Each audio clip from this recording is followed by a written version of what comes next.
Evening, folks. There's not many people here, but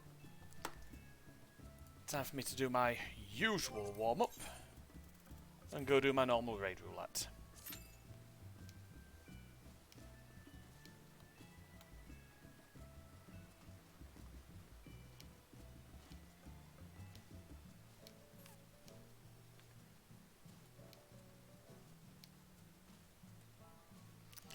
Yeah.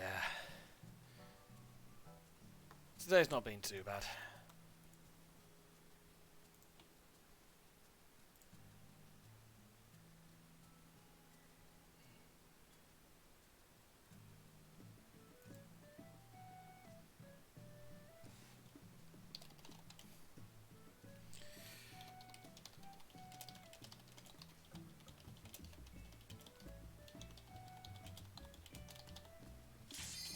Right then, in we go.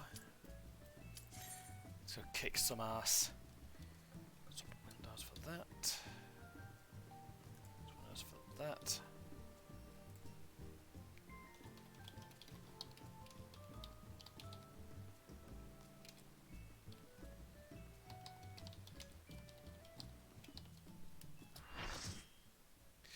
But yeah, after the shit there was last night.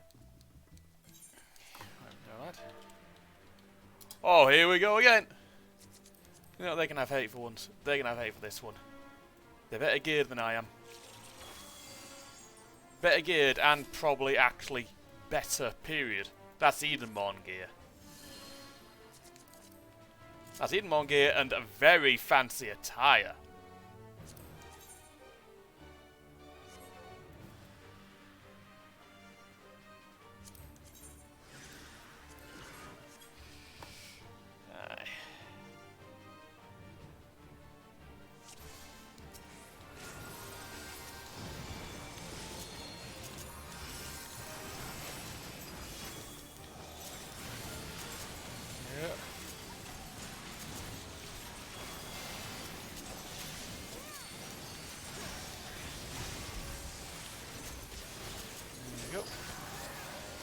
Move here because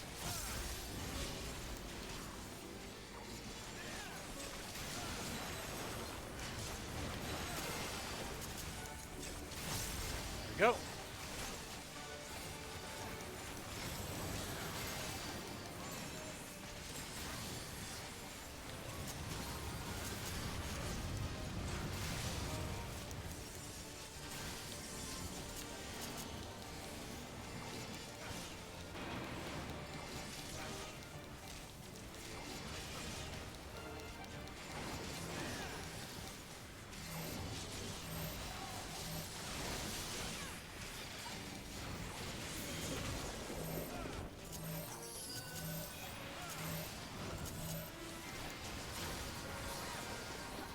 Perfect. The big bangs got baited perfectly. We've got it. Yep. Find a way to move. There we go.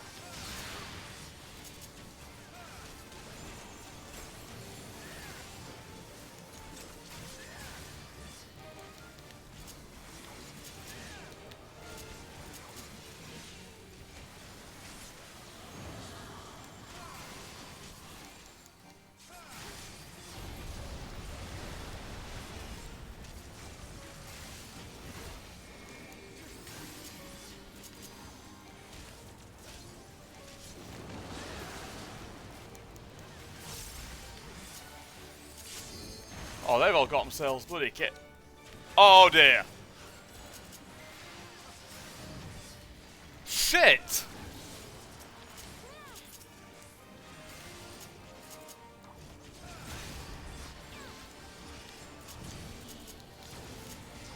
I mean, we're dead. We're dead. The healers are gone.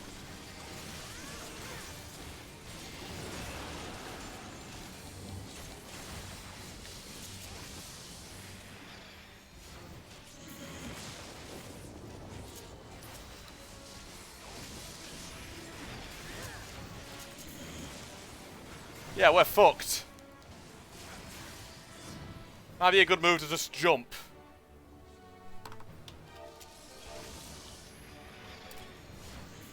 Yeah, that fight can be messy. Holy shit, I've never had a fight go that badly and had that fight go that badly that quickly in a while. Holy shit.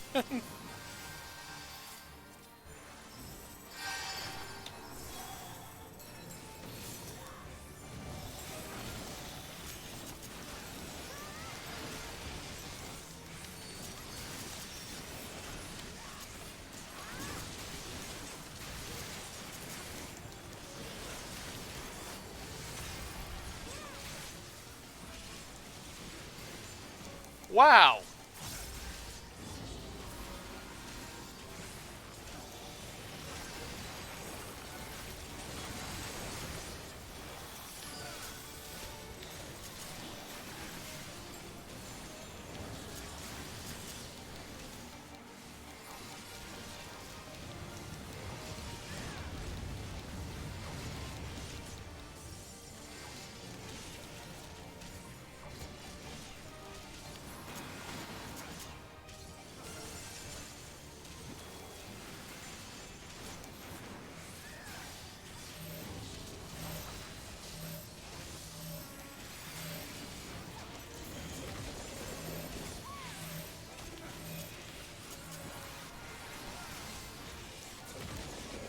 There we go.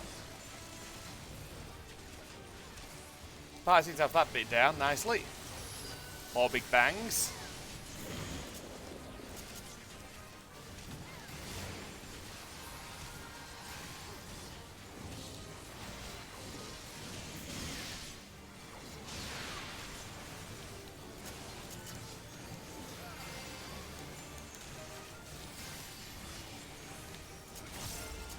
I think he's trying to move. I think she's trying to move the boss as little as possible, which is understandable.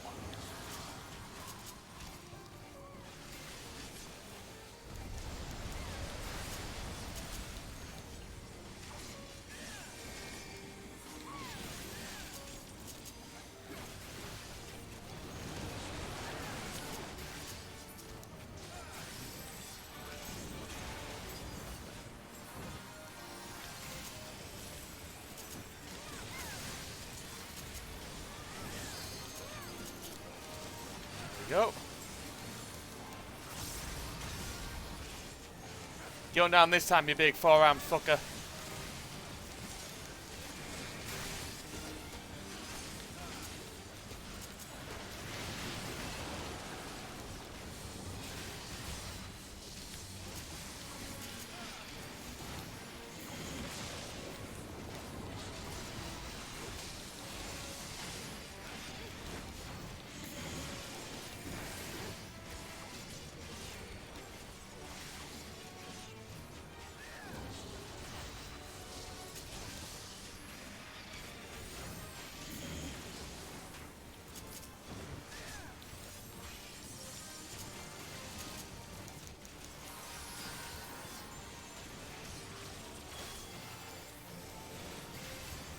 There we go.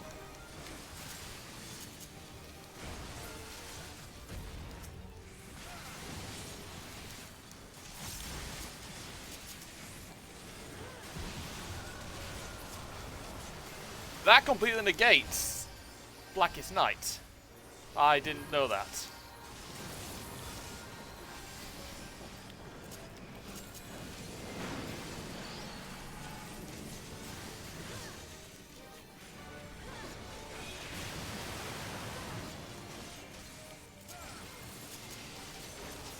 There we go.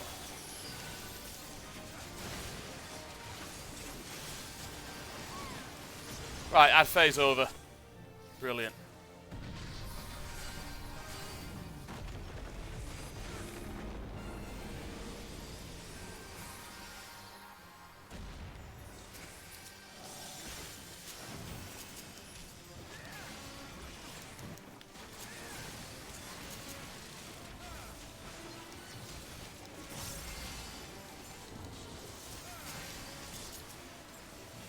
That's bad.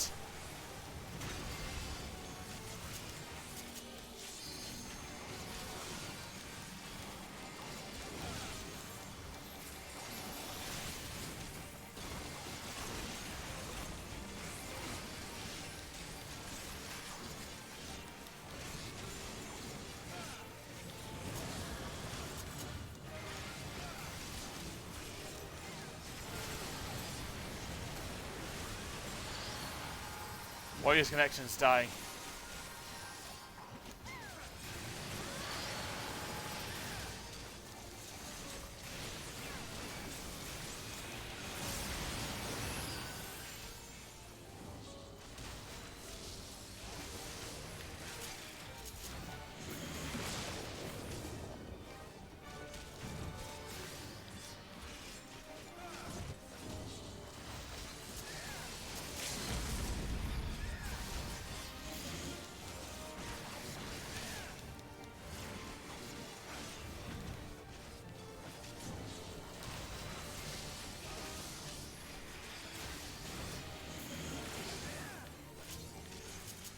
That didn't do half as much damage as I thought it was going to do.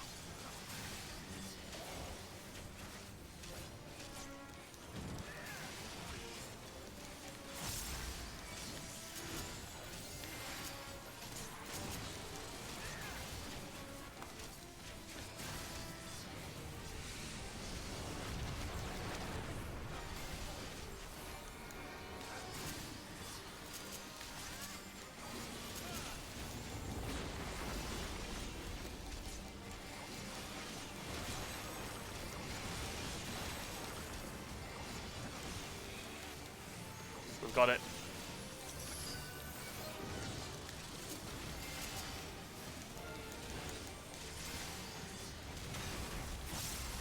That hurts.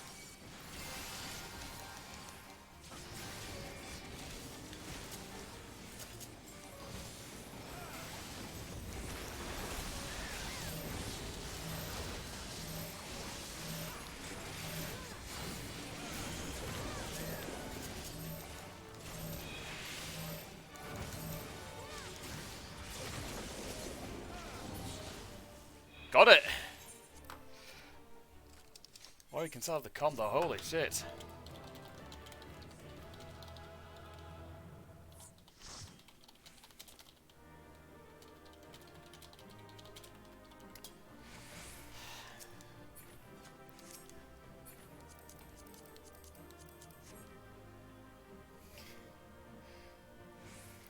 Yep, Chaos is dead. Right.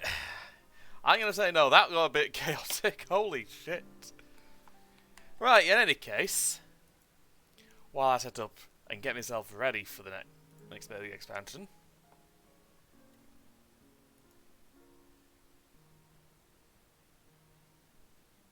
put the intermission screen up for a moment so you all get to see my beautiful face. Because I'm going to get myself over to Mordona. While I do that, I'm actually going to get one of my other models, one that's not likely to break. Oh, but they've got fucking room. It's actually further away than I thought it was. Right. One moment, please.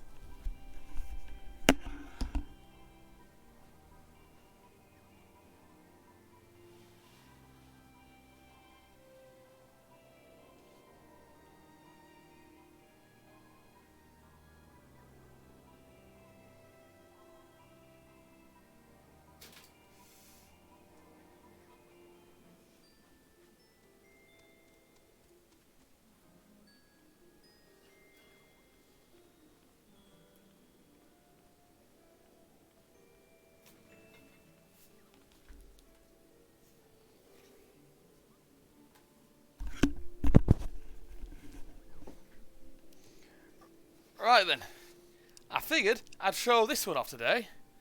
Oh shit, thank you, Joker. Yeah, this isn't the latest one, this isn't one I built a bit ago and I just knocked it against the door. But this is one of the most complex kits I've ever built. This is the, it's basically a master grade version of the Freedom Gundam from, not the Freedom, the Strike Gundam from Gundam Seed. It's the perfect grade one, and it's fucking enormous. It took dedication and several days. I got it shortly before I built it on this new desk, and it's one of my favourite ones. Easily. Again, took a little bit of doing, but It's one of my faves. I'm not moving the other one because moving that big and up there actually damn near broke the thing. Which I don't fancy doing again. Okay, so I'm going to get myself over to the stones. So we can get on with the next bit of the story.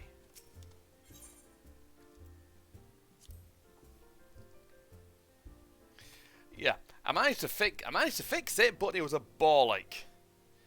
I'm going to get this one back home though. Bear with me a moment again.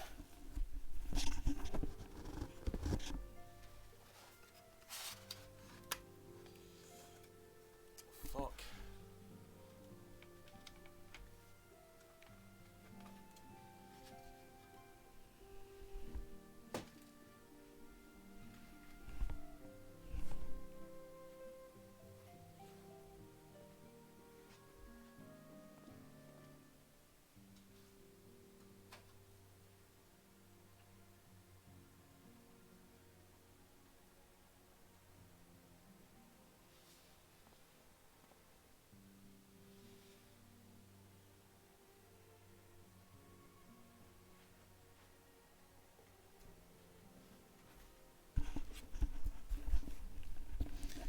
The key issue with that one, Joker, is that the stand is a bit shocking because there's a bit at the bottom of it that keeps coming off.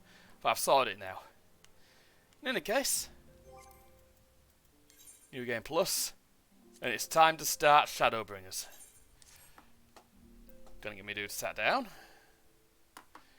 But yeah, got myself a new glamour for this one, a slightly new look.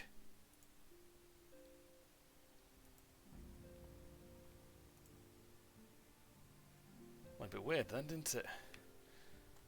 We'll give him something better than the goggles, but I still like them. Just gave him a new coat.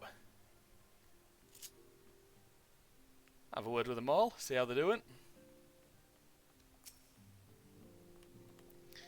You needn't worry about the Scions. Osha, my sister and I have been keeping over them in shifts ever since they arrived at the Rising Stones. If only they would give some signs of stirring. Never realised how critical a role the Archons played in all that we do here. Won't be easy to make up for their absence. I'm sure you'll manage it. Try not to fuck the Balder brothers again.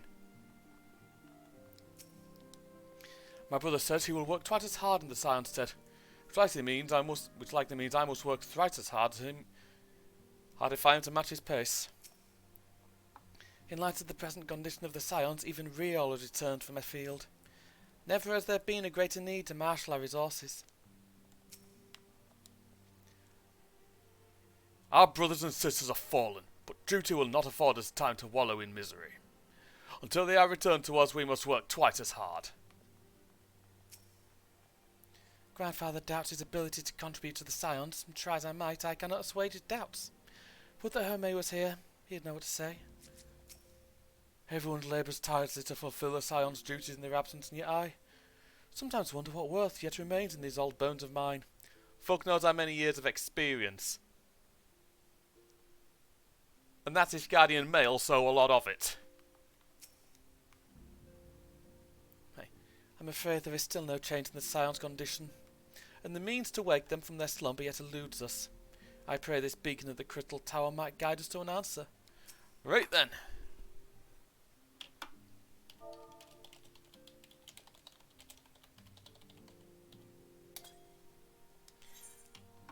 Hold on. I'm only going till about midnight tonight, so... Well, probably about half midnight, because Dynamite will be on about half hour after that. And I like keeping up with my wrestling. Yeah, let's see what Tataru's got for me. Good news, Taylor. We've had a stroke of luck in our search for that beacon. Oh? Apparently our colleagues have stumbled across a hidden path leading down into the hollows around the base of the Crystal Tower. Huh? That's new. A path I doubt we'd ever have found if the Ironworks and the Suns not added their numbers to the party. Thanks to them, we have eager eyes aplenty down there.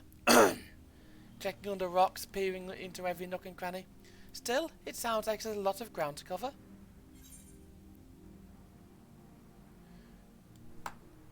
Then we'd better go give him an hand, hadn't we? My thoughts exactly. sooner we find this beacon, the sooner we can travel to wherever it is this mysterious voice is coming from. And the sooner we can work out how to help our friends. We have to find a way to wake them up. And before the Empire comes calling again, meaning we've got no time to lose. That is true. That is true. There's a boat in North Silvertier waiting to ferry people to the site, so let's be on our way. And she's hoofing it. But yeah, at least things in-game are more stable than my fucking family life.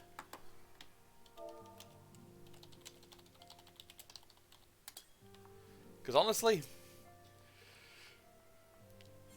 I am this close to strangling social fucking services.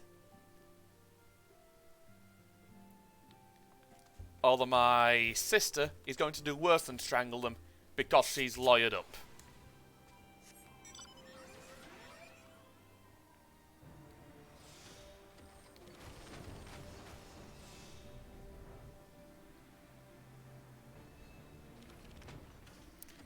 Okay, guys. Let's get ourselves on the boat. Got another world to go visit today, lads.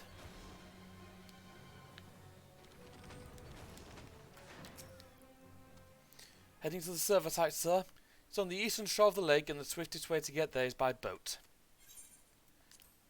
I mean, if the map was big enough, yeah, it does a bit, especially now, considering what happened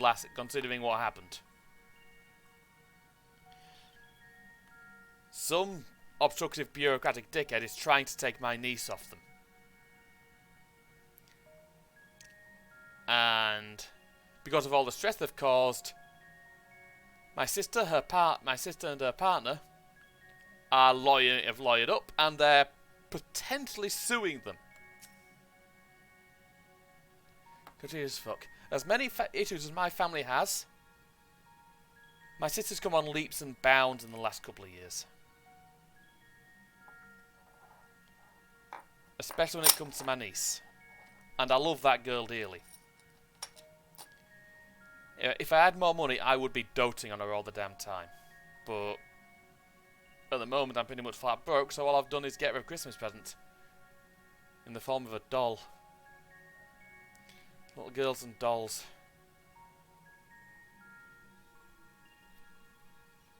Too fucking right there, man. Too fucking right there.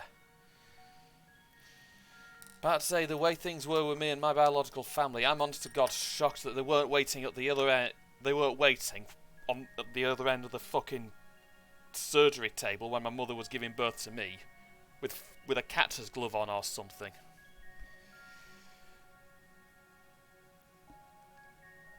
I mean, don't get me wrong, I had my misgivings about my sister having a kid, but Jesus fuck.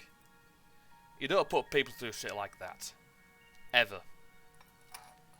Hence why I'm not surprised my sister's lawyered up, because I would have done as well. They've lawyered up and they've put in a very severe complaint. Still, they'll get it back.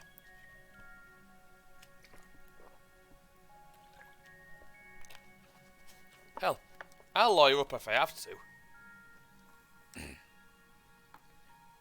Right then. Time to get ourselves going.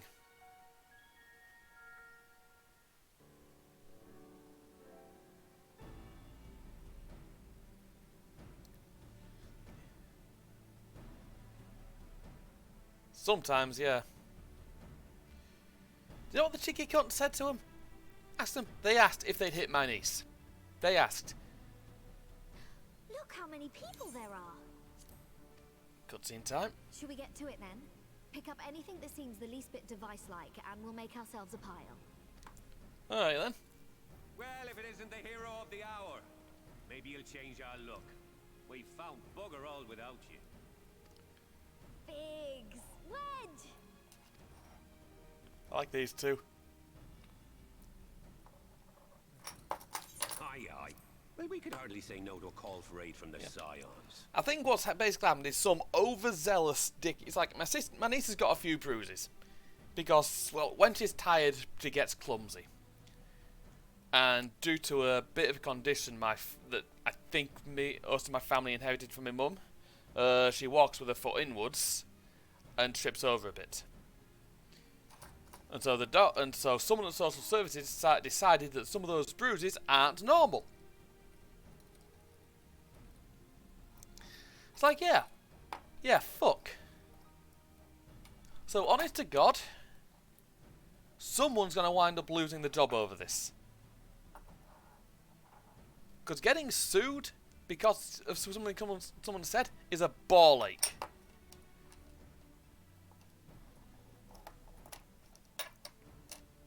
And as I said, I love my sister to bits, I love my niece to bits.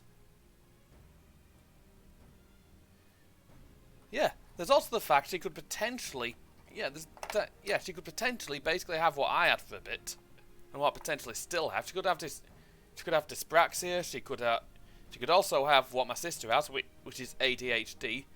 She's the sole person in my family, I think, who inherited that from my mum. God rest her fucking soul.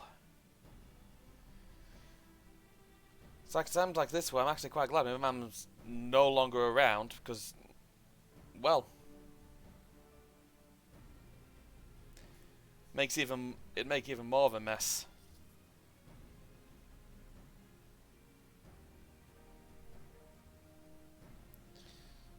Yeah. And honestly, God, I want a chance to dote on my niece.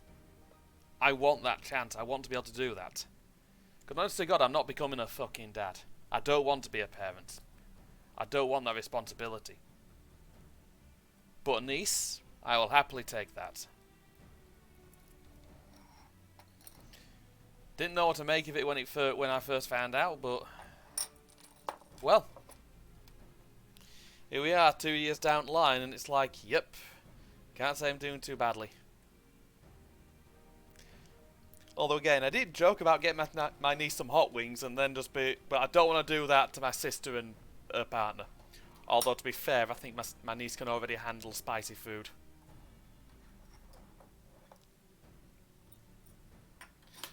She's gonna wind up like me, and I don't know if that's a good thing or not. A little female version of me. Fuck, that's gonna be interesting.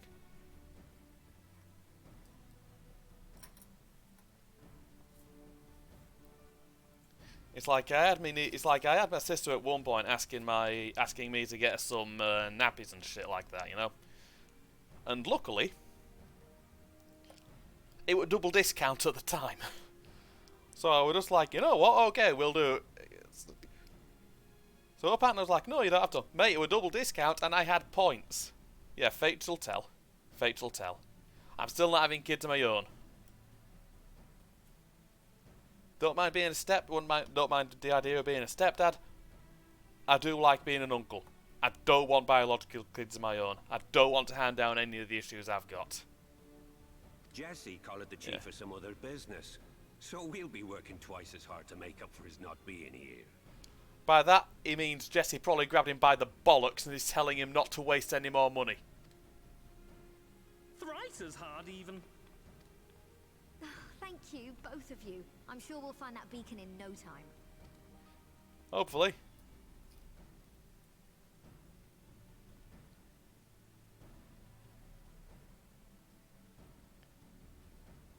Yeah, and here we are at basically what amounts to an archaeological dig site. I'm not seeing anything out here. Do you reckon you could squeeze in there, Wedge? And get stuck halfway? No, thank you.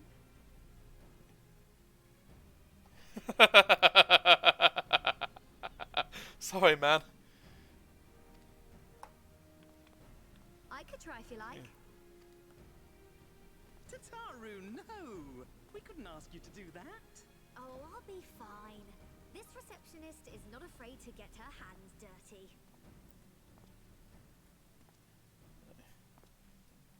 Oh. I mean, aside from this massive crystal...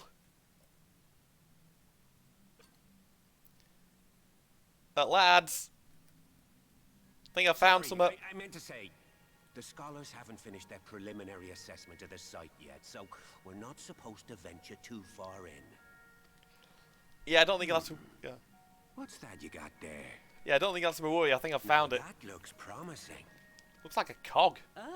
Isn't that the ironworks symbol? Counterfeiters? Yeah, I don't know what they got down here. Now I have you. Oh, not fucking that. What's happening?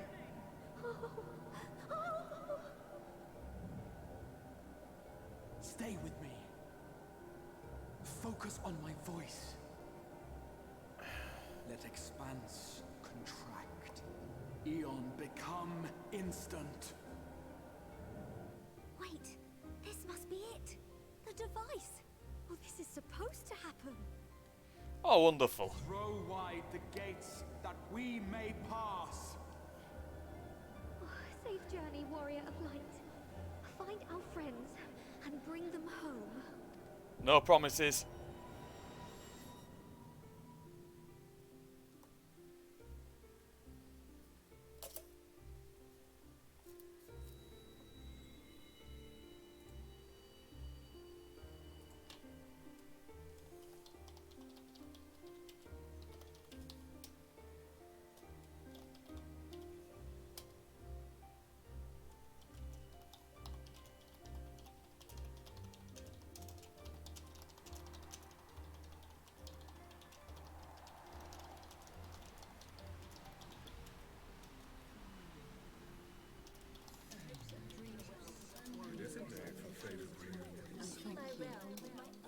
The dawn's light will shine again. Oh, do not look at me so. Oh, This is one battle you cannot fight. Away with you. Spirited accounts always comes up. We did everything right. Everything that was asked of us, and still it came to this.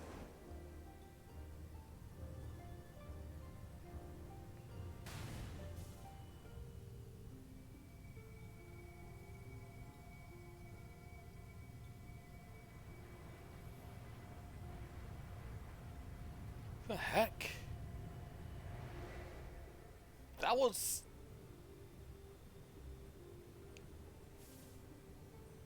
That's the flood. Your time has not yet come. That was Minfilia.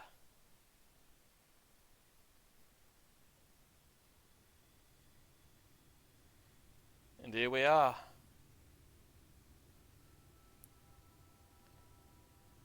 Welcome to the first. A world that's actually dying. Because of way too much light.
This is not something I'm used to. Endless dreams I awake.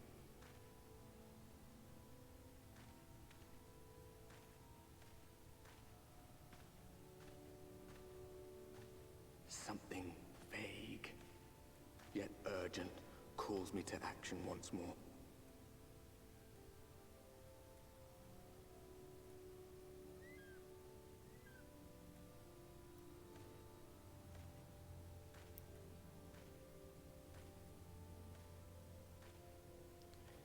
This place is weird. You don't see many places with purple grass.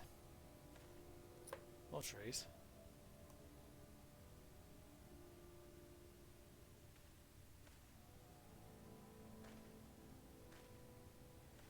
It's been a while since I've seen this bit.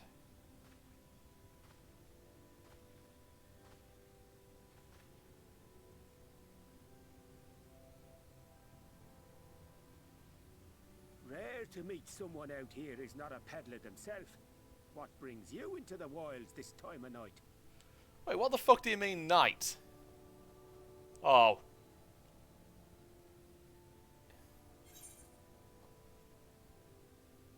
Fuck do you mean this time of night? New to these parts, man. Well, if it ain't the oldest joke in the book. Me granddad, God rest his soul, used to tell that one to the barman at kicking out time.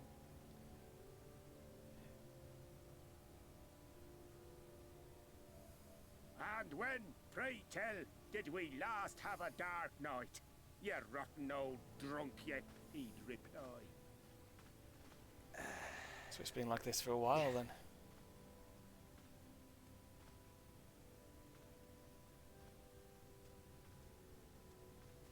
I'll do it with Over Chocobo. 100 bleeding years ago, that's when. 100 plus years of constant brightness. I think we'd go pretty mad. You got that look down to a T. I'd almost think you meant it. Ah, got to you, did they? Poor beggar. That explains it then.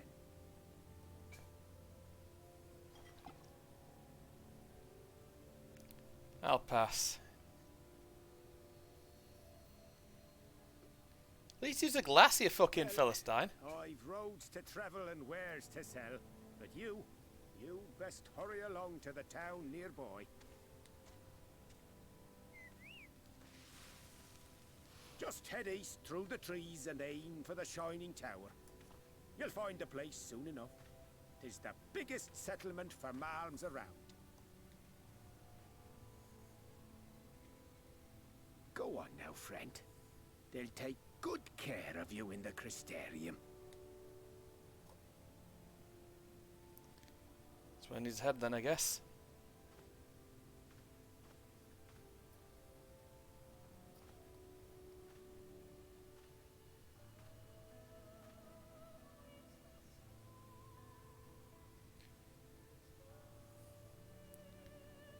This music always gives me chills. Always.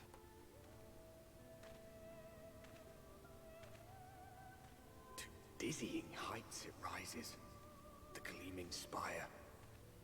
Its tip threatening to pierce the blinding canopy. Don't know what that's doing here. There, it will all begin anew. Between dark and light. The pure and the corrupt. The one true struggle.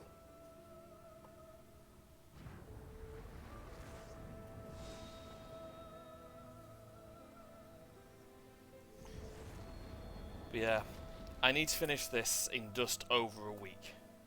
So I need to sort of fly through this.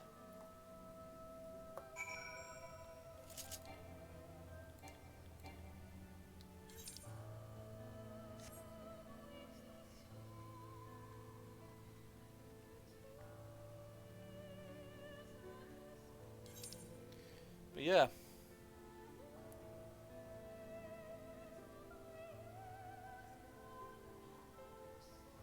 Welcome to Northrant. The Forest of the Lost Shepherd in Lakeland. This place is a mess. A big, complex mess.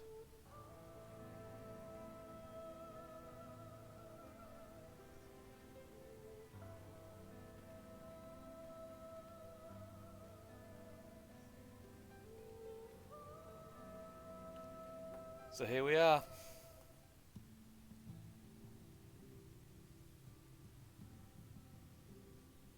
Halt. Yep.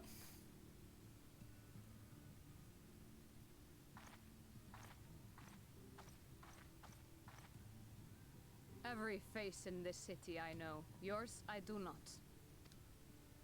This is the threshold of the Crystarium, stranger, and I am its gatekeeper. If you would enter, you will answer my questions. Alright. Fire away. From where do you hail?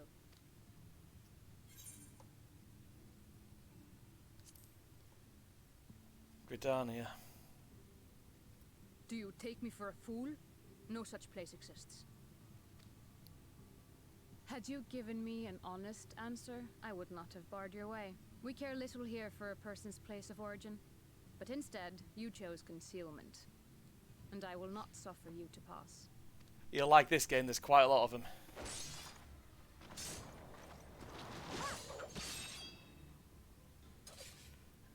Nice shot.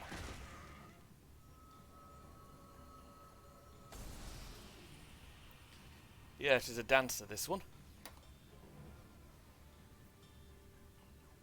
That one had eaten. It must have gulped down the whole hand. Ring and all. Ugh.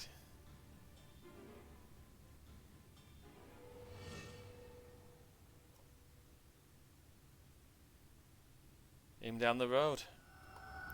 Already gone.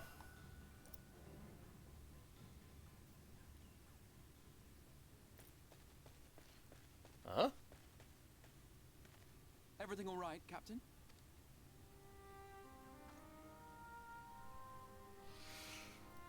Quite all right, my lord. Just a stray sin eater, and a weak one at that. I see. Weak or not, we should be on the lookout for more.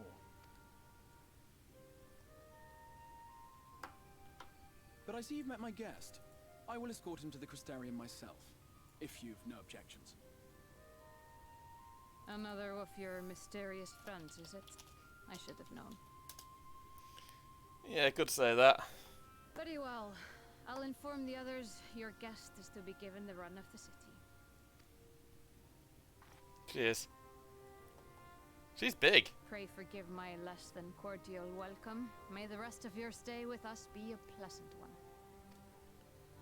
Hopefully, no worries. Come with me. I will answer whatever questions you have when we are somewhere more private. Alright.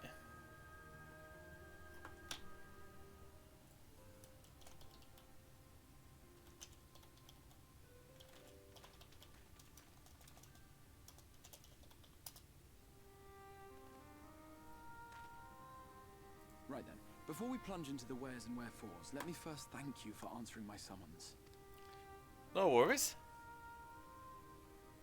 I had intended to bring you directly to my personal quarters, but I fear my aim was slightly off. That you are still able to make the crossing unharmed is a great relief. Oh, fair enough. And so, we come to the question of where. The realm in which you now find yourself belongs to one of the 13 reflections, or shards. The first, to be precise, even if its inhabitants are largely oblivious to the fact. As to wherefore, having been awarded the rather grandiose title of Crystal Exarch, I, in my capacity as caretaker of the Crystarium, thought to seek the aid of you and your companions. Yeah, about that.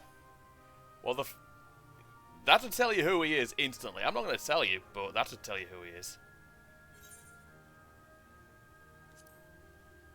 Are the other scions here?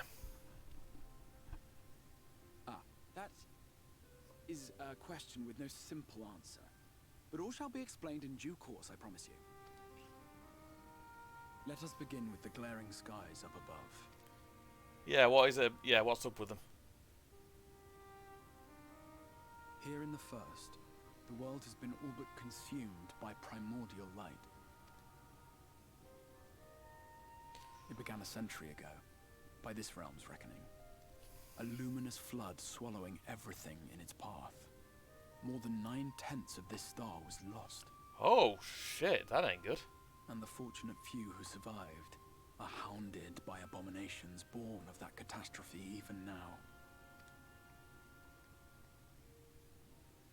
Sin Eaters, we call them. The creature you saw earlier was one such monstrosity.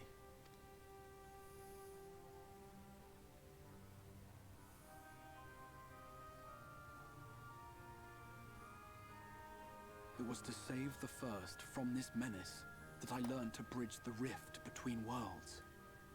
That I might call upon the aid of the greatest of heroes. And thank you. Though it meant depriving a world of its champion, I had to try. For in saving the first, you would bring salvation to the source as well. Well, that's good to know. Get to the point. But what manner of host harangues his guests in the middle of the road? Let us continue our talk within the Crystarium. Sounds good to me.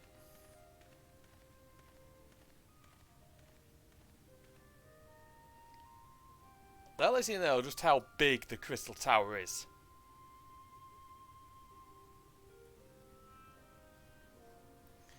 It's fucking enormous.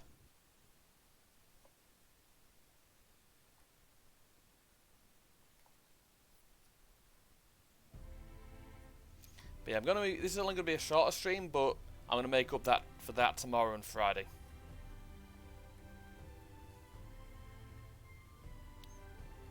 And hopefully Saturday as well.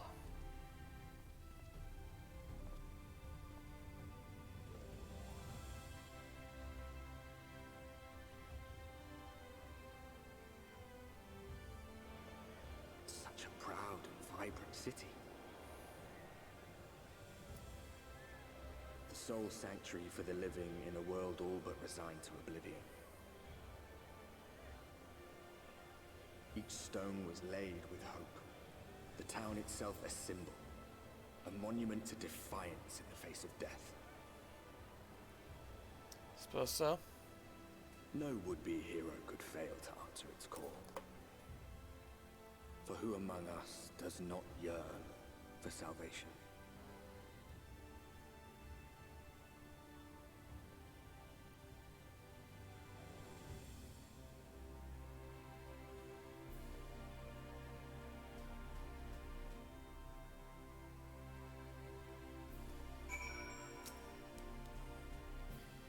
And here we are. Welcome, my friend, to the Crystarium.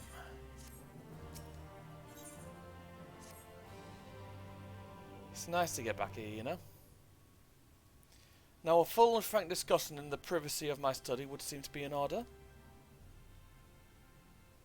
But first, I think our conversation would be more meaningful were you first to gain a firmer grasp of the situation here.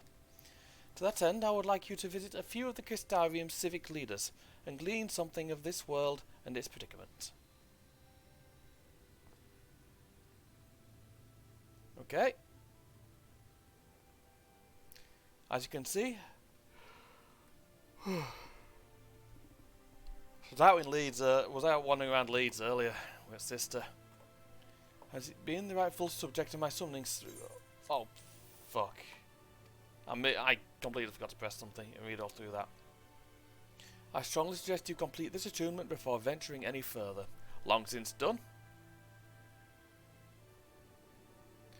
After you have done so, walk up the steps next to the Aetheryte and head out to the left to arrive in the Crystalline Mean. This is where you'll find our collective of crafters and gatherers, as well as their spokeswoman Catlas. Pardon me. One of the people I should like you to meet. Another is Moren. To reach him in his cabinet of curiosity, you'll want to avoid the aforementioned steps. Take the exit on the left and simply continue straight along and down until you come to the large doors at the end of the path. Yeah, okay. The third and final person I should like you to meet is Bragi, our man in charge of trade and distribution. He is to be found in the markets, which you can access from the opposite side of the Aetheryte Plaza.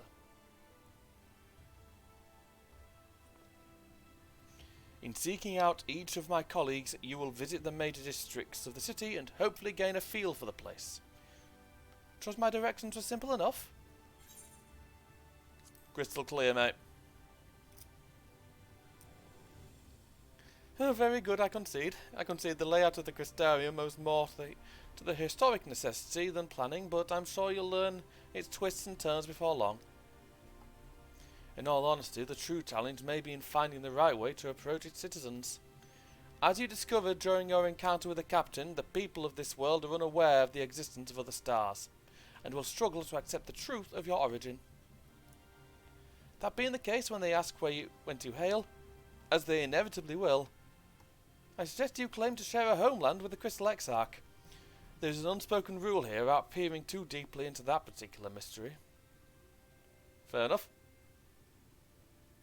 When you've finished making the rounds, pray meet me in the large courtyard at the centre of town. Until then, alright.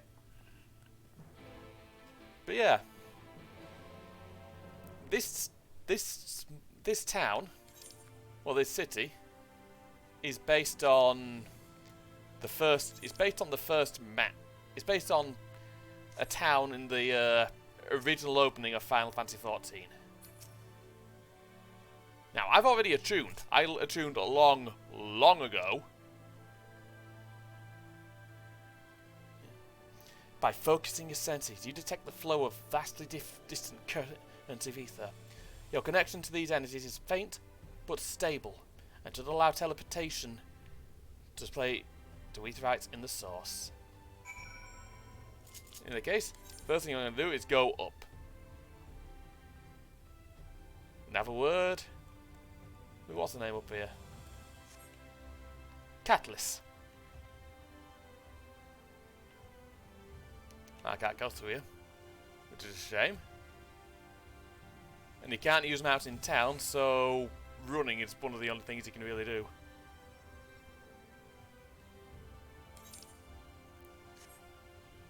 It's a very pretty place, this.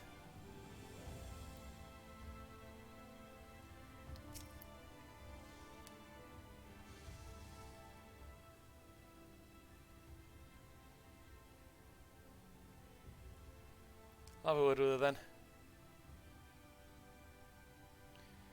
Rare to see a place so well stocked with goods, isn't it? Not here. I'm going to guess you're new to our fair city. Well, for what it's worth, you've chosen a fine sanctuary. The Exarch can throw up a barrier if the Sin Eaters come knocking, so it's a damn sight safer in here than it is out there. Safer and more civilized too, thanks to us it mean. We work together to procure materials and resources and craft the goods which make city life possible. This is the place to visit if you need a coat mended or a kettle forged. Alright. Just don't go thinking it'll be handed to you on a plate like those Yule Moran layabouts. Here in the Crystarium we work for a living. Though I see you're no stranger to honest labour, you don't have that whiff of indolence about you like some folk I've met. Still can't pin down your profession. Where is it you're from? Same place as the Exarch. Oh, one of the Exarch's countrymen, you say? I see. Well then. I'll work twice as hard to make you feel welcome. Our city wouldn't even exist if it weren't for him, and any friend of his is a friend of ours. Thank you. It's really quite incredible when you think about it. They say his grand magic summoned the Crystal Tower into existence. Pulled the entire thing out of thin air. It wasn't long before droves of refugees began congregating around its base, desperate for shelter after losing their homes to the flood.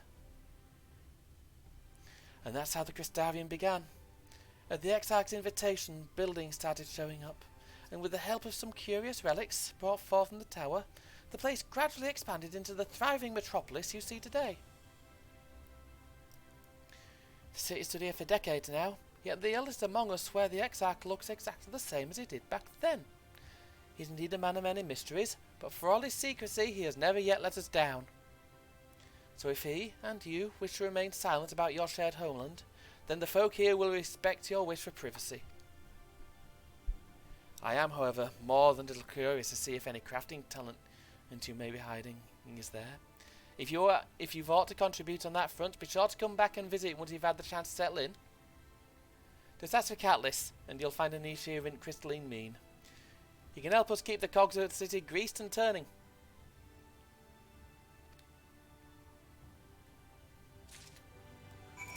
Yep, she's basically an elf.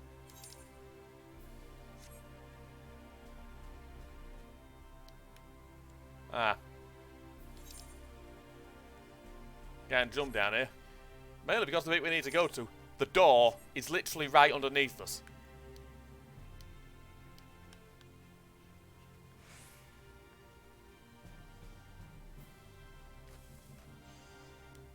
Right, there we go.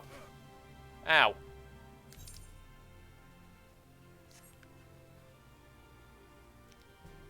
But yeah, this is where you go for hunts.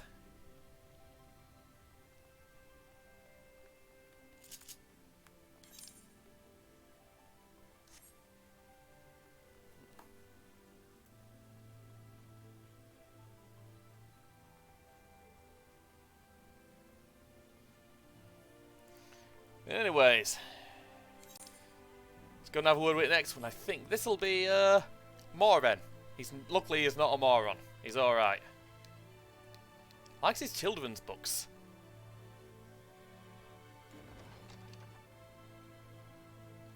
Yeah, welcome to the Cabinet of Curiosity. Basically, big fancy fucking library. It's fancy the one. It's fancier than the ones in my local area. I'll put it that way.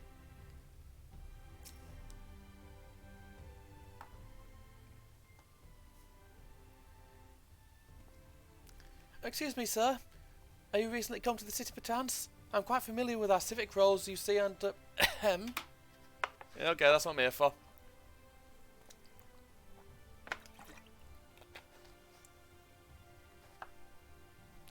What I mean to ask is, have you bought any books with you?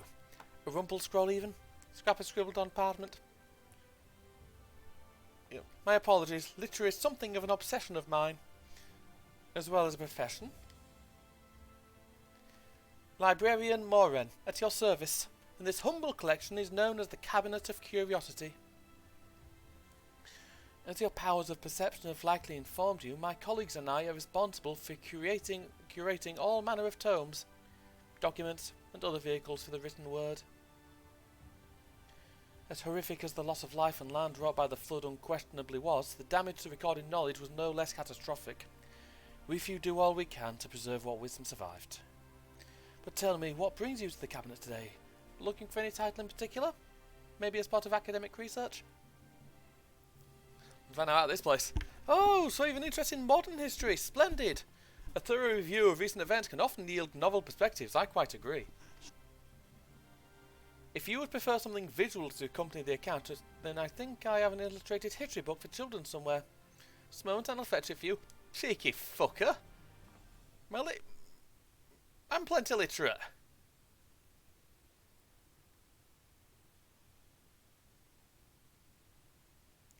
Here we are. Would you like to pull up a chair? Make yourself more comfortable? On with the lesson then. Fair enough. He's hugging that book close to his chest like he would a baby.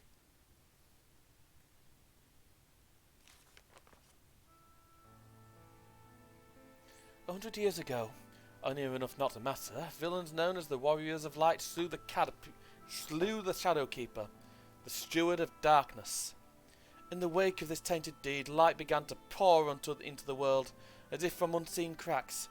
It pooled and swelled without cease, until the day an enormous, blinding wave rose up and swept across our star. We call this calamity the Flood of Light. Everything it touched was leaked of life and vigour, leaving naught behind but a luminous wasteland.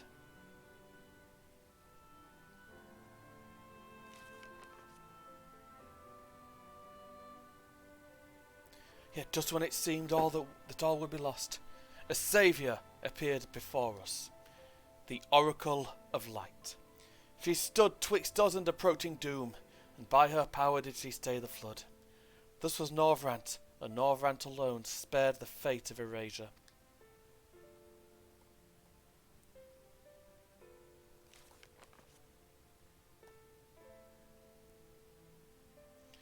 Tragedy would, however, arrive in another form. From the blasted emptiness descended horrors of strange and terrible aspect to bedevil the few folk who survived. These sin-eaters were light incarnate, and their fulgent presence stole the night from Norvrant's sky. Even now they circle the remaining bastions of civilization, ever on the hunt for us, ever hungering for our flesh.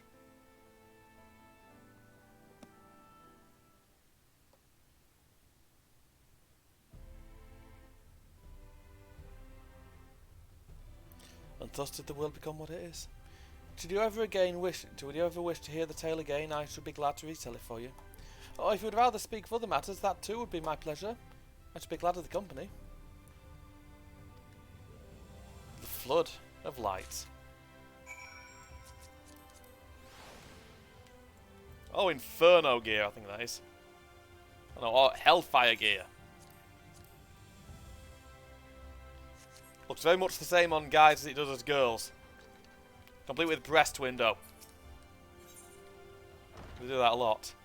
Gonna head over to the markets now. Might as well just warp over there.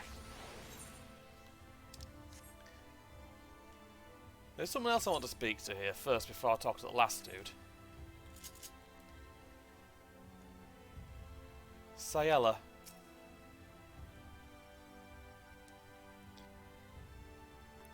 Welcome to Home Away from Home, the Wandering Stairs, where we serve the finest ale you'll find this side of the Crystarium. Courtesy of the Fat at Norriton, of course. But yeah. Going to spend a fair bit of time in this little bit. Well, at the Pendants, which is the inn.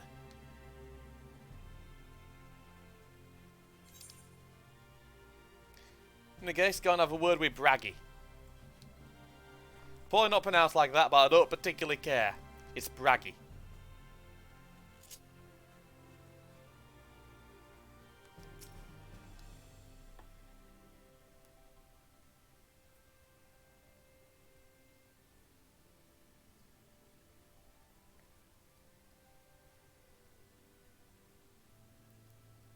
But yeah, this place is a bit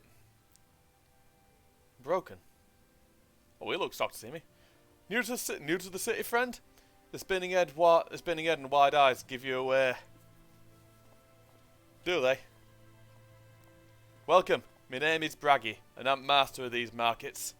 They gave the district another official title, but I'm not in the habit of using it. Too florid by half. But yeah. This is a race you can play in game, and they brought the they set the furries ablaze a bit. There's gonna be female ones sooner or later. So yeah.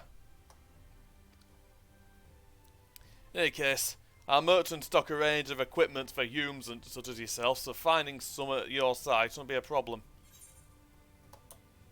Sorry, did you say fumes? Don't call them where I'm from. I don't know where I'm from. Aye, something wrong.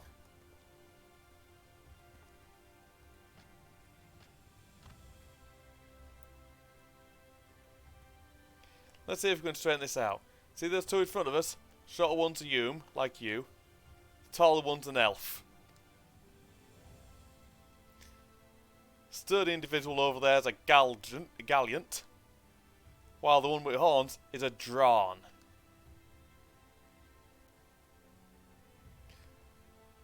And then you have the large, scaly chaps with long tails and a knack for raising livestock. Those would be the Zoon.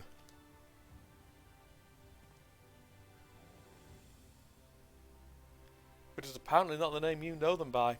Now I'm curious to know which far-flung region you hail from. Same place as the Exarch. Ah, same as Exarch, eh? Well, that explains it. You don't get much further flung than that. I've had a few of your lot pass through in recent years, and despite their obvious learning, they've floundered over the simplest things. Not to worry. Should you find yourself confused by local language or customs, I'll be here to answer your questions.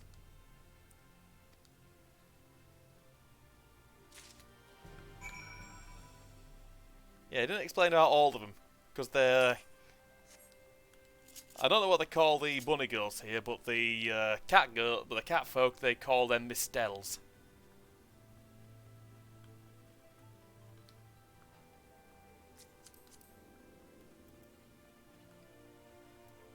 She's got the Karen haircut. Running away.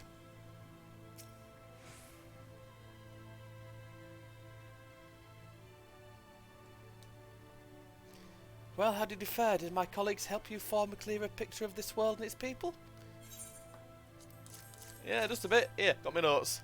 Yes, seems you were treated to a most thorough introduction. I understand it was something of a chore, but 'twas necessary that you grasp these things before we proceed.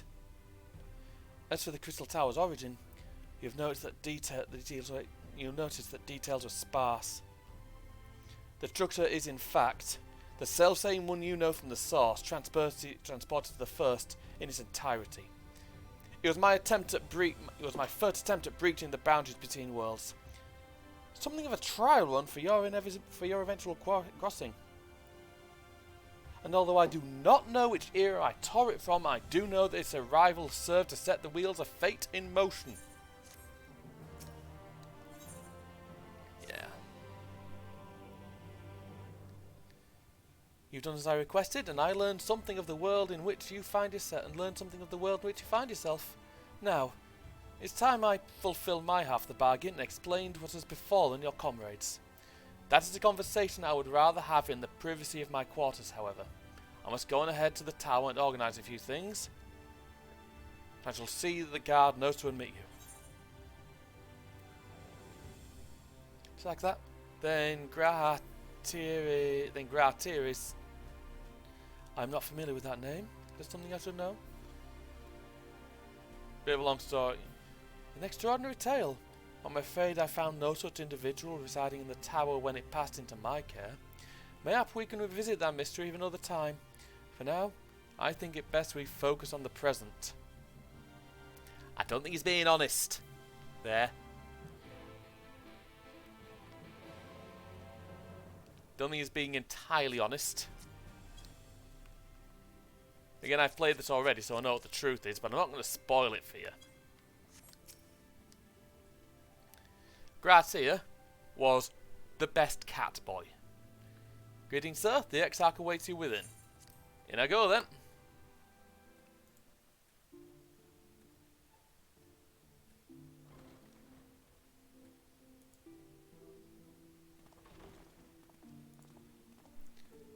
Oh, I've not been to this bit of the tower before. Not in a while, at least.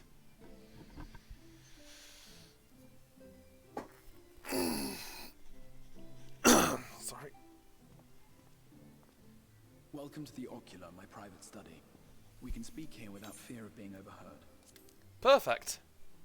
I have much to explain, but the truths which I must touch upon in doing so would cause only distress and confusion to the people of this world. Pray keep that in mind. Fair enough. Now, I am sure you are desperate to know the fate of your fellow scions. Yeah, just a bit. Simply, they are here in the first.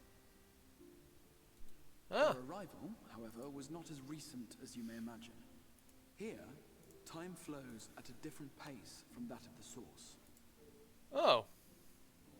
In the space of a single hour in your home world, an entire year might pass in the first, and the reverse could also be true. The pace fluctuates without rhyme or reason, and it cannot be predicted. Oh, wonderful. That said, we seem to be entering a period of near equivalence, and thus, for the moment, you need not overly concern yourself with the passage of time. As for your companions, however, Yustola and Urianger have dwelled here for 3 winters, all told, while Thancred's count stands at 5. Oh, brilliant. So he's been here a while. Even our more recent arrivals, Alphino and Alize, have lived in the first for almost a year. Can't say LSA will have been proud to will have been happy to see you. My intention had been to summon only you, but the art of reaching across worlds has proven exceedingly difficult to master. Thus it was that my fumbling hand closed upon those to whom your fate is most closely bound as well. As they were not the object of my summons, their transference was incomplete. I can see that. Though they may appear to possess corporeal bodies, they are in truth merely spirits that one can see and touch. And they arrived here naked. Consequently, while you yourself will be able to pass between worlds with relative freedom, they will not. Much as it grieves me, they are stranded here, unable to return. We'll find a way.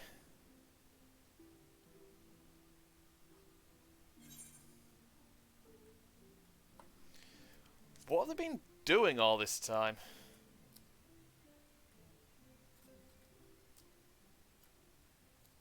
We spent every waking hour searching for a way to reverse the summoning. In the beginning, at least. As you may have surmised, however, our efforts met with little success. And then we all but abandoned the endeavor once Urianger shared with us the vision he had witnessed during his journey through the rift. In that chaotic no man's land between realms, time and space warp and blend in unexpected ways. What Urianger saw was the future, that which would one day come to pass. In his vision of tomorrow, the first was rejoined with the source. This collision of worlds brought about the 8th umbral calamity and the deaths of countless multitudes. Oh jeez, that ain't good. Amongst those who perished, Urianger clearly saw the fall of the Scion's mightiest champion. He watched you die. What? And thus did the Scions embrace their exile, and began searching this world for a means to forestall the coming catastrophe in yours. Their souls are stranded in the first, yes, but they have fought on, desperate to save their home and you from destruction. Nor have their efforts been in vain, for it was they who finally established that the elimination of the Sin Eaters will indeed serve to prevent the calamity. Hopefully. Considering these circumstances of our meeting, you would be forgiven for doubting my version of events. And so, before all else, I would suggest you track down your comrades and hear the tale from their lips. I shall of course be happy to assist in these reunions, and you need not make any decisions regarding your involvement until you are certain of where you stand.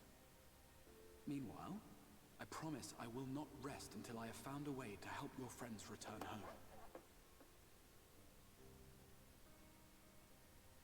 What say you? Have I earned your trust for the moment, at least? For now. Yeah. Aye. But I will see that you keep that promise. Excellent. You will not regret this. With that settled, we shall have to see about getting you ready for the road. Traveling across the rift has no doubt left you weary. I will arrange for a room where you might rest in comfort. While it's being prepared, perhaps I can show you around. Alright.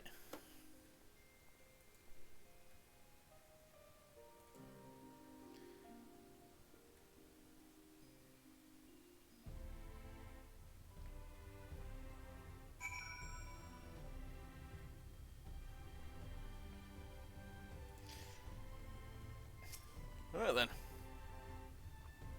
The Crystarium boasts a number of residential districts, but I have been informed that a room has just become available at the Pendants, which, as it turns out, is perfect. Our path will take us there past the markets, and I was hoping to give you my own introduction to their wares. Come along. Alright then. See what he's got for us. The Ex-Arxan, he's one of the he's actually alright. When I first played this, I was very suspicious of him. Very suspicious. Oh, night steel stuff. That's chromite. I may have to look into getting some of that again, because I like that setup. It's expensive though.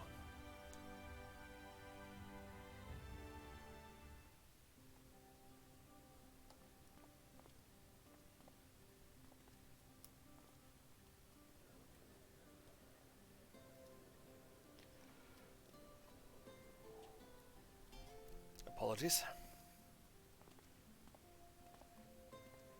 This is the Musica Universalis, the commercial heart of the Crystarium. What you might need to prepare for your journeys can be purchased here. Keep that in mind.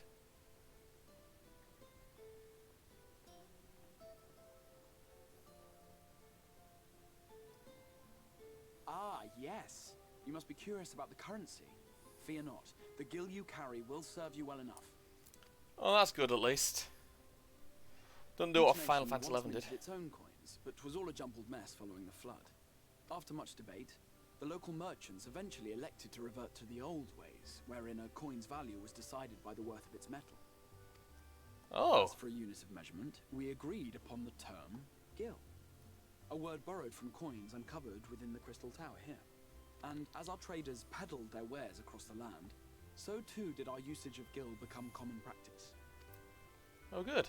From what your stola tells me, a standard coin from the source equates to exactly 1 gil here, or near enough not to matter. Oh, grand. Our way of life has benefited greatly from the artifacts we recovered from the tower, some of which may be familiar to you. Oh, for fuck's sake. Allegan tombstones.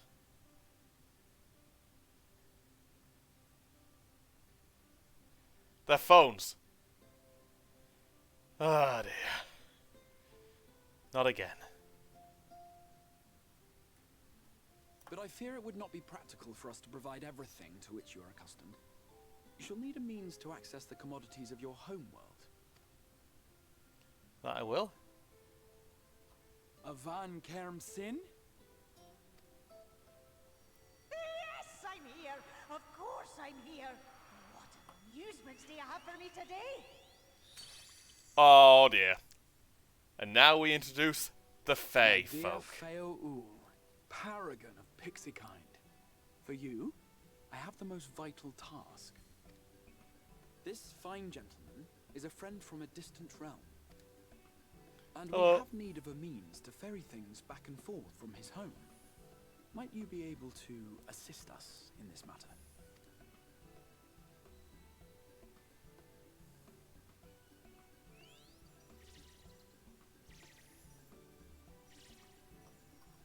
You came from beyond, didn't you? From beyond the rift.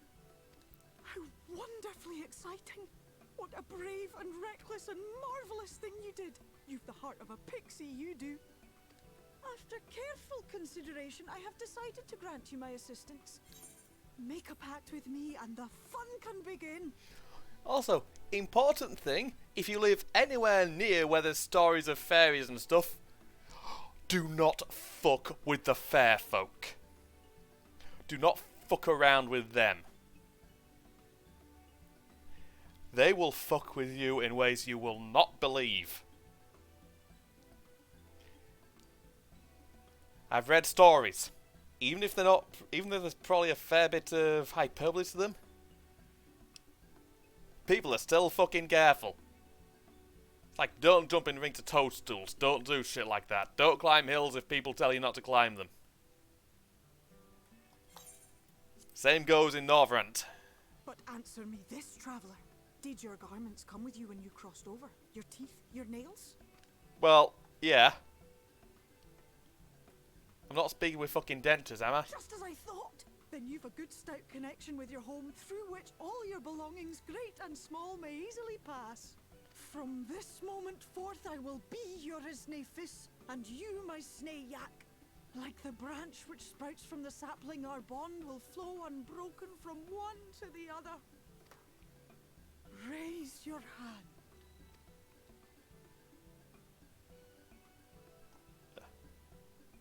Great, he's got me making a pact with a fairy.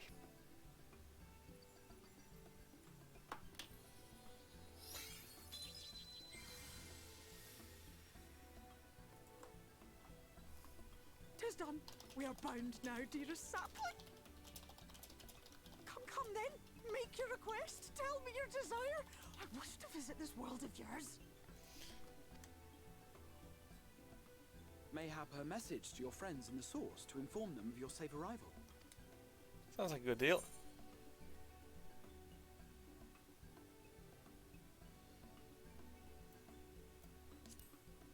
Send a message to Tataru. Consider it done.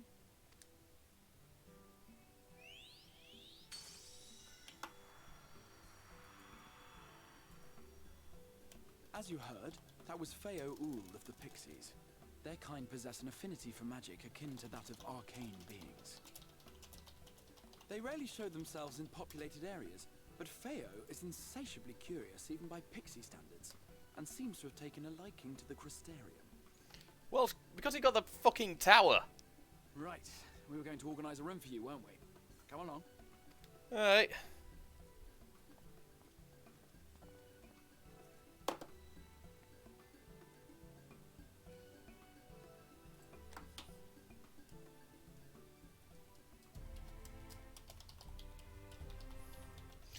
As a result of your pact with Feo Ul, you now have access to delivery moogles, market board, and summoning bells while in the first.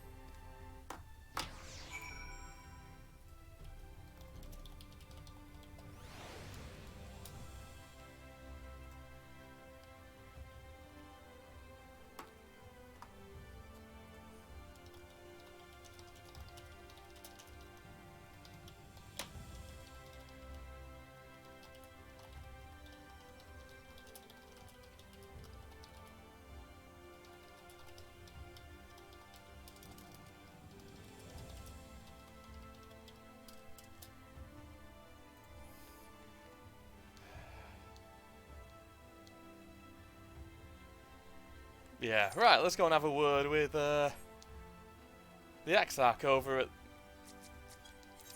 the Pendants. Which is basically the inn here. It appears to be flats.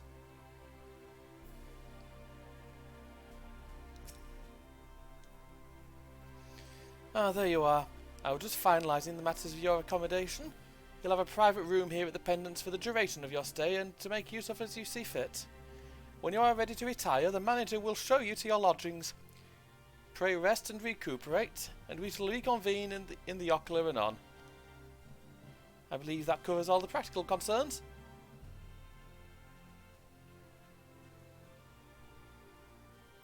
Thank you for answering my call, Taylor. Were you denied the comforting blanket of night?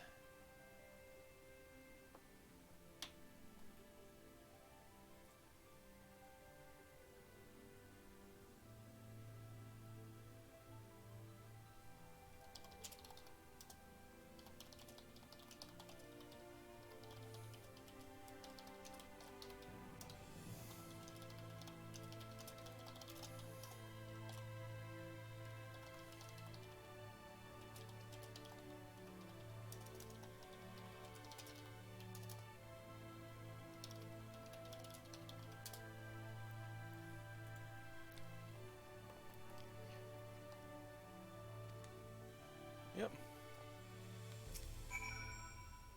Pleasure to meet you, sir, and welcome to your new home at the Pendants. Your room is ready, if you'd care to retire. Alright then, I best get into my quarters. I don't think I've got much choice.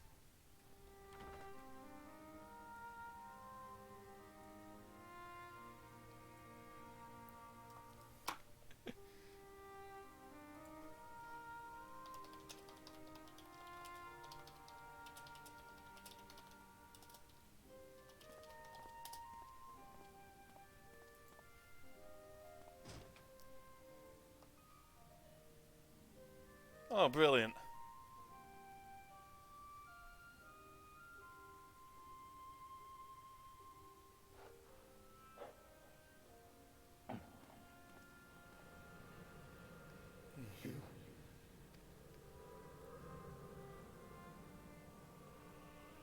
Okay. It has been a while, hasn't it?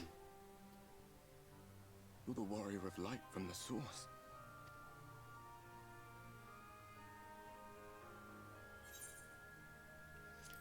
The warrior of darkness? What? Did you just... You can hear me? Well, yes. Can no one else? Gods, how long has it been? No, they can't.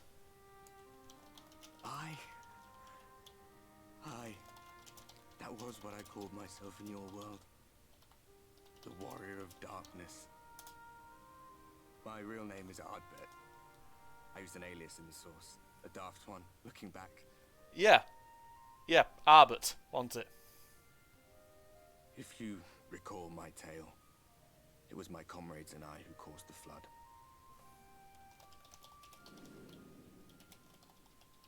We thought our home doomed. And so we listened to the Ascians. Let them guide us to the source. And tried to hasten their goddamned ardor. Yeah, that didn't work brilliantly, did it? I remember when we fell. Defeated by you and yours. I remember our audience with Minfilia.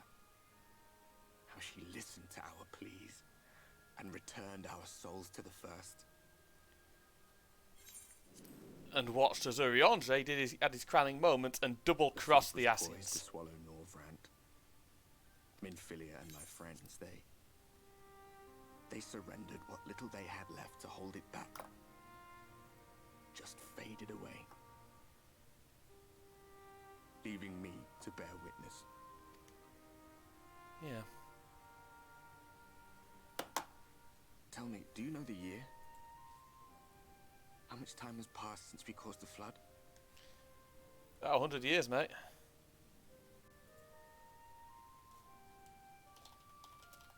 A 100 years.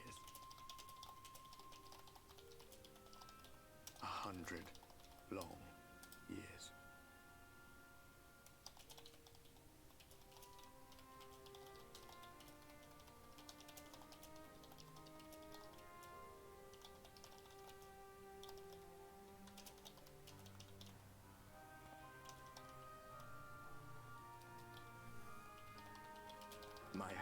find no purchase. My gestures catch no eye, and my pleas, be they whispered or screamed, reach not a single ear. I am a shade, cursed to do naught but drift.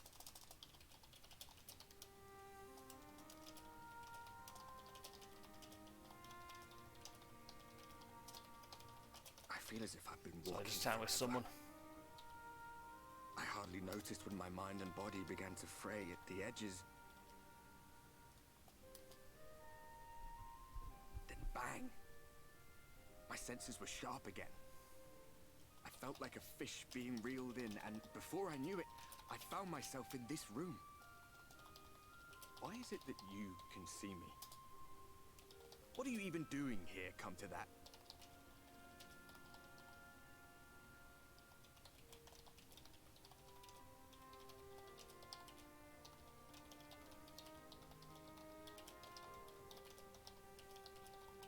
You were summoned to save the first. A waste of time. This world is beyond saving, like those who try to save it. Never too late, man. Muddled as my mind may be, I've not forgotten that. But if fate has brought me to you, the one person in this God's forsaken world who can see and hear me, then perhaps there is a reason I endured. If I can find out why I was left behind, then maybe I can bring this journey of mine to an end. Maybe. Well, I'll be watching, Warrior of Light. But do me a favor. Be careful out there. This world has had its fill of heroes.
Sorry, just chatting about something that happened last year with Summer. About a couple of folk I had run-ins with online. Not gonna name names, because honest to God, these people don't deserve their name, and shouldn't have their name spoken.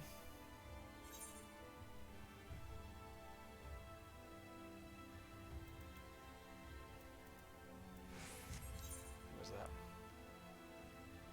Dossai Gate. Dossal Gate, I think.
There we go. Sorry, just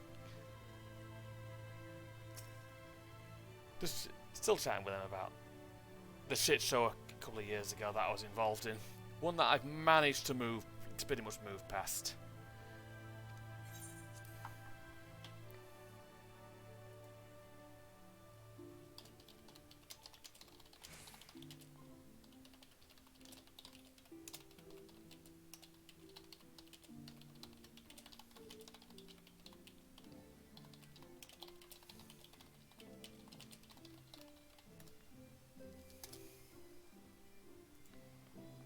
Well, back to the Exarch. See what he's got for me then.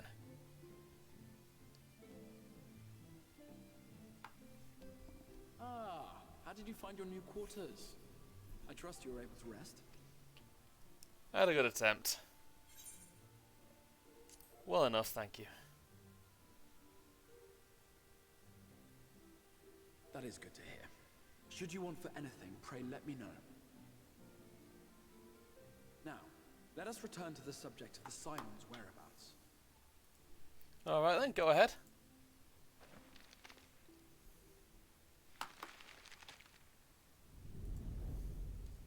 This map shows the lands of Northrend, the only area to be spared the flood of light.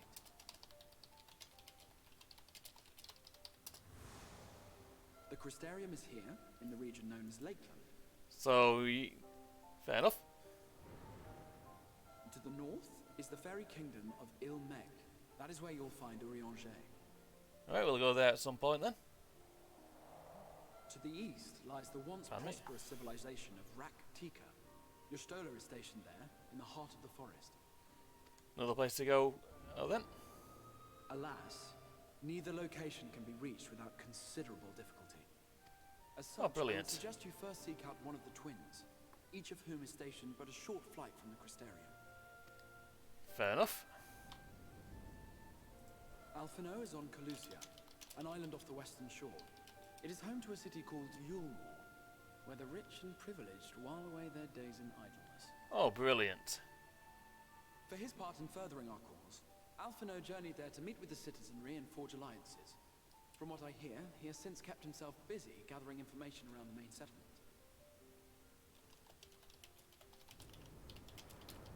Alize, meanwhile, travelled south to the arid wastes of Armorang. They lie upon the very edge of the inhabitable world, where the flood of light was halted. Those who dwell there live in constant fear of attack by the Sin-Eaters. In contrast to her brother, Alize felt that her energies would better be spent learning about the enemy, and thus she sells her services as a guard, both to hone her skills and gather information on our foe.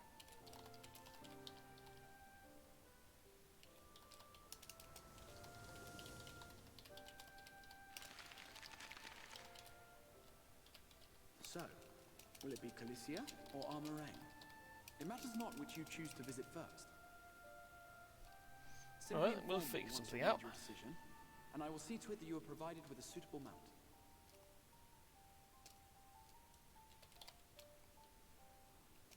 Ah, but you must be wondering about Thancred. He has taken up with a new companion, and is presently engaged as a wandering hunter of Sin-Eaters. Oh, brilliant. Being ever on the move, his whereabouts are often difficult to ascertain, but I am certain your paths will cross ere long. Oh, brilliant. Let's find out who this companion is.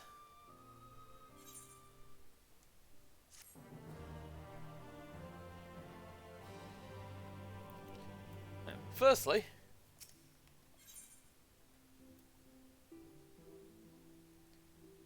we're going to go after Alice. Ready to depart for Armorang? Alice will be overjoyed to see you safe.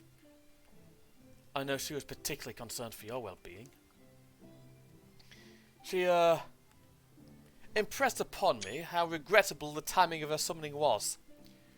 Repeatedly. Remember, he summoned them and they arrived naked. So Alice decided the best thing to do would be to kick the shit out of the Crystal Exarch while she was in the nip. So he's there getting this tiny elven girl kicking the fuck out of him. And Alice had a bad temper, by the way.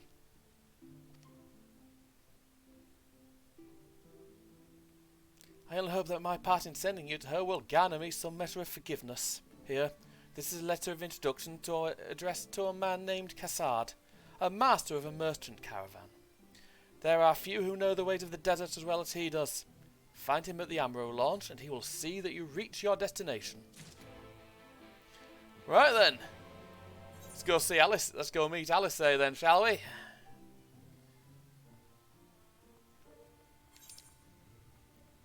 Because again, I know Alice. She was not pleased with this. She was not pleased with the arrangement.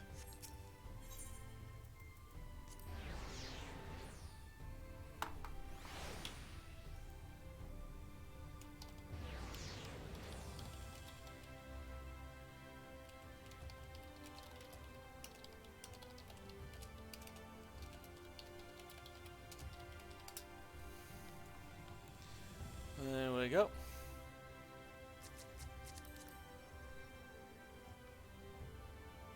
Ah dear. If you come looking for work, I'm out of the spot for another guard. Yeah, that's not why I'm here, mate. Got this.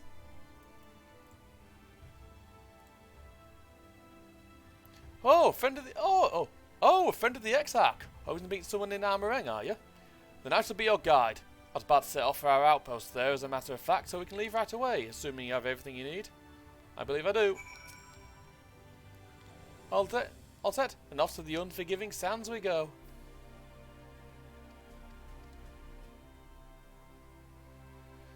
Yeah, I've already got all the things.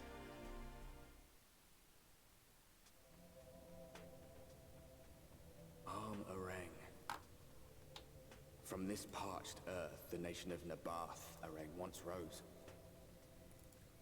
When I journeyed here, long ago, I spoke with a sun-weathered elder. He told me Armoreng meant majestic land in the language of his people.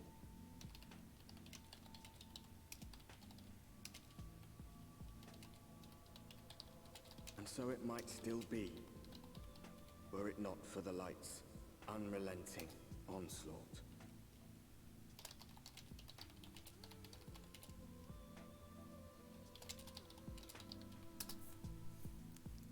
Right then, let's get going. Right, back to Cassard. Oh, no matter how many times I come here, the cold never fails to catch me off guard. The sky may be as bright as in the scorching hours of the day, but it gets brisk enough to make you shiver. Now, the Exarch's letter said I was to take you to the inn at Journey's Head, which is where this Alice of yours is staying.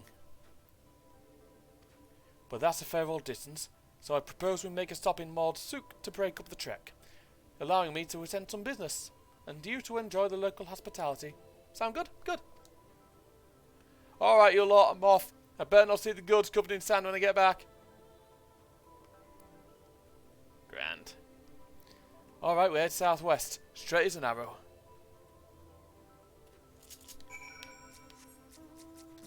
And there's Leon Dogtooth. Oh, he's only just died. He's going to have to go a hell of a lick if he wants to finish the story before the next expansion comes out.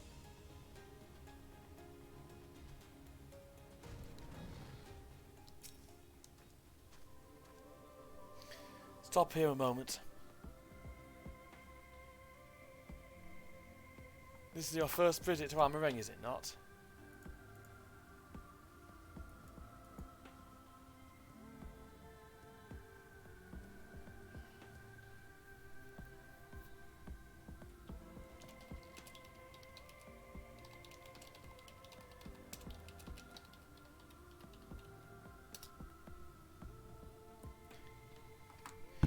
Oh shit, sorry.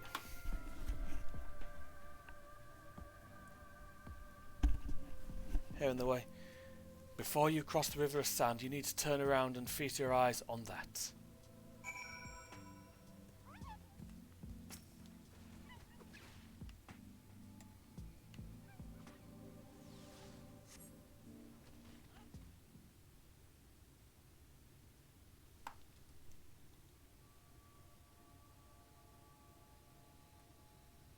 Oh. They built them big, didn't they? That's Kazur Shal, A fortress meant to protect the northern reaches of Nabarth-Areng. Seeing what was left behind, I believe it when they said that was once one of Norbrand's mightiest nations. At least until the flood came along. Great chunks of Nabarth-Areng's lands were lost to the light, its great city included. The few who survived didn't see much point in staying, most of them anyway. And no, not many choose to come here these days. Not with everything in ruins. Even that hulking great fortress has become little more than an Amaro roost for me and my caravan. Not everywhere visitors to this place. Wait until you see Mord Sook. Let's put on, shall we? Alright then.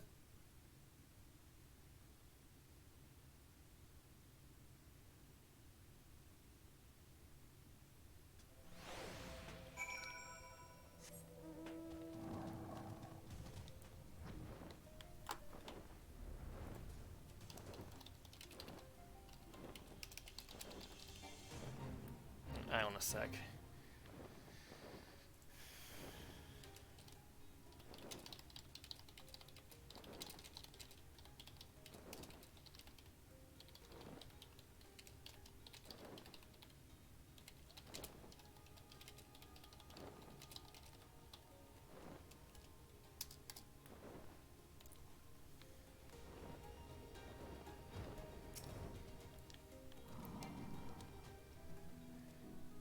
Here we are, Mord Sook. By the blessed shadow, I love this town. Mord Sook. Not just full of Mord, but Humes and all matter of others too. It has long been a refuge for folk displaced by the flood, so the population is nothing if not diverse. Oh, have you met more before? They might look like shifty little blighters, but a more welcoming lot you would never wish to meet. Speaking of which, we should pay our respects to Master Jengen. I'll go ahead and let him know we've arrived. I might have mispronounced that. I think it's probably Gen.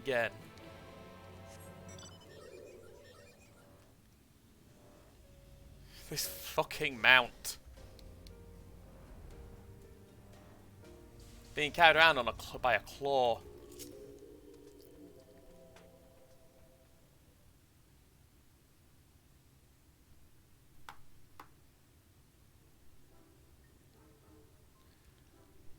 Oh shit, I forgot how weird they could be.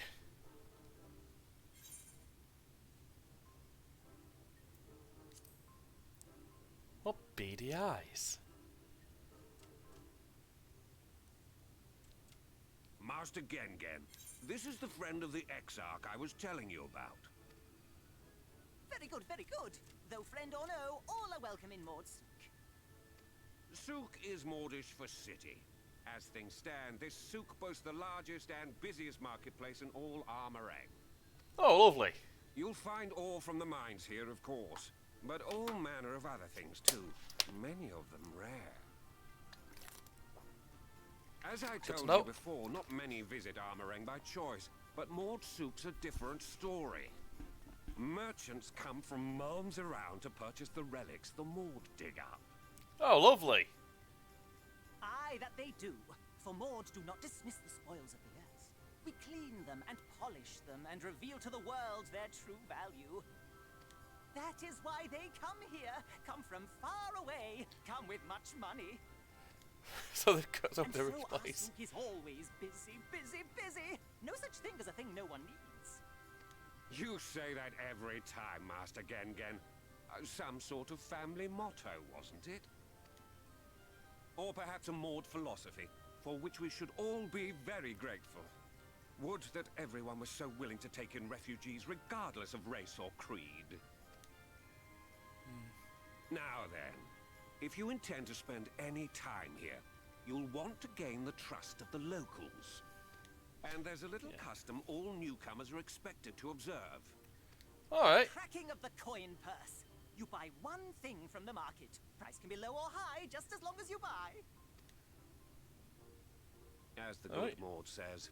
In fact, the Exarch sent a little something to cover this very expense. A Verbert gold piece, no less. The first I've held in years. Oh! Verbert gold? Real Verbert gold? Well, I shouldn't have said that, mate. Here, newcomer, crack your coin purse with me. Oh no, you want my goods, newcomer? Our jars and pots all smooth and shiny. It's like being in fucking Castleford. Over here! Come and look! You buy, you buy? Oh, Enough of that! Calm, I say! This one must still journey through the barrens. Nothing bulky, nothing heavy, no pots. Nothing better for the road than a full belly. Spend that piece at Ronron's place, yes? Eat for 3 before you leave. sounds good to me.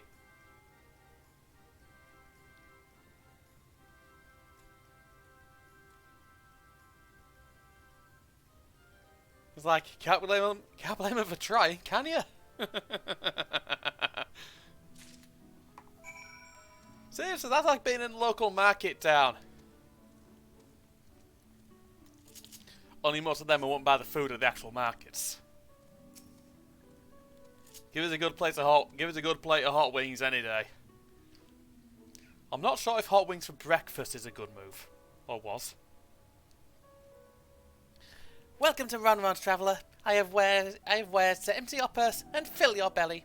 Take your time, stare and sniff before you choose, but no drooling on the merchandise, yes?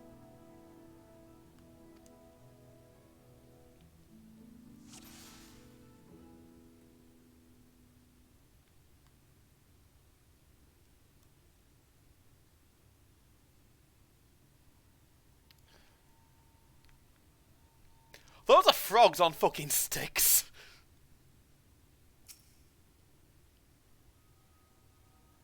Oh, you like those? Oh, you like those? Chewy skewers. Find small frogs hiding under rocks. Spear with stick, then roast over fire. Crackle on the outside, gooey on the inside, perfect for snacking. Those would probably sell well in France.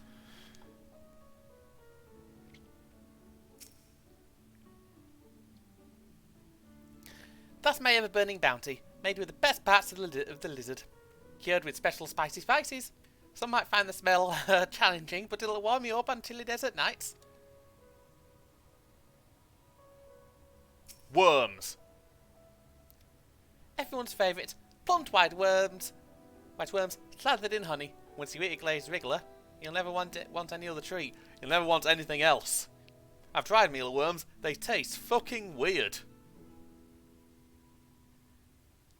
And that, I believe, is a chapati or something like that. I call that mush loaf. The middle is stuffed with bittersweet cactus fruit, so even if the bread dries out, it's still moist inside.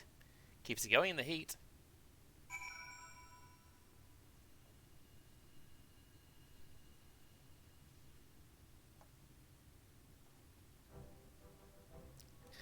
They all look tasty, yes? Which to choose, which to choose? Ever-burning bounty. Because that's what I'd choose. I like spicy stuff. Yes, put some spice in your step. You won't feel a cold this night. Probably probably not the next one either. You have the gold. Here you go. And done. One Verbitite honor buys you 10 sides of lizard meat.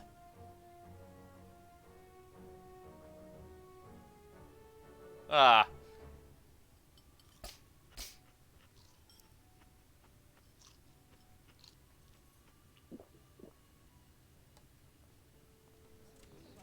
Oh, fuck.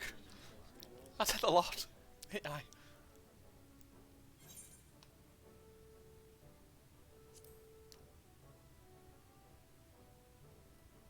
What an appetite, what a belly. A new legend is born in Maud Sook. Consider your coin purse cracked. I'm pleased to accept your custom, and Gengen will be pleased that you honoured ours. Whoa. Keeping the merchandise down, yes? No returns. Yeah. Okay. Okay. About 5 minutes later.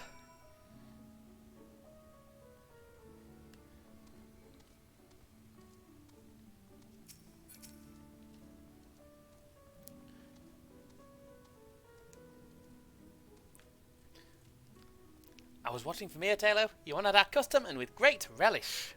You will always be welcome in Mordsook. If you need anything in our meringue, we are here to provide. Grand. You have courage, my friend. Ronron's wares are more exotic than harmful, but I don't envy you the bellyache you'll have on tomorrow. Right, now that you've eaten, I expect you're eager to get back on the road. Would you mind if we delayed our departure a touch? I have a few deals left to close before I can conclude my business here in Mordsook. Alright then. Oh, offering your services, are you? I, well, an assistant would certainly help hurry things along. I have a receipt here for some goods that need picking up from markets. All properly paid for, you just need to do the lifting and carrying. Alright. I'll go and take some care of some last minute haggling then. See you in a bit.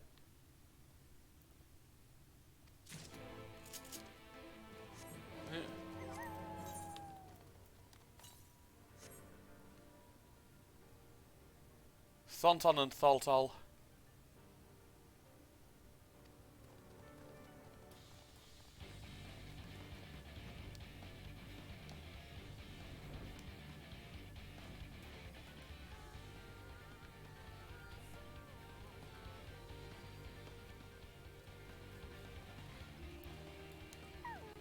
That's one. Oh, that's one of them. Cassard sent it, did he? Right. Yeah, what kind of ore was it again?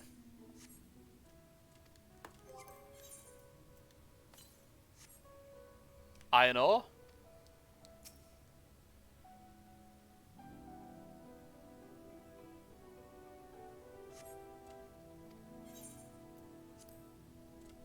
Iron ore, of course. That would explain this box I have here. It's all yours.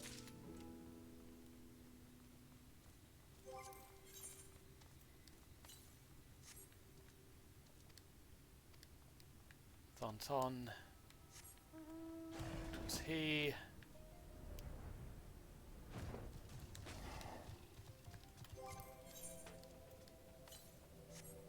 Right, table cactus and nav table cactus. Right then.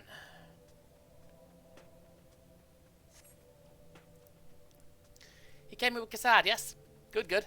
Can finally stop thinking about the sack. Please take your prickly purchase. And Mulmul. Yep.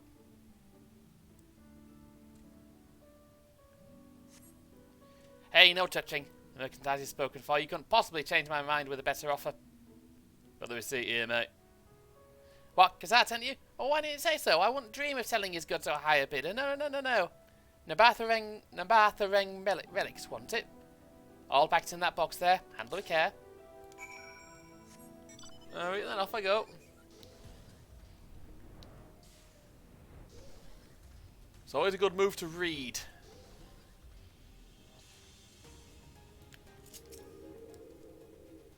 Don't tell me you've been round the entire market already. Here you go.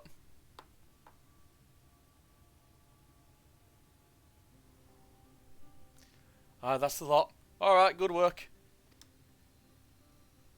And quick work too, considering you've not set foot in the place before.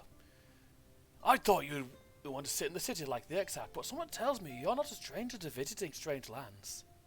Unfortunately, your proficiency presents something of a problem.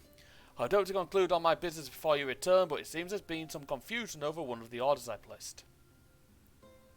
I'll have to drag in my middleman and sort this mess out, so to make you sit around and twiddle your thumbs. Cassard, feels like an age until I saw you.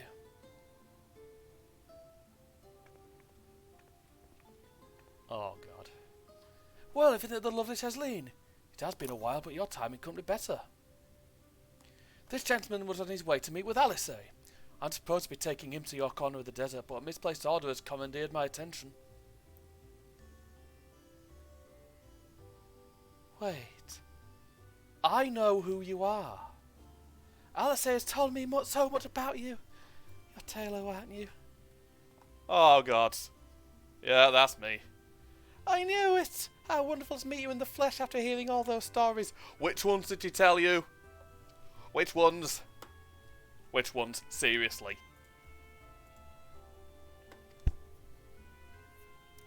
I'm Cesline. I work as a carer here at the inn, and I've gotten to know Alistair quite well since he took up guard duties there. Do you want me to take over as Taylor's guard, Cassard? My shopping's all done and packed for the road, so it'd be no trouble. It'd be a great help, thank you. Well, it looks like you'll be able to head straight out after all. My caravan and I will be in the area for a while yet. Seek me out when you've had your fill of Amarang, and I'll send you back to the Crystarium. Alright.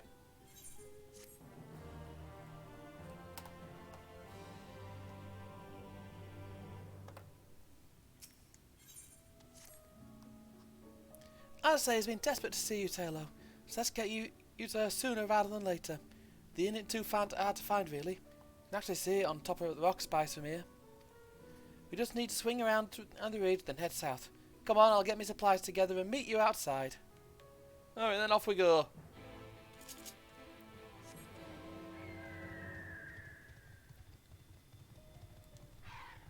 Right then, Tess. All set? Oh, I should probably mention the wildlife. While most of them will leave you be if you keep your distance, the local coyotes have learned to prey on folk heading home from the markets. I can usually swing a sword well enough to fend them off, but I may have loaded myself down with too many bargains today. Think you can handle any beasts that trying to make a meal of us? Alright, will do. Thought you might. Alistair was always saying how much you... I mean, let's get going then, shall we?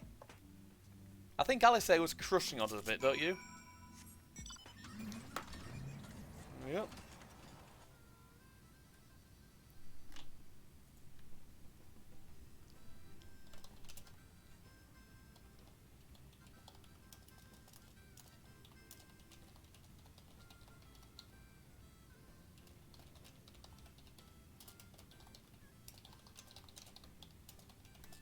Well then.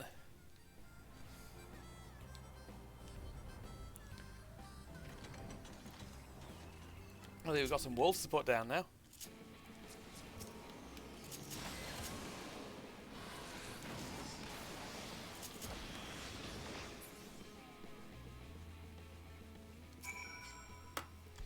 Sorry, there wasn't much time to shout a warning.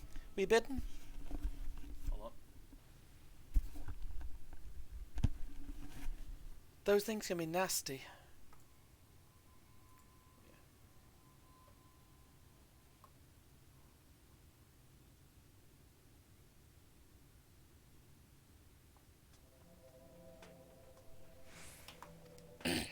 Yeah, hardly a match for you, it seems. I always thought Alisaie was strong, but in her mind she was never... Now it makes sense. Well, we should push on. Might be best if you scout ahead and clear out any coyotes that have our scent. I'll wait here so you can fight without any distractions. He must be blazing his way through the story.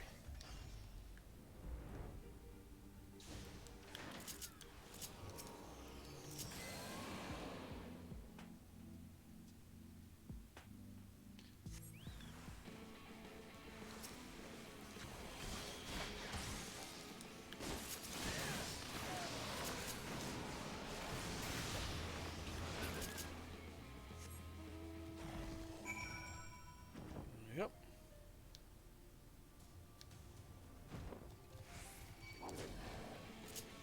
Really?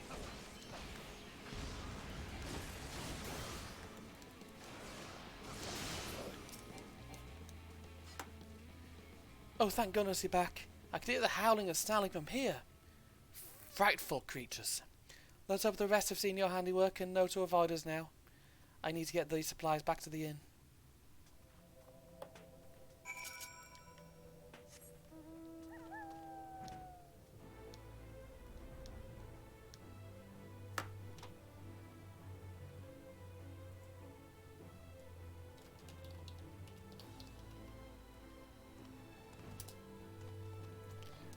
And here we are, back to Cesline.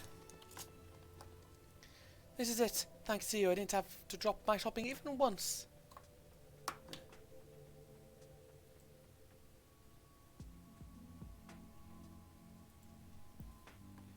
Come to think of it, I'm glad I didn't make the trip alone. Seems you ended up escorting me.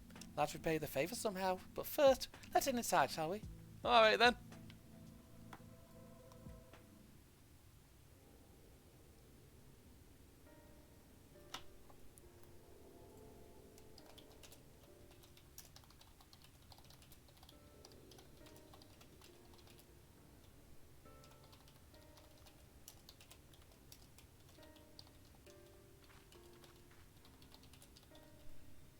Anyway, welcome to the Inn at Journey's Head. You might be our first visitor from the Kistarium since Alice arrived.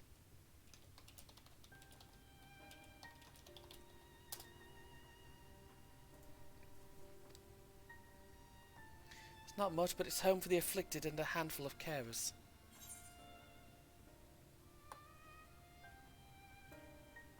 Still nothing contagious, is it? Contagious? Well, no, not as far as we know. I don't think I've met anyone besides Alice who is so unfamiliar with our situation here. Most folk have grown up knowing someone who knew someone. I might leave out somewhat obvious, so it may be best to have Alice give you the full explanation. Alright.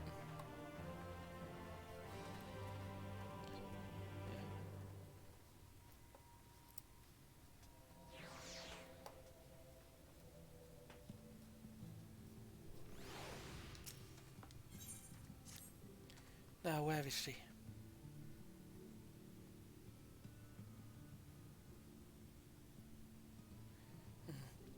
Think she might be out on patrol. You could wait, I suppose, but why not go and surprise her? She usually takes a look at things from the watchtower first, so you might be able to catch her there. It's not far. Head out on the south side and you'll soon see it. I'll stay behind in case she comes back when you're gone. Well, alright, love. Alright, then let's go see Alice. Other way. It's south. Oh, shit. Right. Well, from here...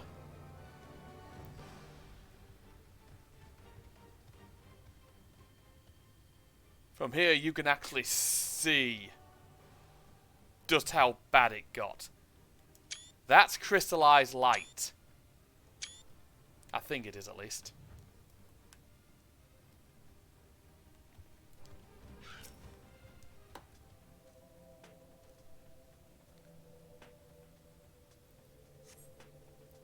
Alice is nowhere to be seen, but you spot fresh footprints on the ground. They look about the right size. Hold on a minute. Yeah, because again, Alice is quite small. The small footprints lead off to the northwest.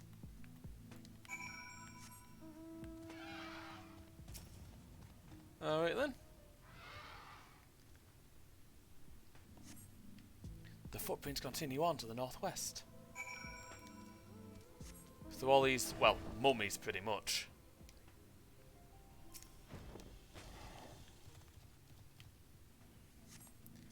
The footprints curve around to the west. There we go.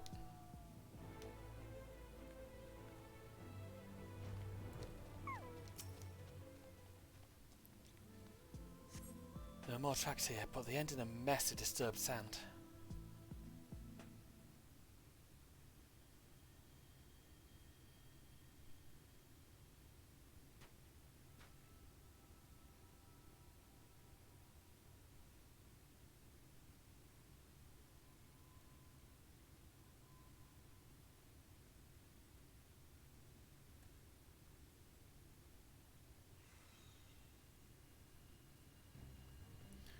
Oh.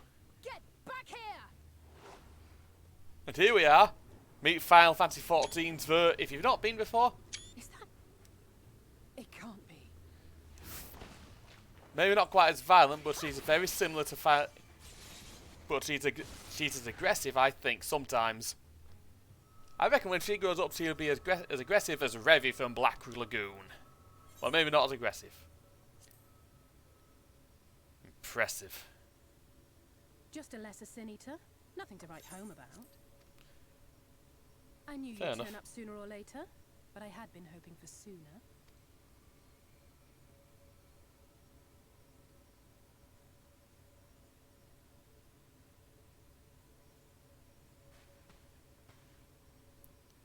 Liking the new look. How are you? I'm very well.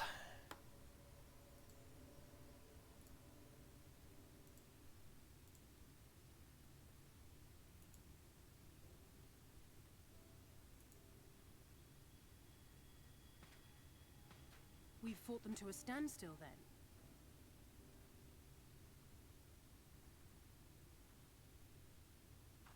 Exarch did say that the Empire seemed to have drawn back when he last looked in on the source. But without knowing for sure how fast time was passing there, I couldn't help worrying that a lot might have happened since then. I'm heartily relieved to hear that it hasn't, just as Alphino must have been. As you can imagine, both he and Urianger were desperate to hear the news from home when I arrived. I bet. I haven't actually seen Thancred and Y'shtola yet, but they will have heard all the latest developments from the Exarch by now, or should have at least.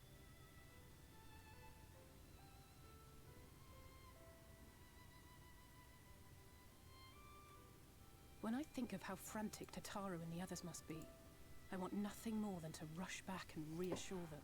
But we still haven't found a way to reverse the summoning. And even if we had, we couldn't just ignore Urianger's vision. They'll be thinking of something, they'll be fine. He may use 10 words where one would suffice, and they may often obscure as much as they reveal. I mean, yeah, But that's on what this Urianger. matter, he was as clear as day. I do not doubt for one moment that he saw what he claims. Nor how difficult it must have been to speak about them. The 8th Umbral Calamity and your death aren't exactly topics for idle conversation.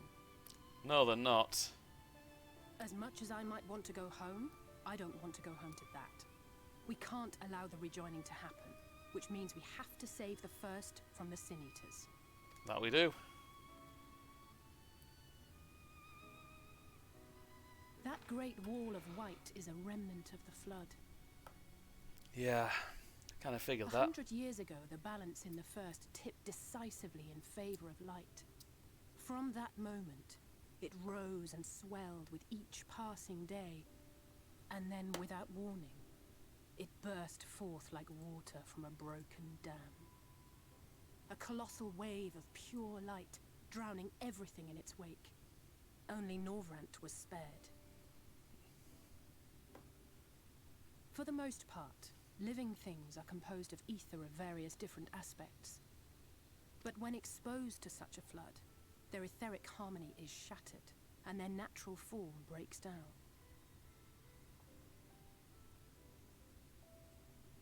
Then they either perish, or are warped into mindless abominations.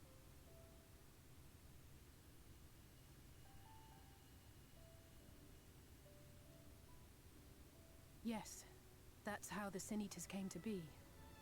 They were once living creatures, or people, that were caught in the path of the flood. Once the change is wrought, there is no going back. In that instant, they are gripped by an insatiable appetite for ether, and will happily gorge themselves on any living thing within reach. But even Wonderful. that's not the worst of it. The stronger Sin Eaters can plant light in us, like seeds in soil, corrupting our ether, and triggering the birth of new monstrosities. Wonderful. They are creatures of base instinct, that exist only to feed and to multiply. They feel no pity, know no remorse, and are utterly deaf to reason. Which is why they must be destroyed. Every last one of them. Well, good luck hunting them all down. The infirmary is full of the Sin Eaters' victims, left here to spend their final hours waiting for the change to overtake them.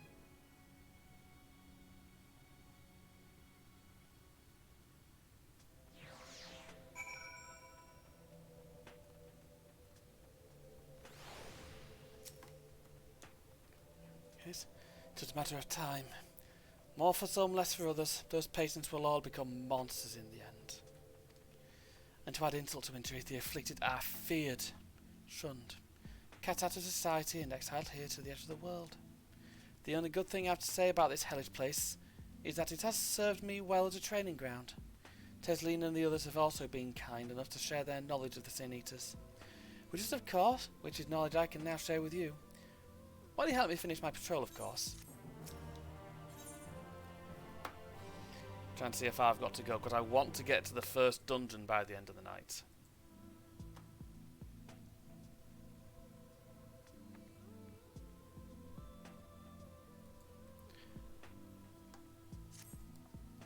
Here's what we'll do.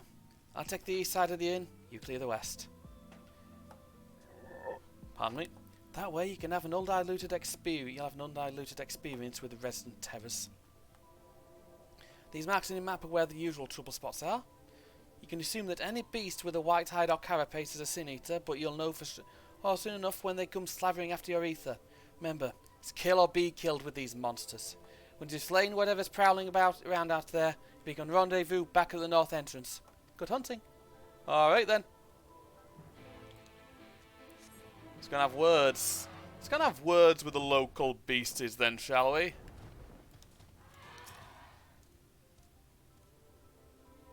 And I've got me bird, that'll help.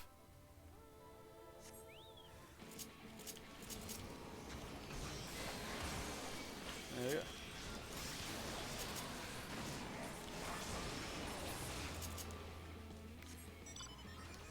That's one. Honestly, you think I could use the mount to just fire on them, but that'd be too easy, wouldn't it?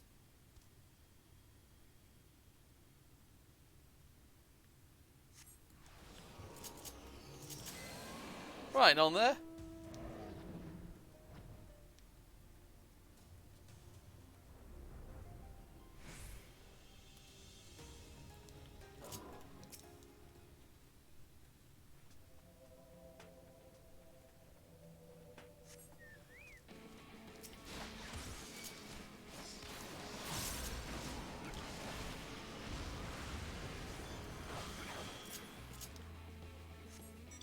No much point really throwing everything I've got them at this level, is there?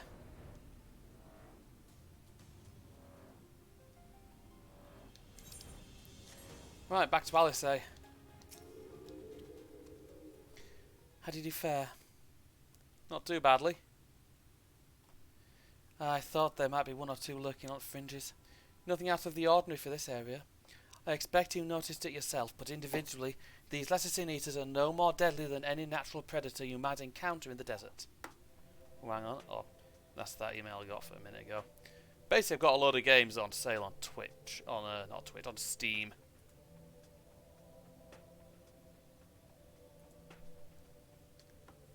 Looks like it's when they appear in numbers that they pose a threat.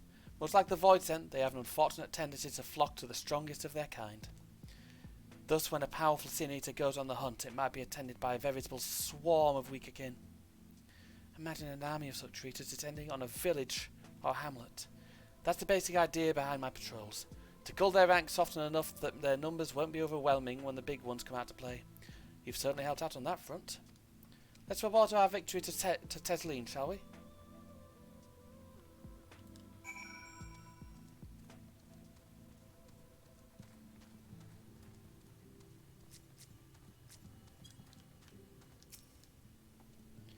Alice tells me you helped out on the patrol. You have our thanks and my apologies for leading you from one battle to another ever since the moment we met. In any case, I'm glad to see the two of you found each other. You have no idea how badly Alice has missed your company. If Taylor was here, he would kill everything.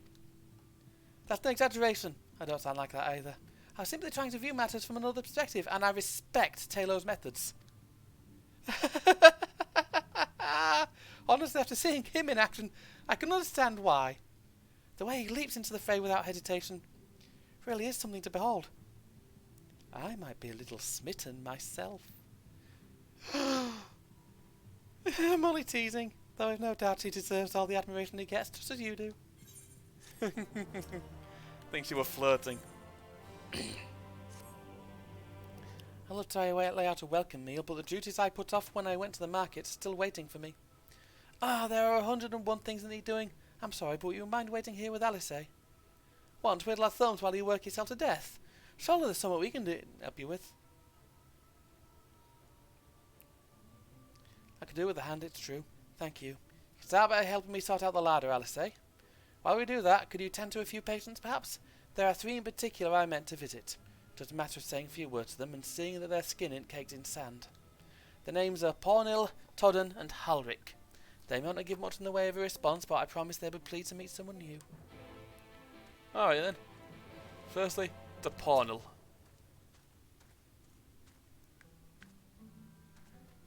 These are all folks these are all folks going through the transformation of sin, or becoming a sin. These are all folks who are becoming sin eaters, sadly. Thank you.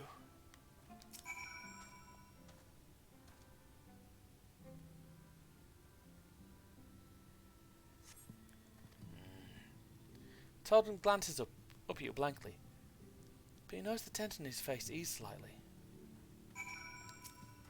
And Halric.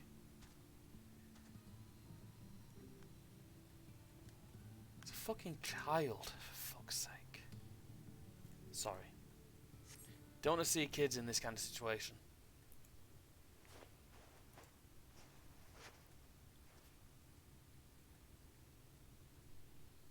Halric remained utterly still as he wiped the sand from his cheek. The texture of his skin has hardened into something akin to plaster. That ain't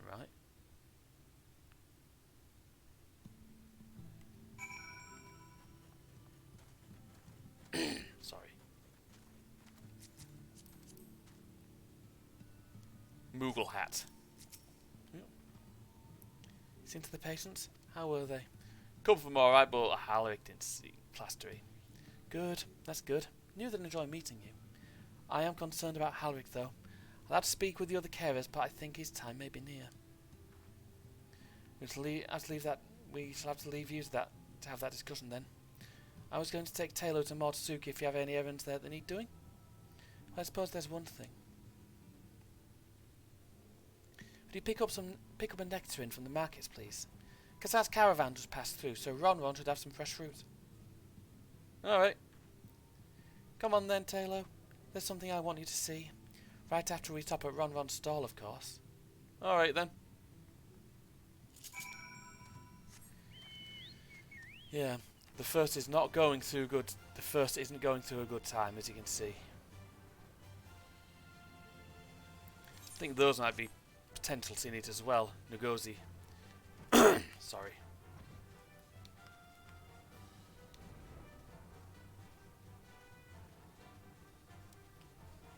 I think I'll be done with this just before Dynamite comes on in a few hours. Hopefully.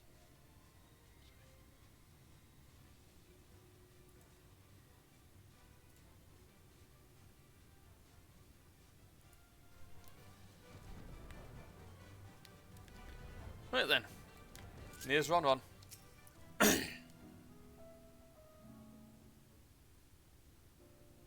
Back again, are you? Need to taste another of Ron's wares? Actually, we're looking to buy a nectarine. Do you have any in stock? Oh yes, nectarines, peaches, grapes, fresh and juicy. Given how richly you cracked your coin purse with me, I might still owe you food. Here, take this one free of charge. Oh, thank you. Of course, I've never seen a Maud merchant give away something for nothing before.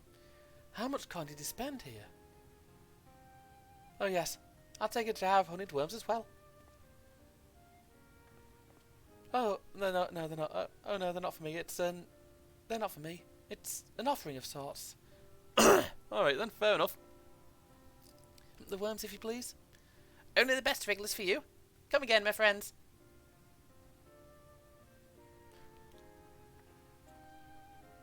Right, that's our shopping chores taken care of. Let's head up past the ether right to the main tower. The view I want to show you can only be seen from its very top. Alright then.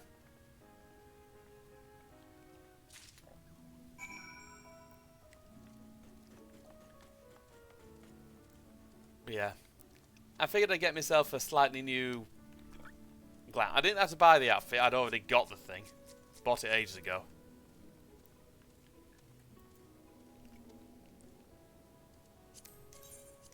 Oh jeez, that hat. And Raya Molcott.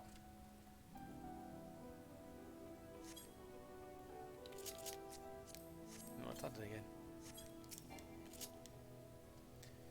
Here are your precious worms. Here are your precious worms. That buys us a trip up to the top of the tower, does it not? Glaze Wigglers! You actually bought them!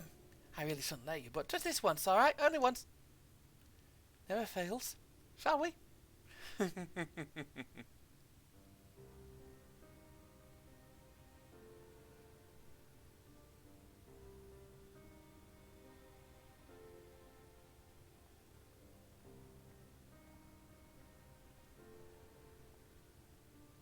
Look, over there, where the wall is broken.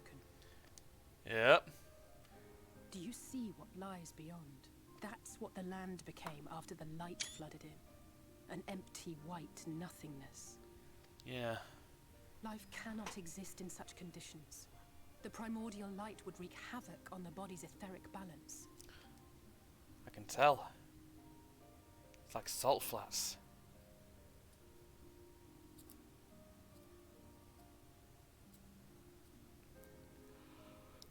That nectarine you bought. It's Halric's favorite fruit. Oh. This? No, I'm not making that joke.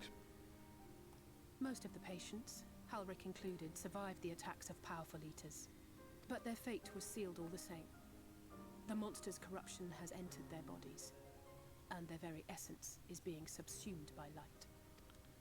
It's not brilliant, is it? The twisted state of the world itself just makes matters worse. Under normal circumstances, a person's ether naturally tends to equilibrium. But for these poor souls, the opposite is true.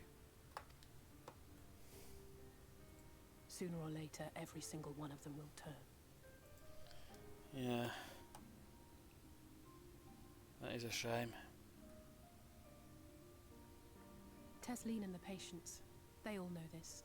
They know what has to be done before the change goes too far, before the eater within takes over. The preferred method is mixing poison into their favorite food. In my time here, I've borne witness to a lot of last meals. Yeesh. Didn't hit me the first time I played. I feel just as helpless as before. No matter how hard I fight, it's never enough.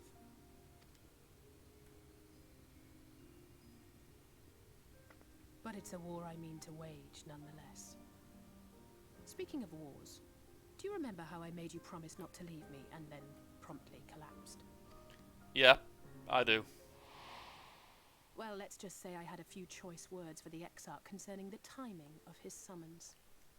He did mention that. But even if the fault lay with someone else, I couldn't shake the feeling that I'd abandon you on the battlefield. You hadn't. So We'd I won. swore that I'd make up for my absence there by making a difference here. And that's what keeps me moving forward, even when things seem hopeless.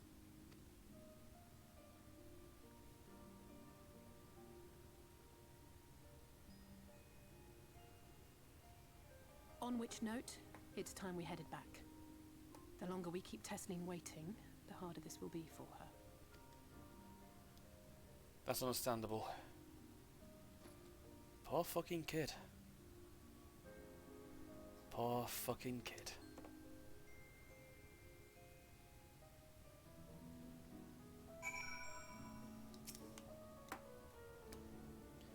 I'm glad I was able to show you that.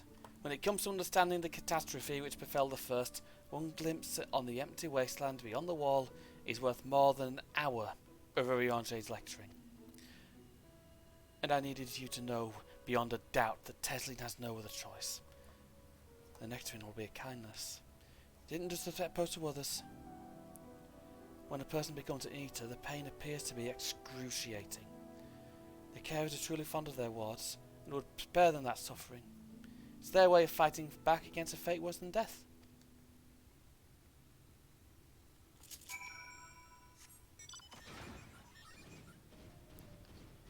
Oh, jeez.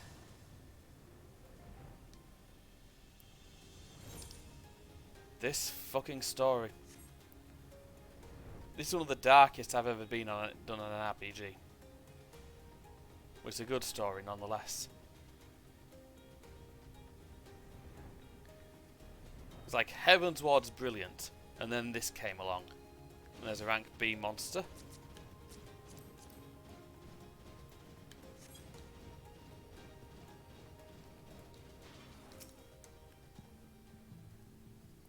Go ahead. Think she's been waiting for us? You're back. Hope you had a nice time. Did you manage to find a nectarine? Yeah, we did. Here you go. Thank you. Alisaie's explained why I wanted this, has she? I can see it in your eyes. But we may not need it just yet. Spoke with the others and we've decided to keep an eye on Halric for now. Thanks to you though, if his time does come suddenly, we'll be ready to send him on his way with a taste of happier days. Ooh. Well, nothing is going to happen for a little while yet, so let's see if we can't lighten the mood. Don't our gloomy faces worrying the patients? Think it's time for that welcome meal, don't you? Take a seat, I'll make us a nice stew. Well, IRL, I'm not a fan of stews. Don't like gravy.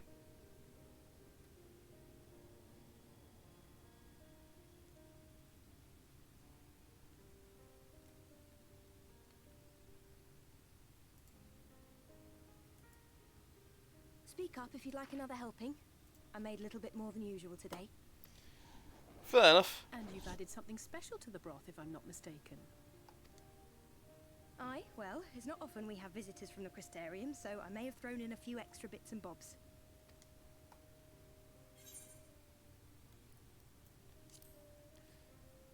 I'll have another bowl then. That's what I like to hear. Give me a moment to warm up the pot.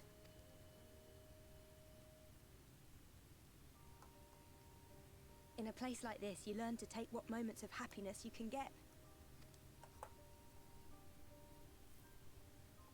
I remember when I first came here with my mother. She was showing the early signs. Oh.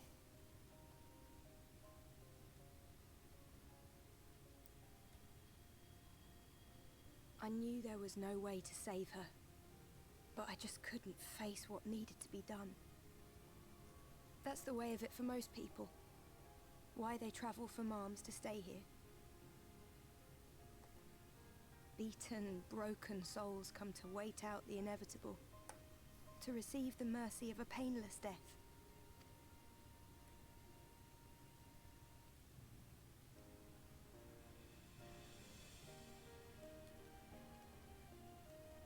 When my mother finally left this world, I was mad with grief, but also thankful that her passing was a peaceful one.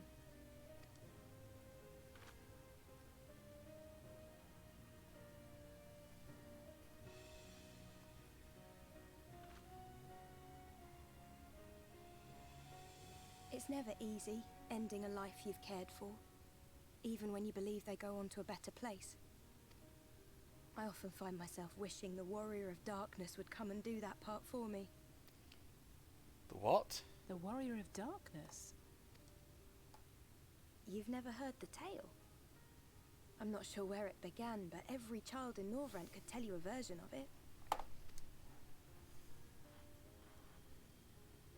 Warrior of Darkness, servant of death, take care of our souls at our dying breath. Let sinners and eaters of sin go with thee, that all may return to the sunless sea. Well, that's the version I was taught anyway. It's just an old bedtime story. He's certainly never deigned to visit us here. Which is a good thing, surely. He sounds rather ominous. Do you think so? I always liked the idea that he treated every soul the same, even the Sin Eaters. I mean, maybe.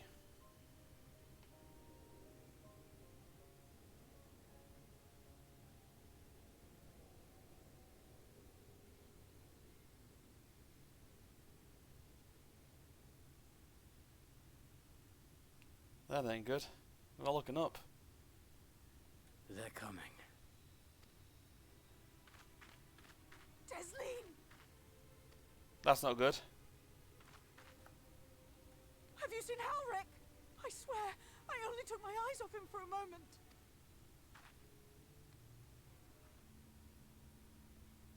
That ain't good.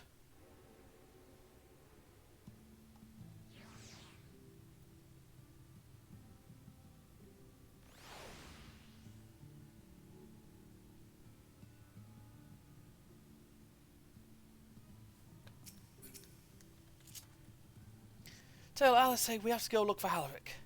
I don't know what's gotten into him, but if he's wandering out there all alone... We'll assign search areas and split up. Any idea where he might be headed? No, he's never done anything like this before. But it can't be a coincidence that the other patrons are suddenly so agitated. They can sense something. In any case, let's keep the search close to the inn. Halric isn't very strong on his feet, so he won't have gone far. I'll search the east side. Please, Halleck. Please be alright. I'll cover the north and west then. You take everything from here to the south. Perfect, right next to the exit. That's not brilliant. Right then.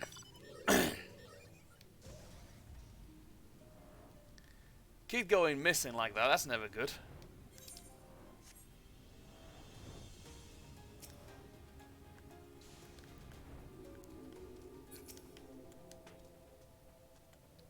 In a place like this where there's not much fucking left.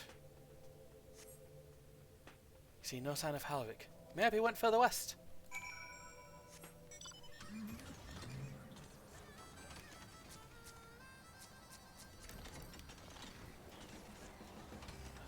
There you go.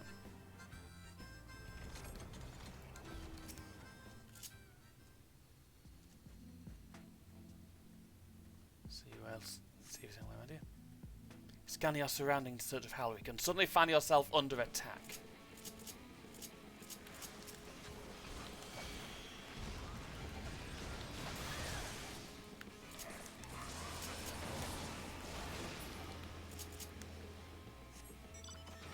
Yep. And that was a minor Sin Eater.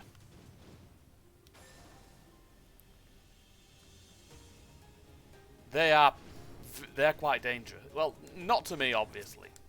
But the idea of them, holy shit. Right then. Cutscene time. Oh, this music. We're at Bedlam's Any sign brink. of him? No, no sign. You? No luck then. But he surely can't have gone far. We should keep looking.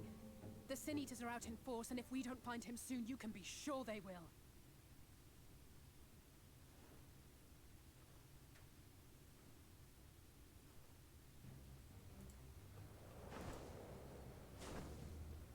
Oh, that's a beastie. Did you see the size of that thing? It must be one of the nasty ones. Looks like it. Wherever it's going, it can only mean trouble. After it! Gladly.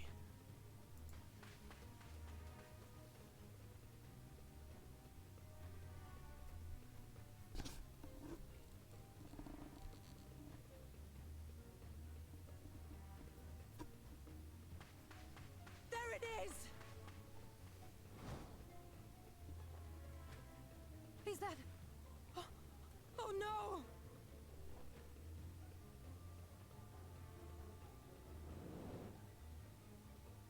Halric! Oh, jeez. We have to run! Oh, fuck. Tesling! No!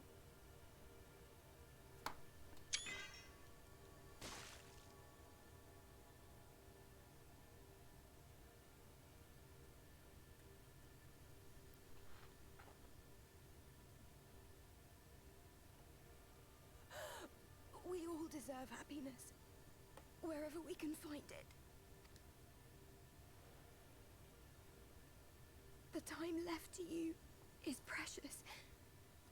No one should die in pain. Mother, I...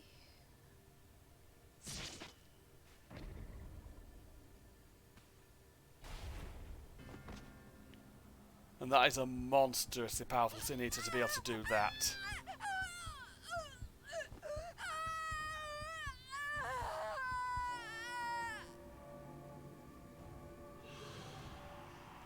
And the music doesn't help either.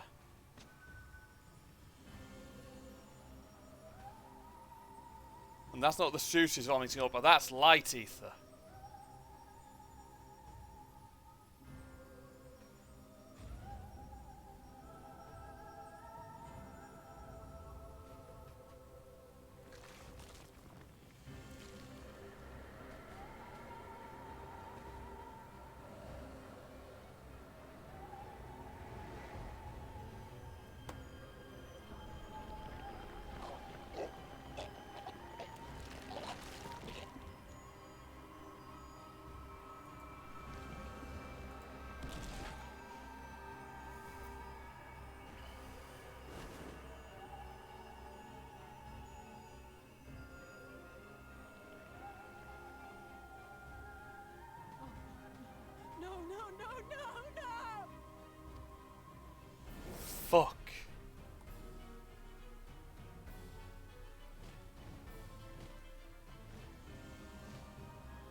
And now she's lost herself.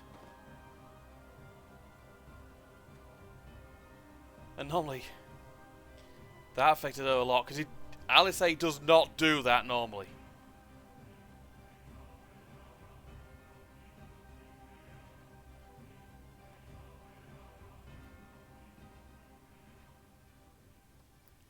Jeez.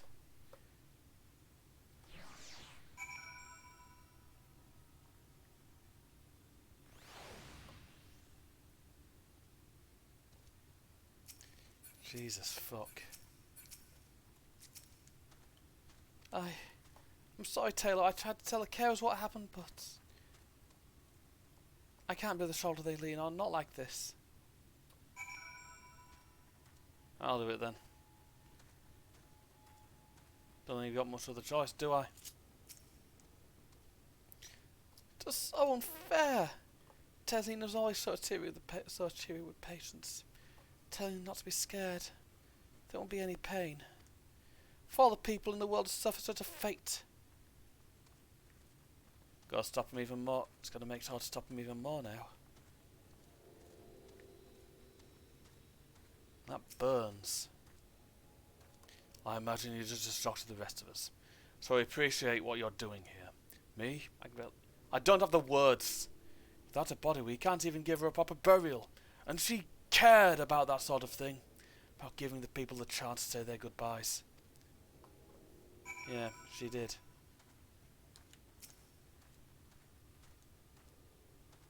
Going away now. Further and further.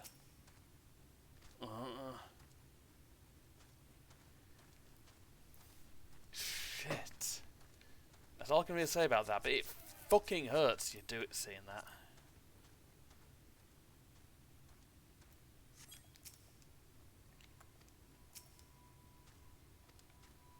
Halleck is as unresponsive as ever. Stands motionless, staring up at the sky where the Sin Eaters made their escape.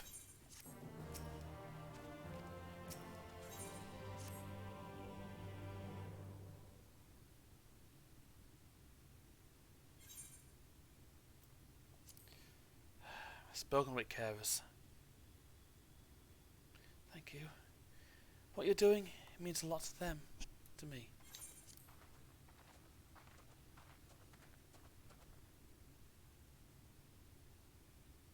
Sorry to interrupt. We realised we hadn't thanked you for rescuing Halric. You weren't hurt at all, were you? Hurt? That wasn't even a fight. I was too late, too slow. I thought I could protect you. You can't blame yourself for things beyond your control. You brought Halric back safe and sound. No one could have done any more. I'm sorry, but I've come to a decision. I won't be continuing my role here. I hope you will forgive me for leaving you, and that you will delay Halric's last meal for as long as you possibly can. Not until it's too late, of course, just give him what time you can. We always do. Of course. She would have done the same. Farewell, Halric. Keep Teslin's words close to your heart.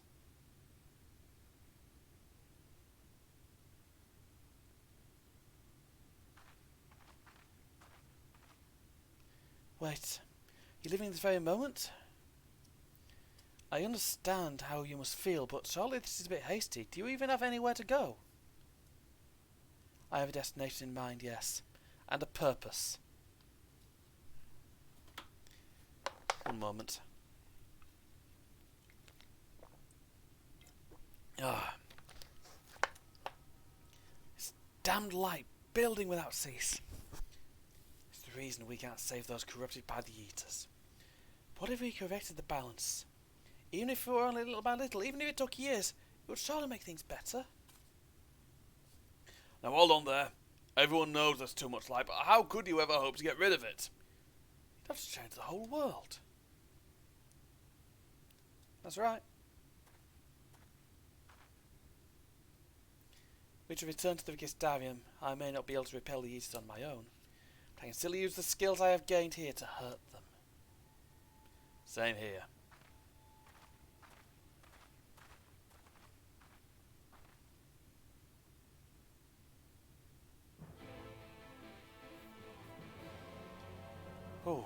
Sorry for going quiet just then.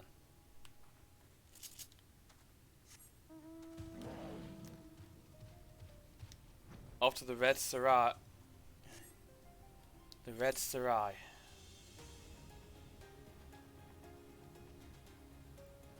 Seriously. The fucking Sin Eaters.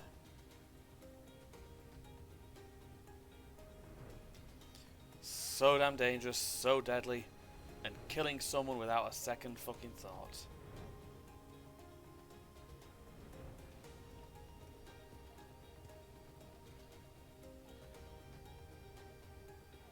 So similar things there must be similar monstrosities whenever another sort of calamity happened. A fire of ice.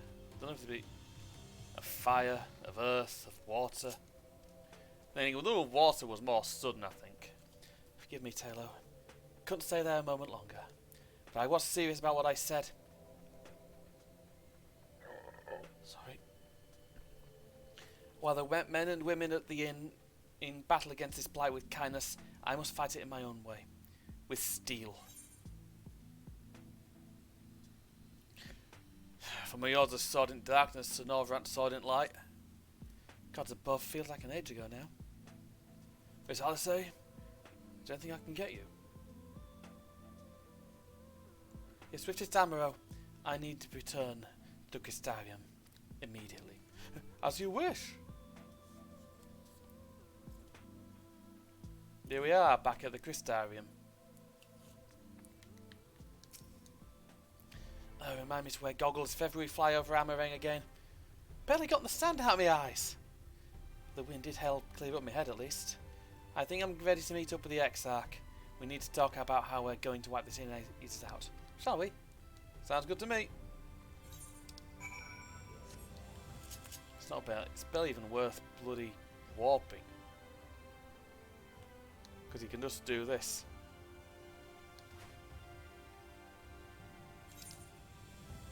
Right then. Over to the Exarch.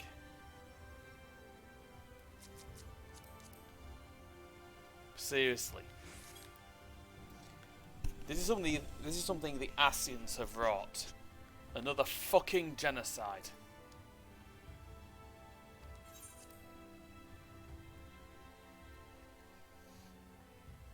And a massive one. Thank you for seeking me out, Taylor. Meant a lot to have you here at my side. I was tempted to set off again the moment we had decided upon a direction, but you still have to visit Alphino, haven't you? And if I know my brother, he'll be on the cusp of discovering something vital to our success. If he aren't already. I'm content to stay here and consider our options for the time being. Don't keep me waiting too long, eh?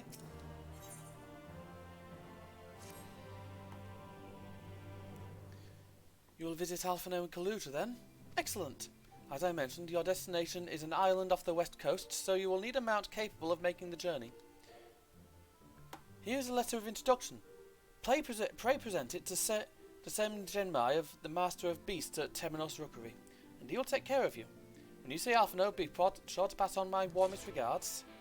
Will do. Oh, jeez.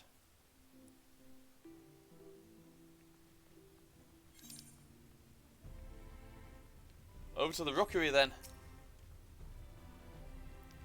So I'm not good at speaking when shit like that happens. I get a bit non-verbal. If that makes any sense. I get a bit quiet. Because stuff like that, fuck. Comes out of nowhere, no matter what, it hurts. Because you don't like seeing characters die pointless fucking deaths like that.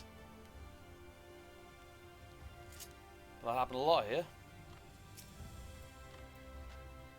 Your face is unknown to me. What business have you in my rookery? Got this letter for you, man.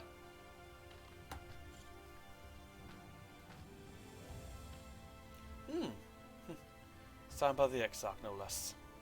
Yes, I can provide you with an ammo for passage to Kaluja. I'll pick you out a friendly whelp. Indeed, I was expecting a chocobo. A chocobo? Do you hail from one of Norvrant's more isolated settlements, perchance? I hear there are a few places where they ride little else. But here in the Crystarium, mounts like that grey fallow there are far more commonly used. And seeing as you are plainly unaccustomed to riding armour, I think it best I accompany you on this flight myself. Any Zune worthy of the name could do it, but of course, the Exarch sent you to me. Ensuring you arrive safely is my responsibility. Gather your things and meet me at the Amro launch. One of the junior tamers will attend to you while I ready the mounts. Alright then. Oh, and she's at least decently geared. Well, until the launch. Donich. Gonna have a word with the aspiring Amro tamer. You want to fly an Amro to Kaluja? Well, I suppose if Master Genbai is going with you. Wait here, please. The Master should be along with the mount shortly. Well, off I go then.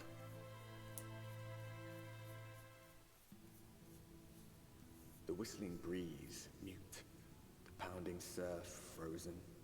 Time itself takes a breath. At light's edge, all is perfectly still. The world captured in a painting, locked in a moment. Music, faint and fleeting, drifts coastward on the lifeless air. And in the distance, beyond the broken earth, a city beckons.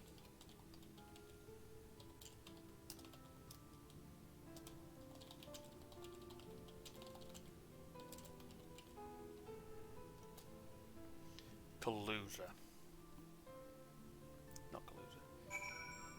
Yulmore. Right then. We are arrived. This is Crackshell Beach on the eastern coast of Kaluja. You should be safe here for the present.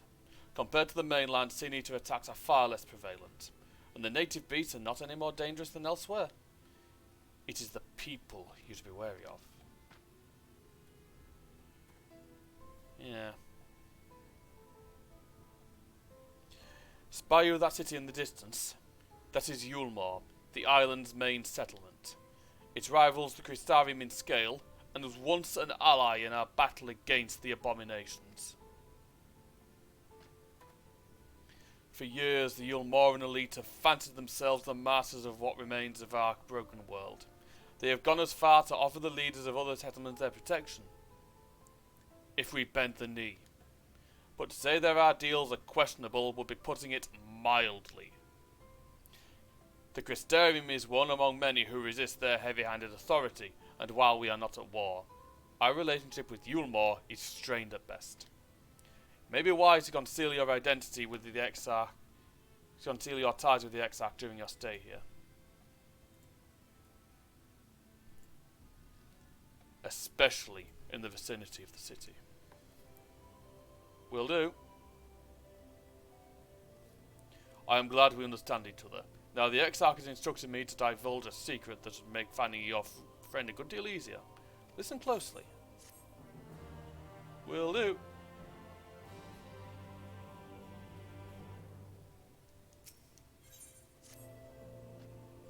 If you head south along the... Oh, sorry, thought something going on there. If you head south along the coast, you will eventually come to a fisherman's shack. A friend of the Crystarium lives there, a man who goes by the name of Eba. Eba keeps an eye on everything that happens in Kaluja and will be able to point you in the right direction. Send him a sprig of thyme. That would let him know you can be trusted. Here, this should be enough. Find your friend. I will stay here with the Amaro until you are ready to return. Basically keeping those two things fed. So it's not too far from here.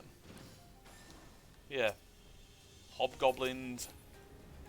Different versions of Gubius. And you can see the ruins of towns off in the distance. And yes, they are just ruins. Ah, Aba. What are you after? Fish? Grab? They've got an eel in a barrel somewhere if you've tasted them. I've got this. Oh, do love a bit of time.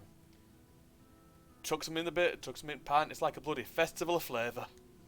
Now, what is I can do for you? Can't say as there's been any major upsets to report these past few weeks. Looking for Alphino. Alphino, eh? I know one. A young champion at Downtrodden. Ilmore's richer than all the Northrend put together, but it's a different story for them as live outside the city. Most spend every waking moment just trying to stay alive. Just makes your friend's dedication to helping others stand out all the more. Aye, you can hazard a guess to where he is now, get a message to him. But you'll need somewhere quiet to meet, away from prying eyes. Make for Stilltide, that's the fishing village just up path there. You're looking for a rundown excuse for a tavern the locals call Leaky Keel. Wait there, and I'll see that Alphino joins you. Alright then.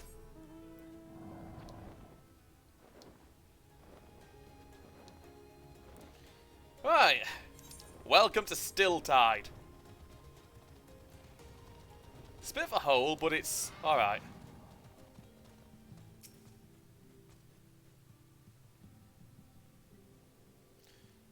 Complete with buxom barmaid. For your first time in tavern? It's customary to buy a drink if you mean to loiter. What'll you be having? You know what? I'll have a mead. Some mead. Fine choice. What'll you be paying with? Here. Well now, those are exotic. Where do you come by coins like that? Sorry dear, I don't doubt they have value, but I don't have a touchstone to test their purity. I'm not about to go begging for one from the neighbours. Just have to come up with some other arrangement. Here's an idea. There's a convent at north where we grow our veggies, but lately the pests have been eating more than we have. What do you say to a bit of extermination work? I want you to quash any vermin you find, then visit caretaker and give him an earful from me for sleeping on job. He'll be in old silo next to a fence, snoring like as not. Do that for me and he can laze about here as long as you like. Alright then. But he's just like, look, you go do this for me and I'll let you have some drinks on the house. It's like mead. I'm never gonna say no to some mead. Right. Let's deal with crops. Not in good shape either if they're blighted.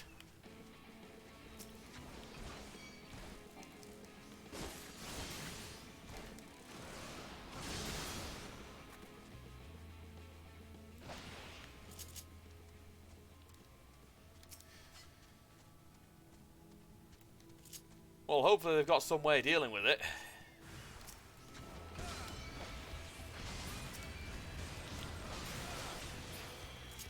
Yeesh.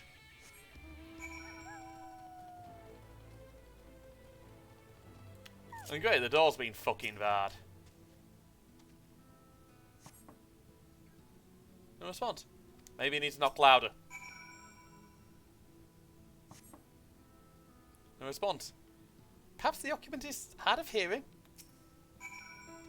Bang on it, mate. Kick it fucking in.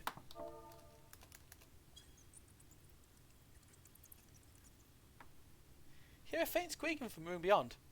Time to burst in and save the day, brave adventurer.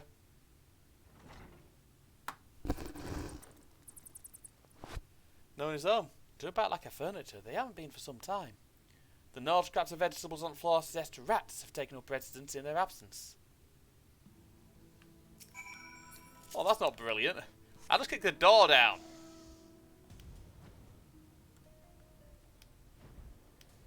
Space is like, yeah, I know what this is about. You can go do this for me so he's got time to get here. And so you don't wind up pissed on mead. Because if it were me, that's what I'd be doing. Welcome back, dear. What that good-for-nothing caretaker have to say for himself? Well, he wasn't there. Gone? What's left to join the rest at Hopefuls? In Gate Town, outside Yulmore. Outside Yulmore? You don't have a clue what I'm talking about, do you? Indeed, I was thinking you were another dreamer. Well, never mind that. Take a seat wherever you like, dear. You've more than earned it. Leave and throw in another drink on the house. Oh, thank you. Next one's 1 minute, please.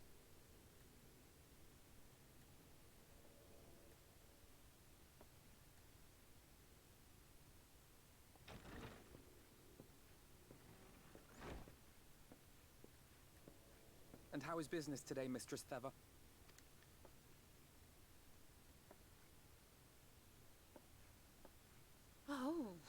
frenetic. Look, I have a new customer.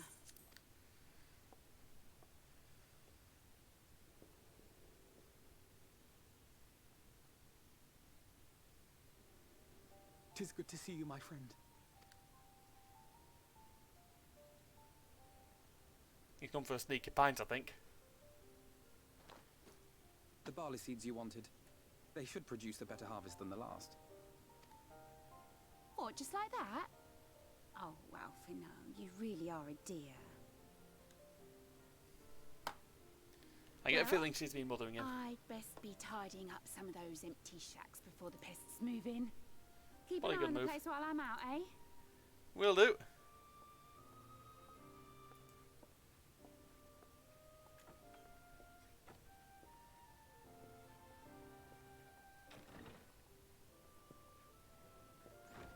It seems an age since last we spoke.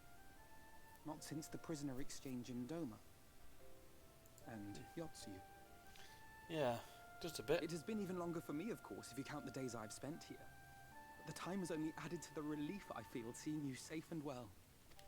Oh, thank you, Alfie. Oh, more of it about you, to be honest. Huh. Alize said much the same thing. I don't think I've ever had such a scolding. I fucking bet. But I believe an exchange of news is in order. Come, tell me of your arrival and all that came before. Yeah, I get the feeling Alice will have told him some of it, including, during the bollocking, probably what happened with the Emperor.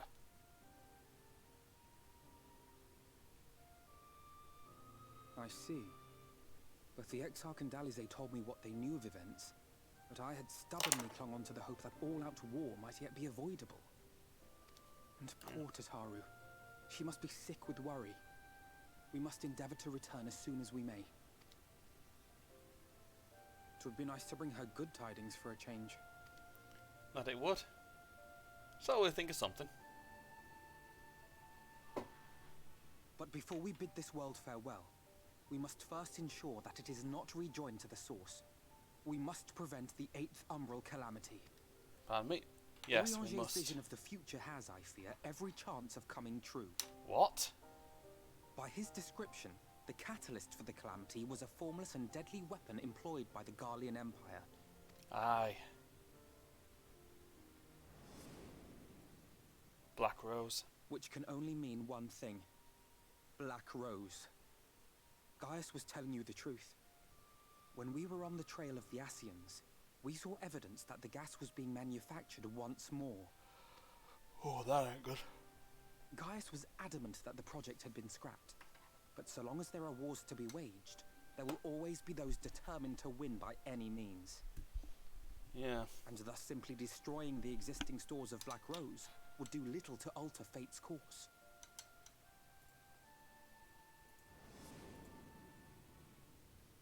In that sense, our involuntary journey here to the First was something of a boon. Together with the Exarch, we've developed a theory as to how we believe the rejoining will be set in motion. Go on. I'm sure Orianger himself will cover the subject in more detail. Eventually. Well, I found him yet. But I can tell you the process requires that both worlds, the Source and the First, be facing an existential threat. One being Sin Eaters, of course. Yep. They are a menace that I would dearly love to remove, and not just to avert a calamity. Same. I may be a stranger to this world, but I will not stand idly by and let innocent people be slaughtered. Neither will I. Kinda get where he's coming from. That is what brought me to the gates of Yulmore. Ignoring its pretensions as a kind of capital city to what remains of the world, it is nonetheless a center of power and authority. If any solutions are to be found, I believe our search should begin there. What say you, old friend? Hungry for another adventure? You know me too well. Way too well.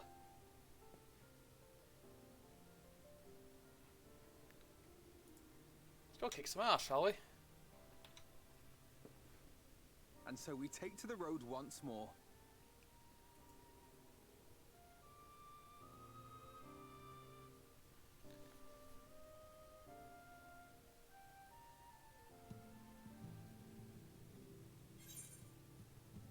Pardon me.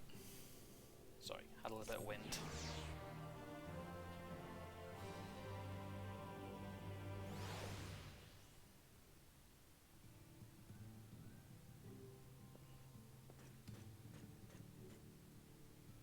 Right then.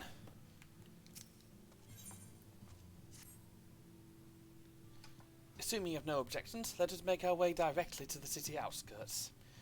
If we time our arrival just right, you may be lucky enough to see why I have yet to set foot in Yulmore, despite my best efforts to do so. Come, from here we must head west and then cross a small bridge. Alright then, off we go.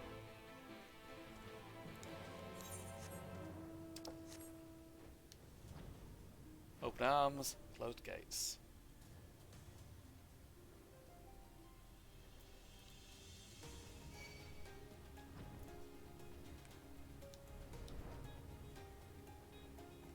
Sorry. Yep.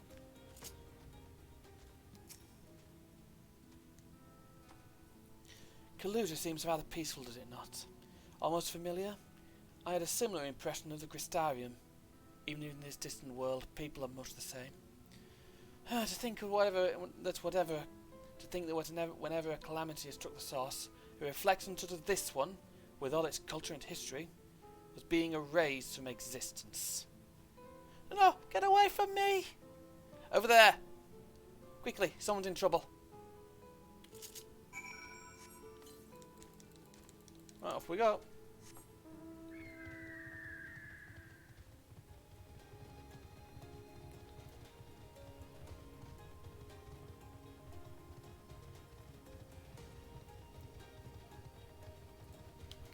Ist. Oh, brilliant. That's a Sin Eater. Look out!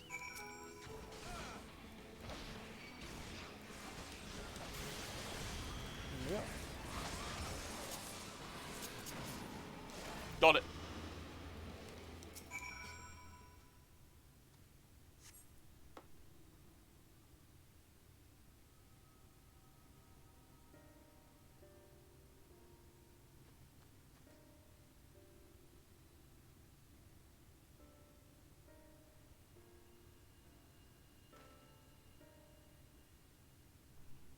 You're right, madam. Just a few bruises from where I fell. Nothing compared to what was in store for me before this brave soul came to my rescue. I honestly thought I was done for. My feet are not as swift as they once were, and I knew there was no one left to hear me scream. Not that stopped me. I should probably leave my old house behind and queue up outside Yulmore with the rest of them. Doubt those fancy lords and ladies would welcome an old crone like me. Still, even a shack near the gate has to be safer than staying here. One would hope. Either way, I suggest you avoid wandering alone, lest you make the Sinilisa's task any easier. Thank you again. You saved my life. Now, I'm sure a strapping lad like you has little to fear, but I wouldn't linger long in this place. There's naught to be had here but cobwebs and memories. Fair enough.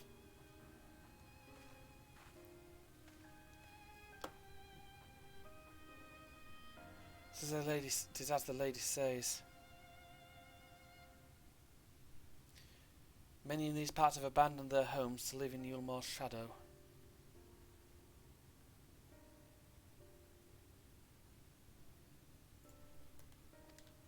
Should the Sin Eaters descend upon this region, there are precious few with the strength to finish them off. To fight them off, I mean. Speaking of which, what have you been told of these monsters?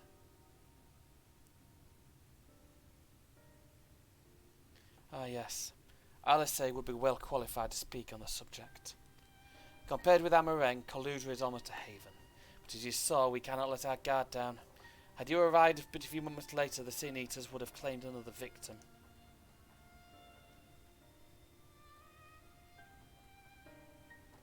Still, we have won a small victory this time at least. Now, shall we press on?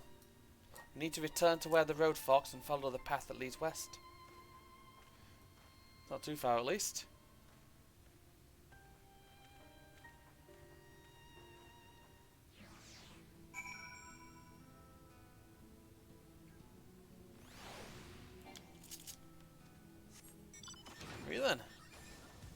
See what else he got for me in this place.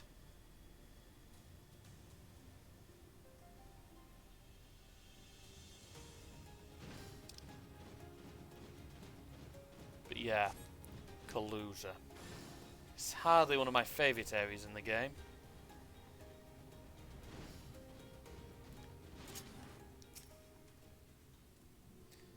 Right. A shantytown.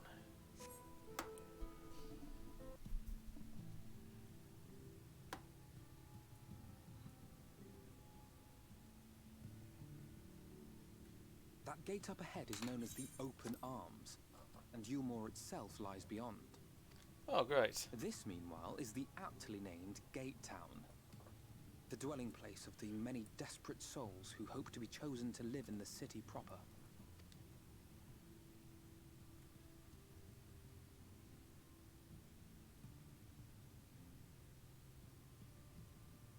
Ah, I thought I recognised you.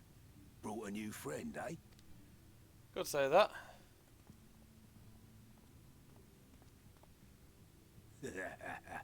I'll bet you got a trick or two up your sleeve. Maybe even 3. Care to show me? Normally I would. He's not here to compete. Leave him be. What? I was only making conversation.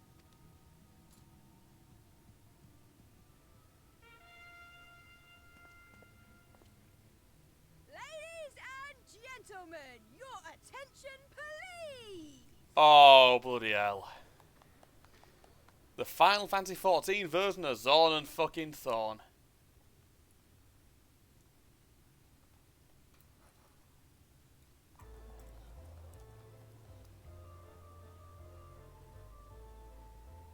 Greetings to our hopeful petitioners, one and all. Yulmore extends its warmest regards.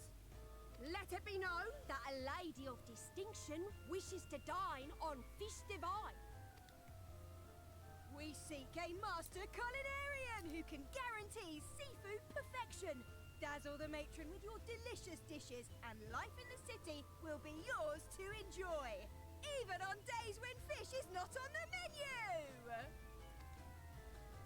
Who among you will answer the call? Name yourself or another. We may not at all. Oh, brilliant. Fish, is it? Was there anyone? What about that girl? Do you recall how I said Yulmore was a center of power and authority? Well, that is not the only reason for its fame. I figured. It is also known as the City of Final Pleasures. The noble and the wealthy who survived the flood gathered here to live out the rest of their days in decadent abandon. A poor man could sooner pass through the Iron Needle than Yulmore's gates. The only way the common folk can enter this perverted paradise is if they fulfill the whim of one of the privileged. And so they are picked over like market produce.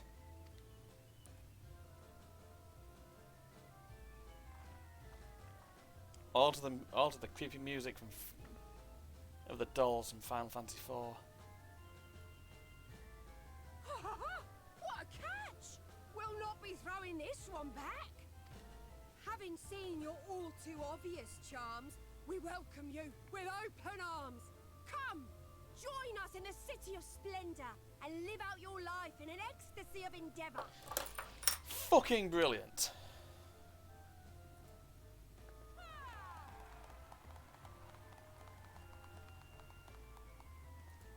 Oh, just look at those expectant faces. What could you possibly be waiting for?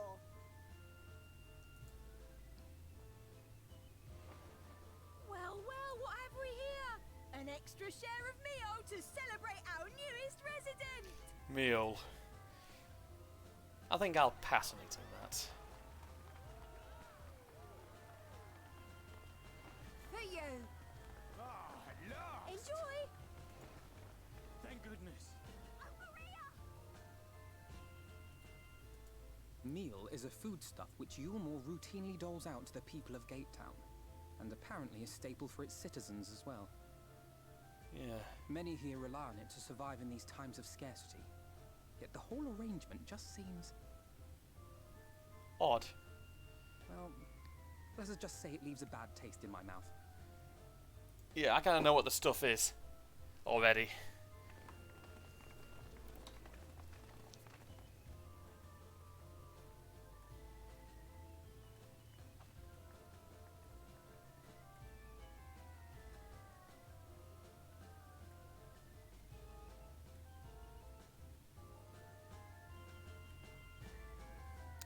But yeah, they're fucking creepy.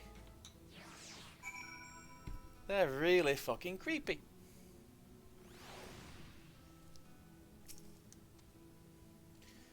Now you understand why my attempts to enter the city have thus far come to naught. The dubious privilege of residency must be won via a contest with ever-changing rules. They say this policy has been in place for the past 2 decades. Ever since Yulmar's current ruler came into power. Yet from what I've seen, it does more harm than good. Not only does it distract people from our shared struggle against the Sin Eaters, it robs them of their self-sufficiency. I've tried to propose ways they could improve their lot, but my words invariably fall on deaf ears. The attitude is so entrenched now, I worry that, well, mayhap you should take a turn around Gate Town and judge the situation for yourself. It's probably a good move. Go over the top bit first and then go elsewhere.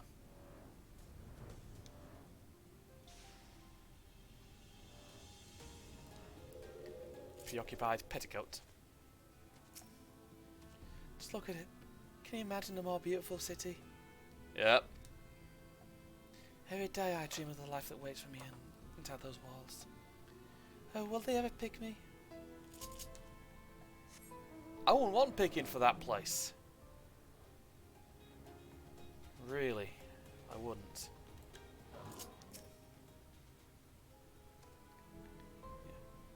Large pot bubbles over the flame. Pale chunks, meal, you realise, floating the otherwise plain broth.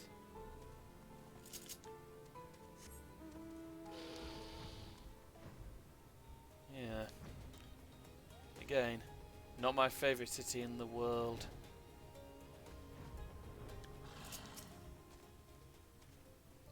Still here, are ya? Can't blame you if you're wanting a slice of Yulmar's pie. If you ask me, you should ditch that sour-faced brat and make your home for yourself here. Gate Town's not much like an eye, but at least it's safe. And the meal is the best thing I've ever tasted. Yeah, this is not a place I'd want to spend much time.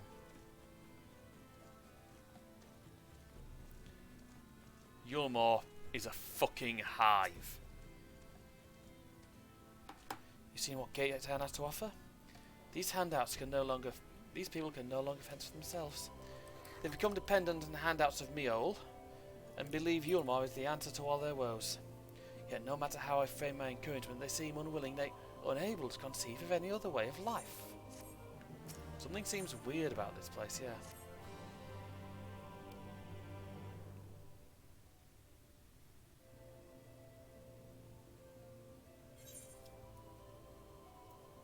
You disapprove of Yulmar? I mean, I do. It's difficult to make a final judgment without first seeing the city's inner workings. Mayhap it is that uncertainty which always makes me feel so ill at ease here. Not that it matters. However unjust this system seems to me, if these people claim to be content with their lot, it is hardly my place to criticise their choices. Sorry. But that elderly lady you rescued, does it not seem that those who have chosen to forego Yulmar's largesse are doomed to suffer for their independence? In the end, they are all but forced to seek refuge in Gate Town, and so hamlets and fields across the land are left empty and untended, hastening the region's descent into ruin. Nay, I am not convinced that Yulmar's generosity truly serves the best interests of Kaluza's people. Yet, I am not so naive to think there is some miraculous solution of all this. Yet I cannot help but frown at the sight of hard-working villagers, struggling to survive, even as the chosen few rejoice at being plucked from poverty by the hand of a capricious noble. There has to be a better way. I will not know for sure, however, until I have taken these long-delayed steps through Yulmar's gates. It is fortunate you arrived when you did, Talo. I've been working on a scheme to insinuate myself into the city. If all goes to plan, it should soon come to fruition.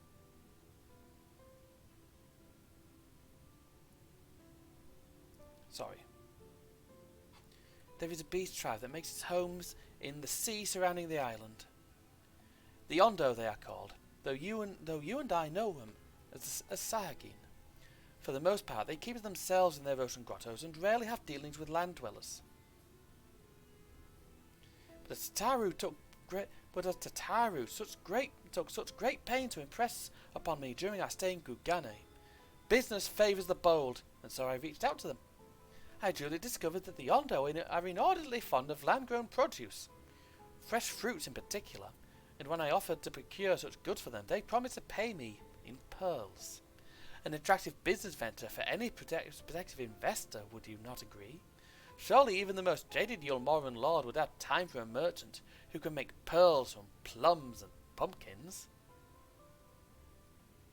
Yes, I've come a long way since my days of buying samurai swords without first negotiating a price. Yeah. Have you now? My appointment with the Ondo is due to take place in a few hours.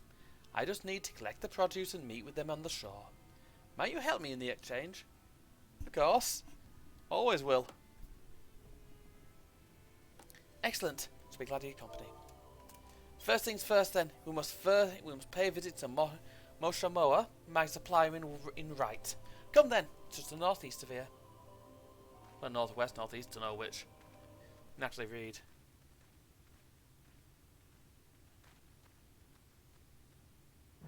Oh.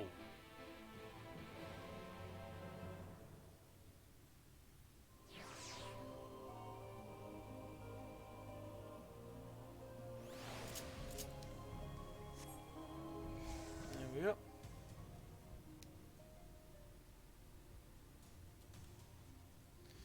Yeah. I want to get through this bit quickly. Reasonably quickly. I have an hour and 40 minutes till Dynamite comes on. So I should be able to get through, so I should be done before then. Hopefully. Just checking how many quests I've got left to go. That's Dungeons Tay.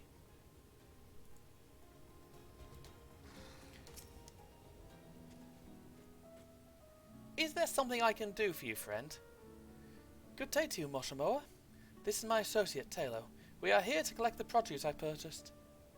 Aye, I loaded up your lackey with goods not too long ago. My lackey, I've no such person. Mr. Ladshot blew out. No, he said he'd come on your behalf, and since he seemed to know the details, just assumed. Confound it, someone must have been eavesdropping on our conversation. If this charlatan was not here not long ago, he cannot have gone far. We should split up and search the area. You find a vantage point on the south side of the town, and I should take the west. Oh, brilliant.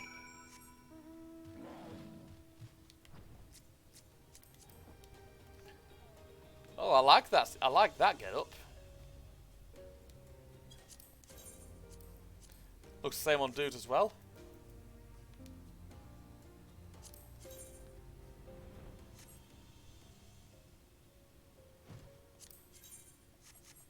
Yeah, I'm not much of thigh boot. I'm not much for thigh boots. Here we are. Male Mistella with short blue hair.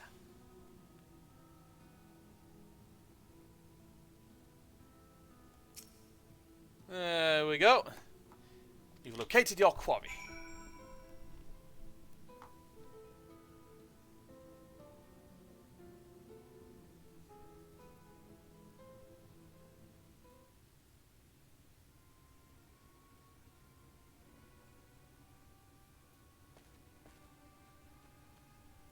Taylor, any sign of him? Yeah, he's over there. You've a keen eye. Let's move in before he makes good his escape.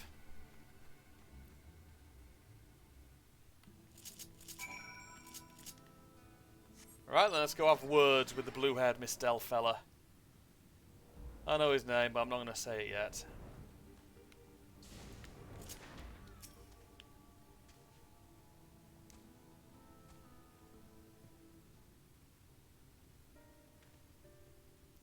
there you are.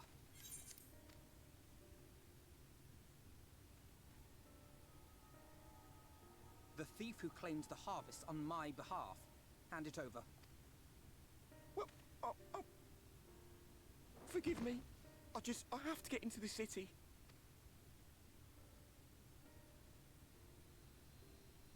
I have no family and all my friends have already been chosen. No one here gives a damn about me. When the meal gets handed out, I'm lucky if I get a smell of it. No matter what I do, they won't call out my name. I'm so tired, I'm so bloody hungry. I thought maybe I could steal your idea. Get in that way.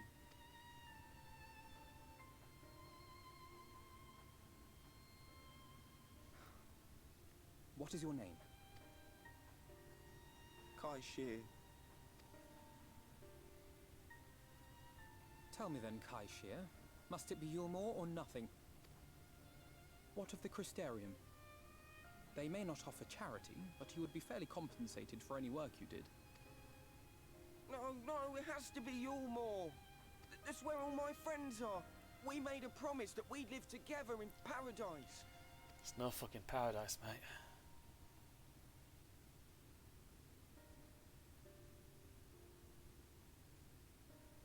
It's like it's all been fucking tempered.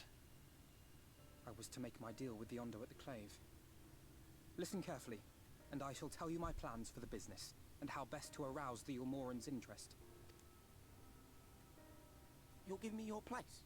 Just like that? You have a backup plan. I'm giving you a chance, nothing more. What comes of it is entirely up to you. I understand. Oh, thank you, thank you!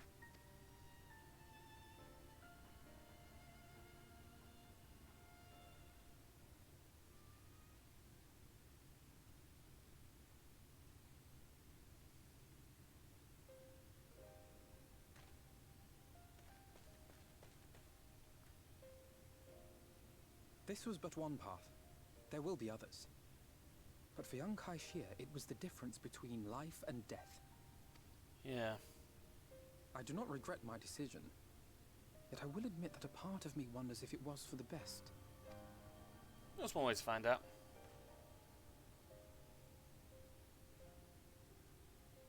We strive to bring swift salvation to this world. That countless lives might be saved, not least your own. Even if it came at the cost of one man, should I have forged on regardless?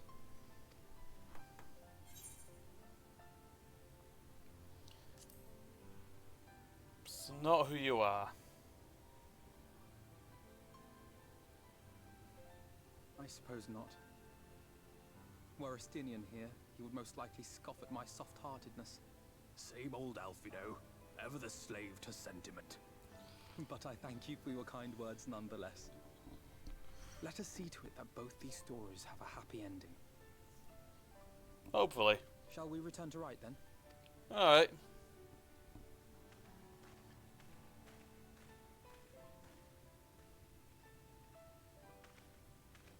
Is that?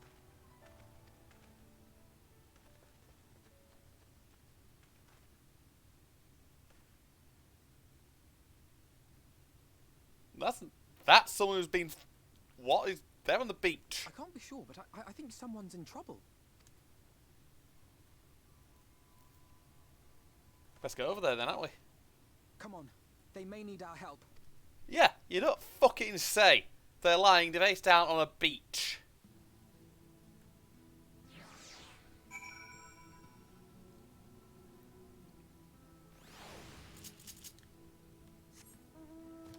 Right, let's get over there, aren't I?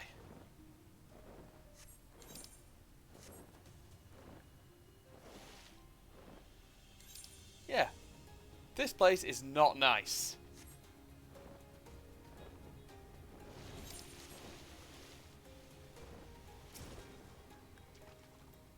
Weakened Wretch. Lovely name. Work for your healing magic on him, man. That'll help. That should take care of the worst of his injuries. Mercy, I beg you.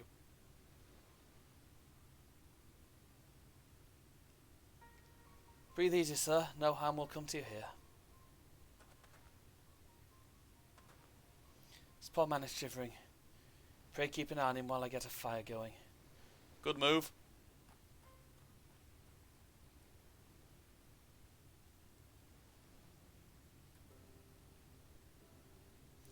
Thought I was certain I were dead.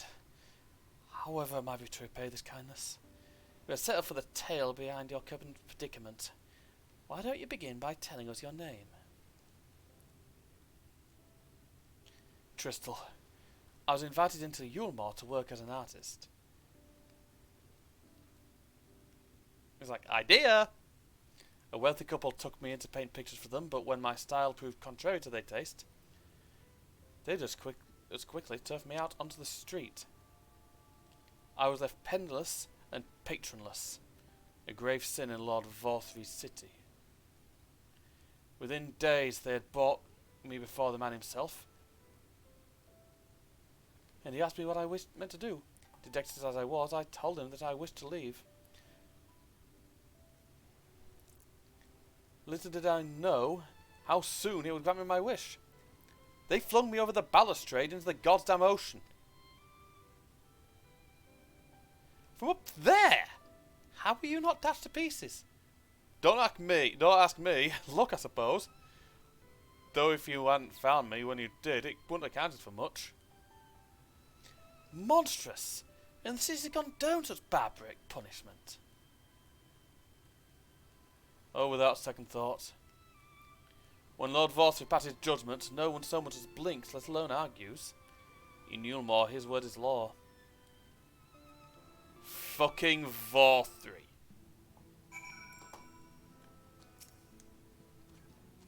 The more I hear about Yulmore, the more determined I am to see what waits within its walls. I shall bend all my thoughts towards securing another way into the city. Must be something we can do. First, we should convey Tristel to the shelter of the village. Fire or no fire, he needs to be out of this chilly coastal air. Alright then. We're into city.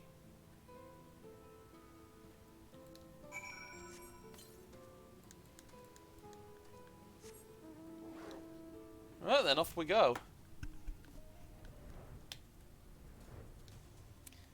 Fucking Yulmore. And fucking Vorthry. Oh, what the?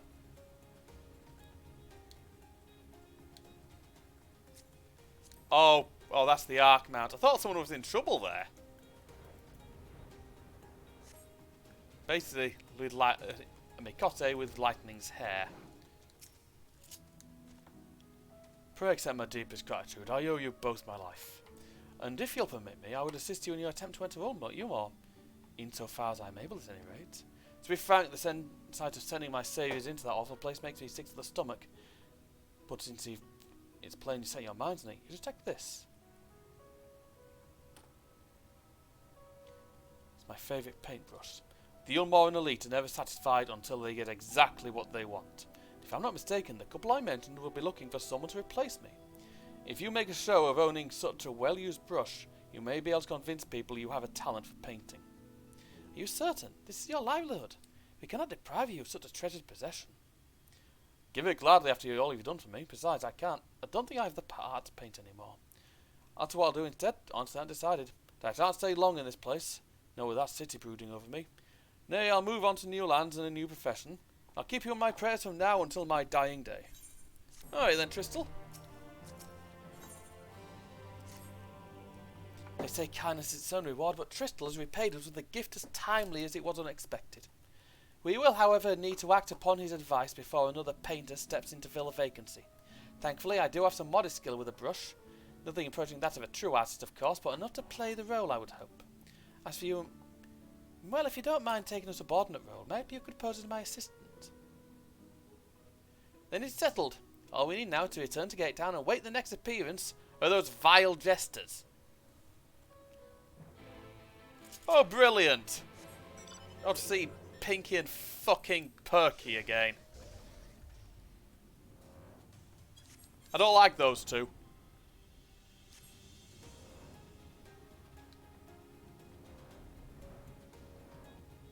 But Yulmore is, factually speaking, a toilet.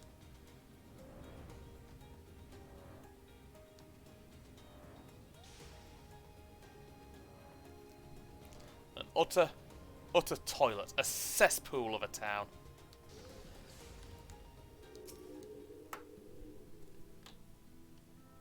If someone burnt the place down, they'd get a fucking medal.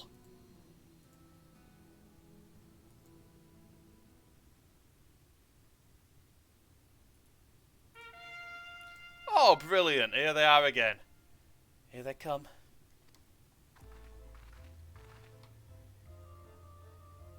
Ladies and gentlemen, your attention once more. What a day it's been for the folks at our door. We've welcomed a peddler who made pearls from a plum, and now we've placed for a painter of a plum. So come along and don't be slow. It's time to let your colours show.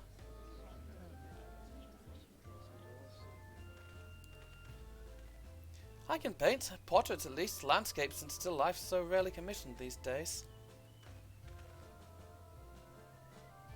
Oh, I thought I spied a new face in the crowd. What fortune you should feel at ease around an easel.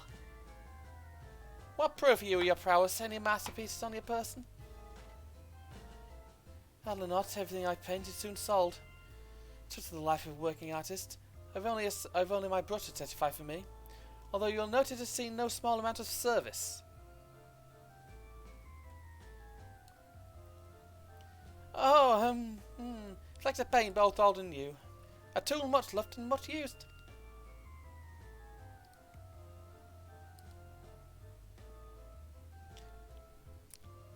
Well, not a prop to be gaunted on the hop. Very well, come with us and we'll put those talents to the test.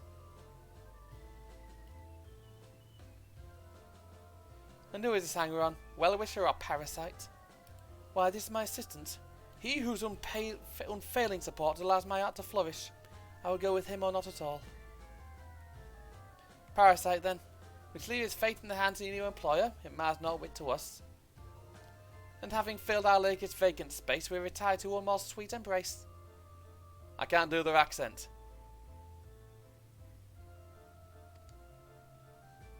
Oh, mercy me, then me all. We must took a leave without leaving a loving token. Once empty the sack, sir, we make our way back.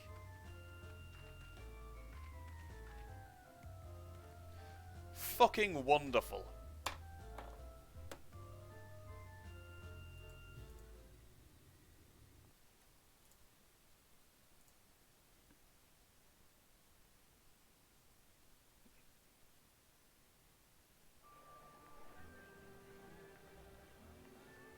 Redemption is beyond us.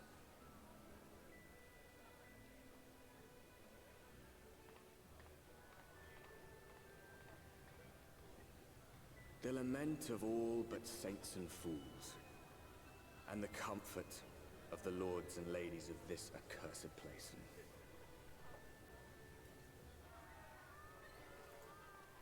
Once they held fast against the madness, only to embrace the coming cataclysm and delight in the end of days.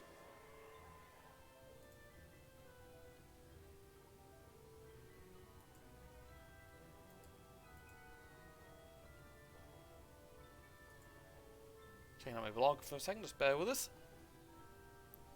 Welcome to Yulemoor. Perhaps in rapture they seek to lose themselves and the misery they share. Or perhaps for them alone, the promise of eternal pleasure really does hold true.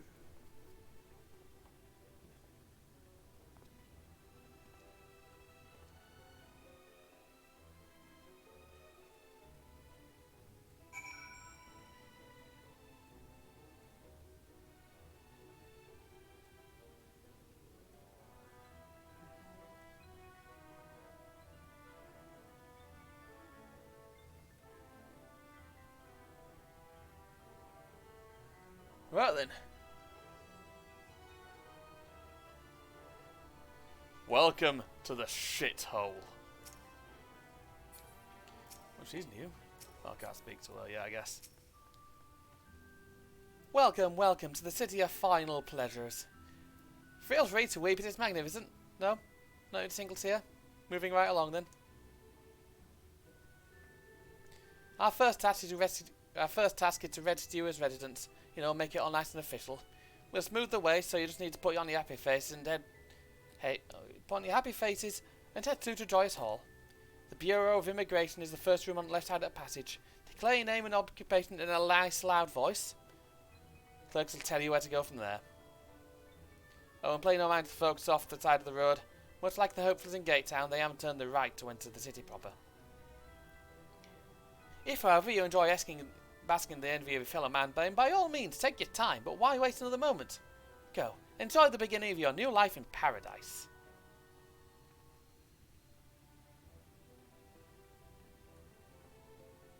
The Bureau of Immigration, was it? Suppose we'd better show ourselves willing for the time being.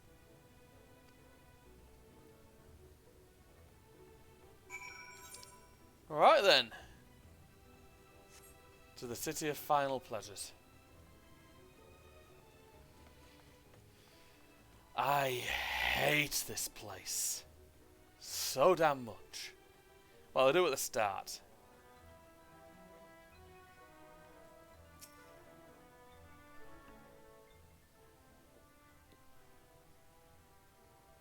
Welcome to you all, my fortunate friends. May I have your names? I'm Alphino, an artist, and this is Taylor, my assistant. Yes, I was informed of your imminent arrival. We can forego the usual interview and begin processing your registration papers forthwith. Now, the citizens of Umor are divided into two classes. There are the free, who are blessed with the favour of Lord Vorthree, and the bonded, who work in employ of the free. You will be joining the ranks of the bonded. Your duties are to serve a patron in the capacity for which you were chosen. In your case, painting pretty pictures. Should your patron dismiss you for any reason, you must find another sponsor among the free, or accept work as a general labourer. I see. Might you tell us something of the patron we are to serve? The two patrons, actually. Chai News and Dulia Chai. A misdealt couple whom most refer to as the Chais. They are both gentle souls, but I would ask that you conduct yourself with respect and humility, for your own sake as much as theirs. Now a moment, please, while I complete the relevant paperwork. Alright.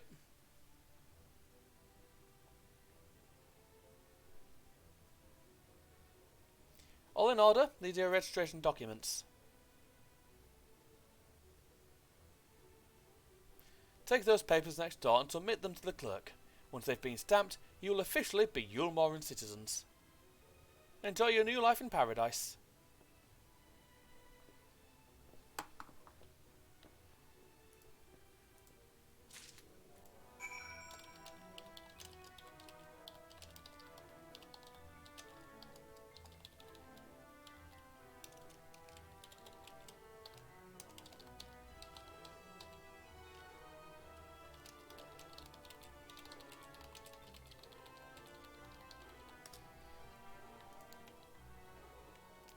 So just sending something to a mate who I knew would appreciate a pun.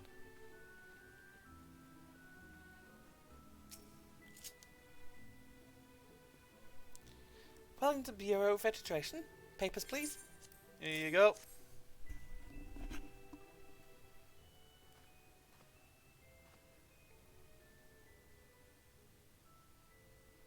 What have we here? Alphino, artist. Taylor, artist assistant, to be employed in the service of Lord Shainus and Lady Dulia Shai. Yes, everything appears to be in order. Your registration is hereby approved. I think it best we deliver you to the Shai residence before. Oh dear. You smell hideous. Did you crawl here into a ditch? It's like an unholy miasma of dust and sweat and the musk of some water-washed beast. Proceed directly to the lavatory next door and scrub yourselves clean. Your two showers are free. After you've rinsed away that stench, you'll want to splash yourselves with this perfume liberally. Once you've made yourselves presentable, then you may proceed to the Chai residence. Coronen, the guard by the stairs, will give you directions.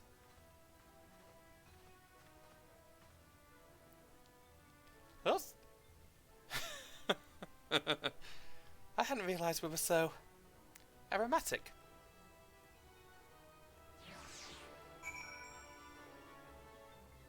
The wonders of living in fucking medieval times.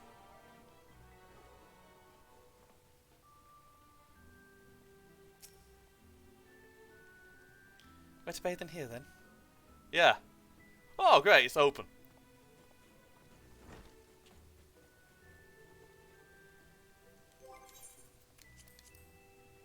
No, unless I'm doing it fucking properly.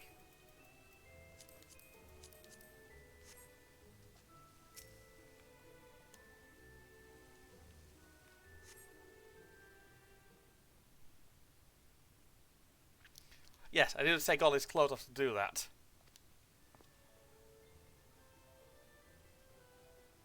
And you just got to see Taylor in his skivvies.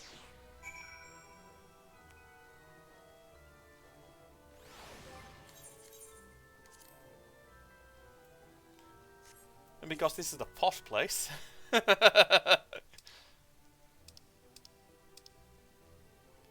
did the same thing as me.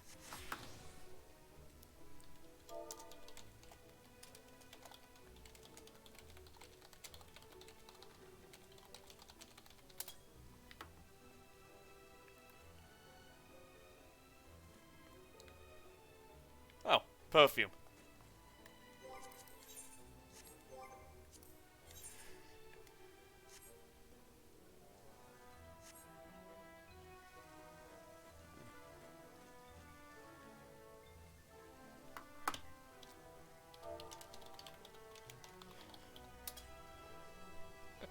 You know, me and the fucking in Vieira there did that.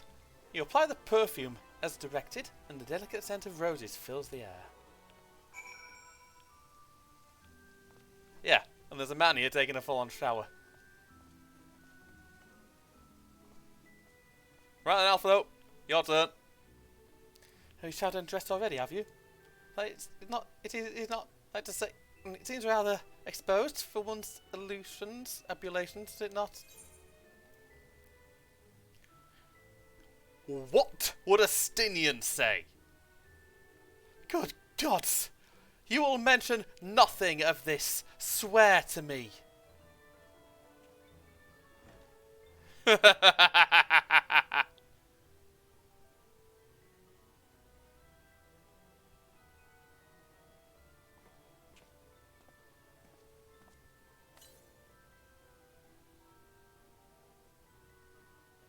Well, that was bracing. I believe the lingering smells of the road have been successfully expunged. Shall we go and present ourselves to our new patrons then? Yep. I figured the caped attire. I figured the full. I figured this attire would be the best one to use. But again, this is a bit of a toilet.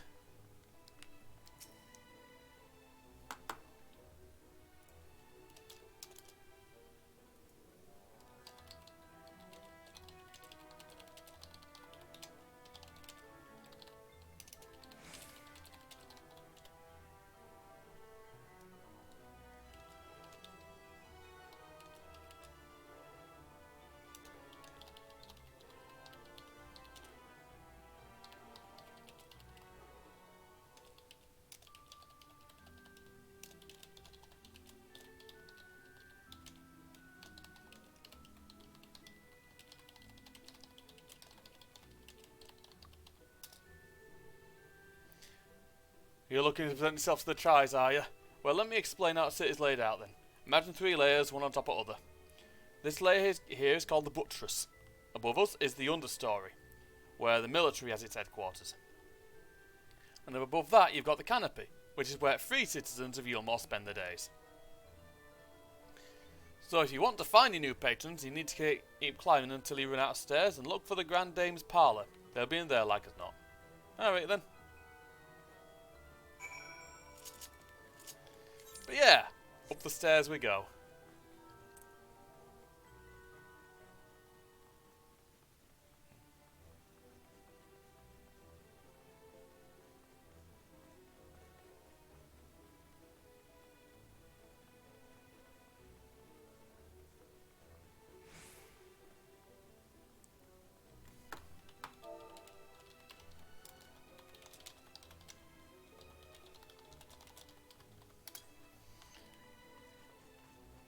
Talking about weird things in Novice Network again. This time, stuff to do with whiskey. It's like...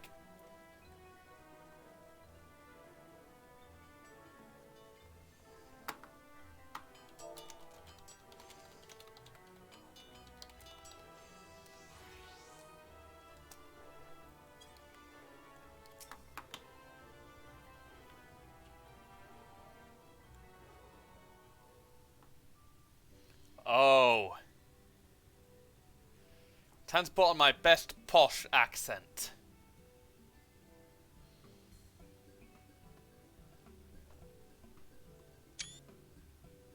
Oh, who's this then?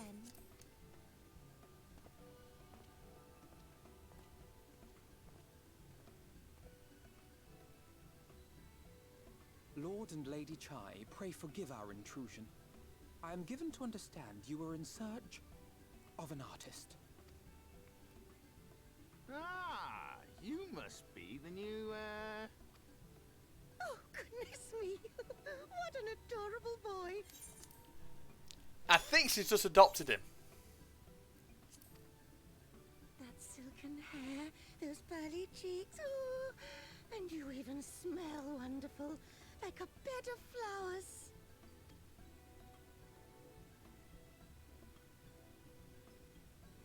I approve of this one, dearest. I am positive he'll paint us the most delightful pictures. Yes.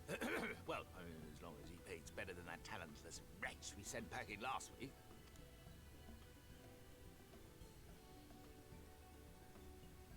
Wonderful, wonderful. Welcome to Yulmore. Alphino, if it please you, my lady. And this is my assistant. What bodyguard? Assistant? I've heard of folk bringing in family members, but this seems a bit irregular. Aren't you a little young to have a protege? We are family in all but name, my lord. Though we share no blood, we have stood by each other through life's many challenges, resolved to prevail together or not at all. Of all people, 'tis he who best understands my work. With his unique insight guiding my hand, the art I create is sure to satisfy your expectations. Once the picture has begun, of course, I shall have no need of constant encouragement. And so I wondered, rather than him being in your way, might it then be permissible for my assistant to explore the city he has so longed to see? Out of gratitude for his priceless contribution to my art, I thought it only fair that I make this humble request on his behalf. Did you ever hear of such devotion? Of course your assistant must have his wish. He shall be free to roam to his heart's content. Isn't that right, darling?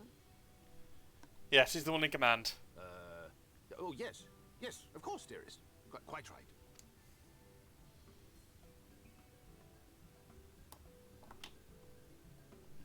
He's like, oh fuck, what have I got myself into?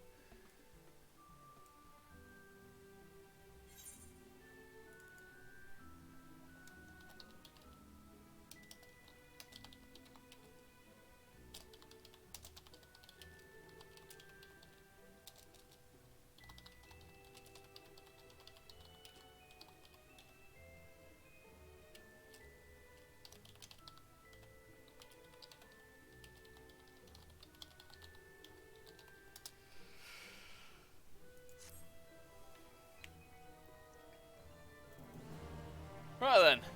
I don't know what you got for me, man. Now you've had the opportunity to experience Yulmore. I suggest you make the most of it. Explore the city top to bottom. In other words, I would start with the canopy and go from there. Try wandering around the market stalls, perhaps. The places are usually filled with colourful characters, only too eager to share local gossip with their friendly visitor.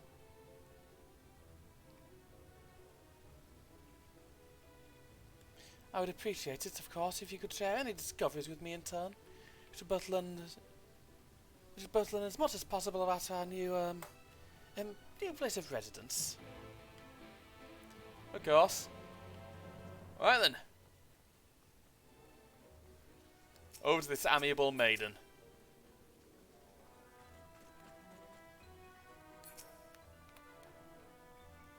Oh, hello there. A French register, are we? You seem a little lost.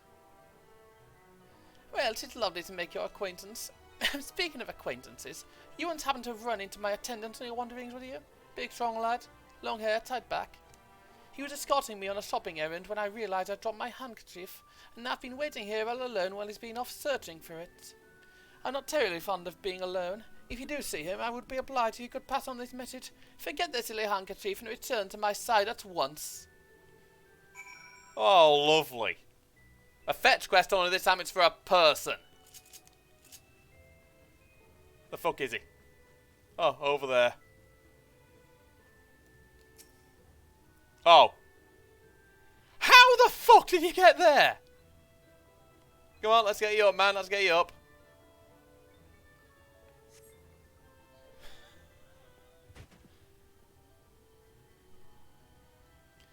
Wicked, why that were close. Thank you, friend. Don't know what I would have done if you hadn't come along. I was trying to rescue my lady's handkerchief, you see. Wind must have blown it over edge, but luckily it caught on something. Thought if I could have stretched out far enough. You must think highly of your mistress. She's my entire world. Without her, I'm nothing. When I first came to Yulmore, I thought only of improving my lot in life. But there was so much more to this city than wealth and plenty. There's no war here, no conflict. Residents all treat each other with warmth and respect. My mistress has been ever so kind to me. I think of no other place in Kaluja where I could possibly be happier. Sorry, might have gone a bit carried away. Find out how to stop when I start counting my blessings these days. Please, come with me to meet my lady. Once she hears of your deed, we witness to her generosity firsthand. What, lonely, you say? Curse my clumsy feet, I must return to her immediately.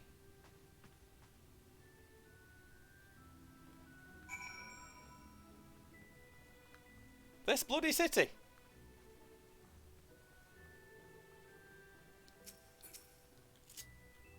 My attendant told me everything. I'm so grateful you were there to offer your assistance.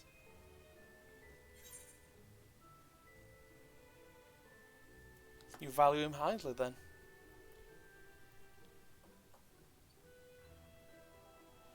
As if he were a member of my own family. I could not live without the wonderful life I lead without him. We are free citizens. We free citizens owe the bonded our unending gratitude. Mayhap in another society our different standing would breed prejudice or resentment, but in Yulmore a most gracious measure, a most glorious measure is in place to avert such unpleasantness. Part of that measure requires that the free surrender their fortunes.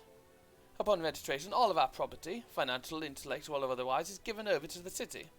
In exchange, we are provided with ample funds and commodities to live a life of pampered luxury. Being liberated from the concern of earning coin has an almost miraculous effect on people's outlook. There are no rivals to compete against, only fellow residents with whom to enjoy our tranquil existence. Now, if you'll excuse us, I must see you on the market after offer as a return for the as a reward for the return of my handkerchief. Oh, and I've not forgotten you, of course, our courageous messenger turned rescuer. All this talk of relying on the bonded, and I haven't given a thought to what your duties might be. I hope I haven't interrupted your work on Julie. You haven't? I kind of helping someone out. Tour of the city, is it? Then you really must visit the beehive. It's always buzzing with activity. Local humour. Anyway, a lady by the name of Tistabi usually has a seat near the entrance. She will gladly speak with you on any number of topics, assuming you find herself on her good side. Oh God. She has sent me to the beehive. The beehive is a strip joint.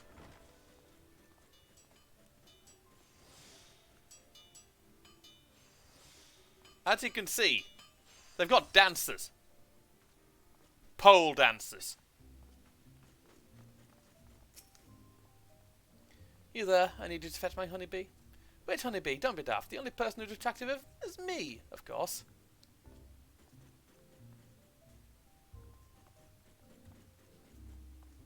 People in masks. And the bloody pole dancer.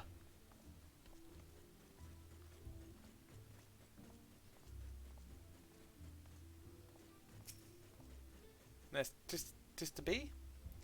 Welcome to Beehive, my little drone. Seeking the exciting of excitement to liven up your day. I can tell at a glance when folk are new to our happy colony. It's the nervous fluttering, you see. Always gives them away. Why don't we play some cards to set you at ease, eh? Quick game of high or low. It's a matter of guessing who has the bigger hand. If we win, I'll grant you a single favour. Within reason, of course. Interested? Ready for a game of high or low, then? Let's play. Good for you. No talent like present, I say. 3 cards for you, 3 for me. You flip one of yours over, I flip over 2 of mine.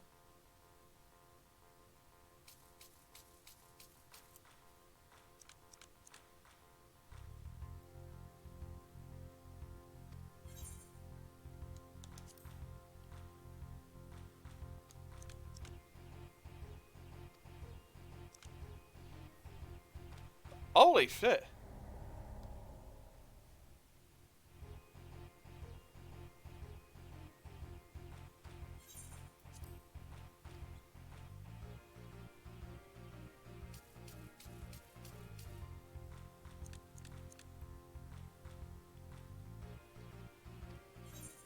Let's go high for this one then.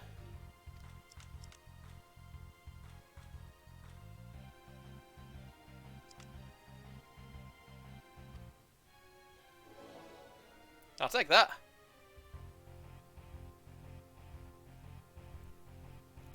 Congratulations, your card was right. Usually I concede defeat at this point. What do you say to a rematch? One more win, we'll talk about that favour.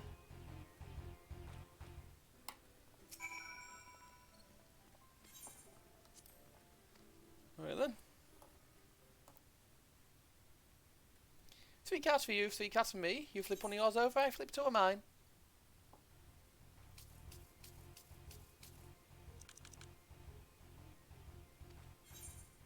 Call high again.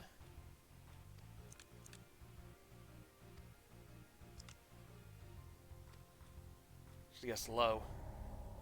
Round, another round then.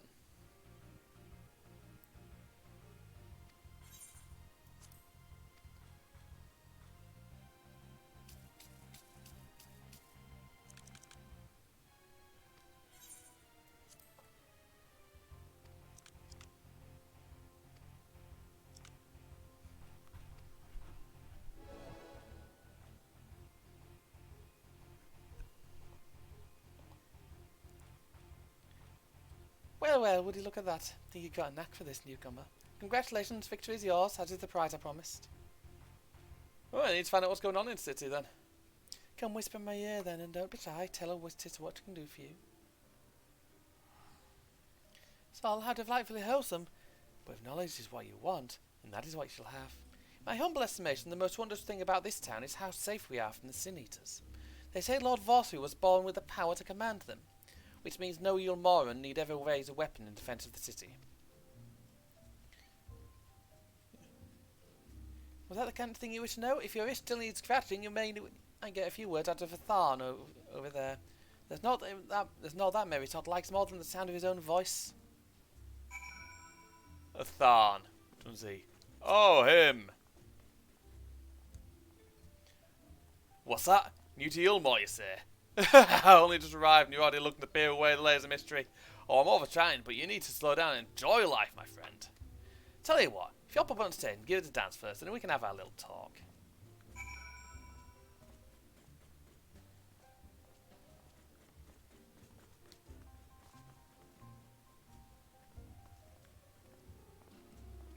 Oh, brilliant.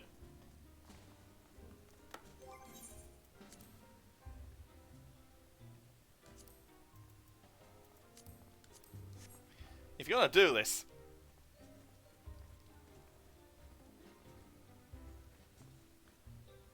in a fucking city.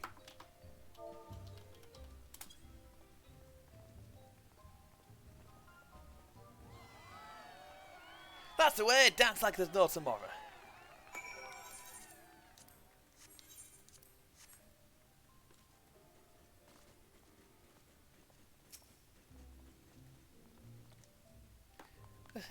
Woo!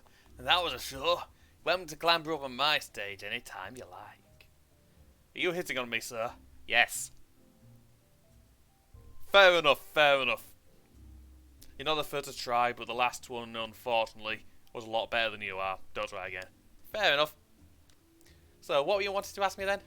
Ah, yes, something about our fair city. Well, I can tell you it wasn't always so peaceful as it is today. The Ulmoran army may be the very essence of military might, but even our forces saw grievous losses in the war against Sin Eaters. Things changed for us. Oh, around 20 years ago now, when the old ruler's son came to power. It's got this way with eaters, you see. Turned them docile as house cats. I wouldn't be exaggerating to say they've become something as an ally to Yulmore.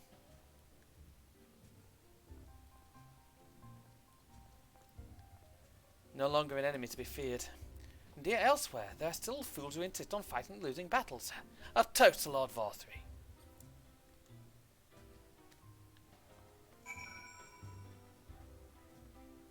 Right, best go have a word with the Chais then. I've only got an hour or so left. Just have time. Back to Dulia.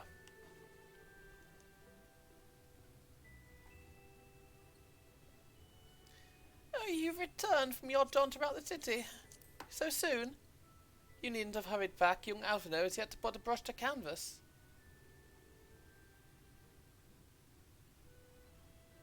Oh, one cannot rush good art, I'm told. All good artists, apparently. Oh, finally.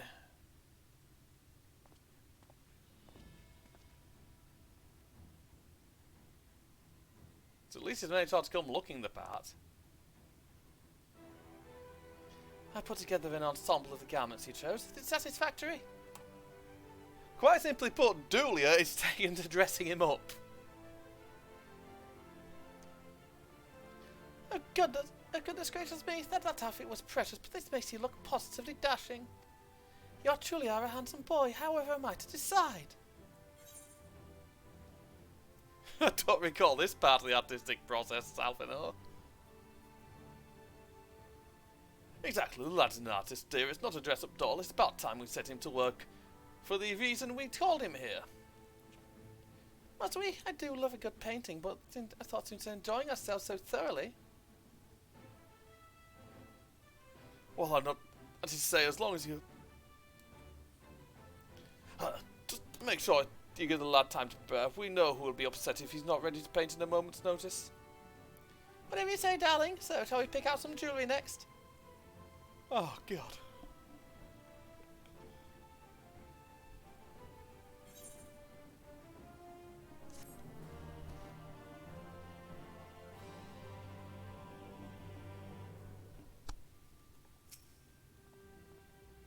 I think Alphino looks simply precious in the more frilly fashions, but he seems most comfortable in travelling wear.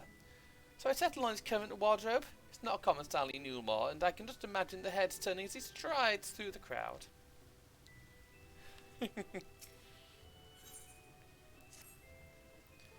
Lady Chai has a very particular sense of beauty, and apparently this extends how I should dress while painting.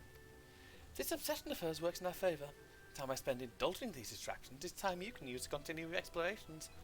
Yeah, and you're not complaining about it either, are you? No, not really. For this excursion, I'd like you to delve into the layer below us and sniff out the military headquarters. I'm sure the understory has its own tale to tell. Of course.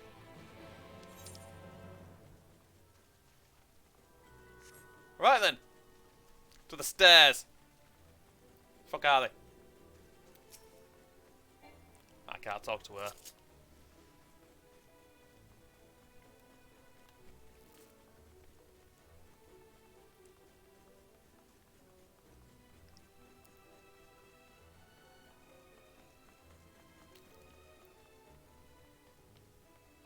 In the understory.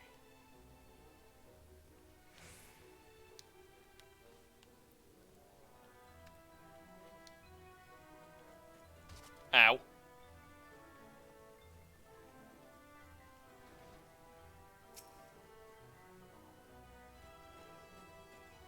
Look around all you like, but whatever you do, don't knock me in here when you leave. Yeah, they don't like dead bodies with the soup. Funny enough.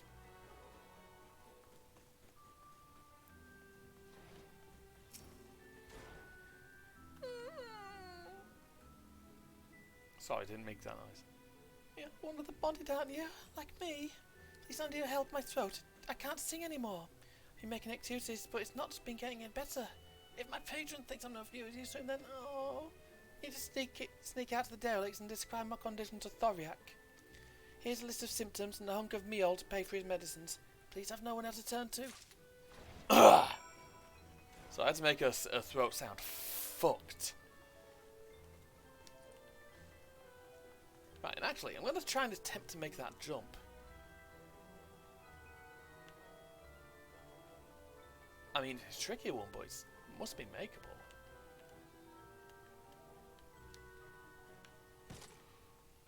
Nearly.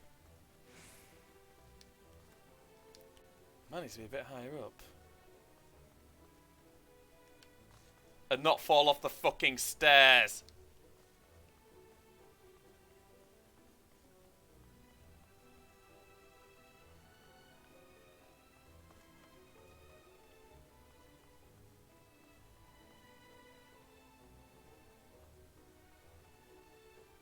Well, this looks like looks a good spot near here. Oh, brilliant. Yeah, we'll be able to get there from there.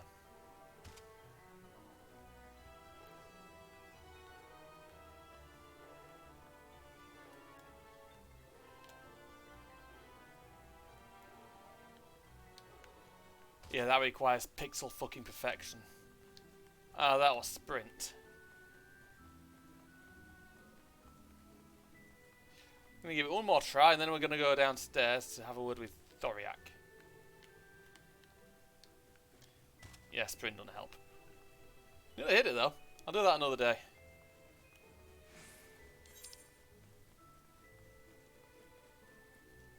Oh, nice oil pots.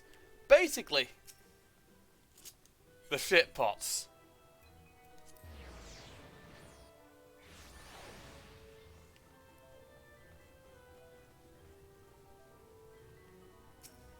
Thoric, I mean. You need medicines, tonics, potions. Yeah, here. A cure for an ailing voice, is it? No medicine to cure this. Methinks your songbird has a lump in her throat. Must be cut out, excised, and even then the voice may never heal completely. You poor little songbird. Where they came from the nest, I wonder? Or simply silence the chirps? And your face, didn't know? One of the many hopefuls who entered the city, very few were ever seen to leave. Even as corpses. Oh, you might see one or two fortunate fools hurt from the balconies, but the rest, gone. Town of nightmares it is. Not for this ship's rat, oh no. I'm content to scurry around here and nibble on crumbs from which fall from the table. This consultation is over. You have my verdict, and I have my meal. Good day.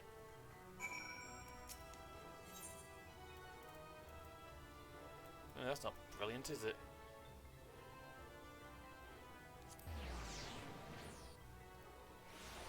Oh, actually, I guessed the right bloody bit.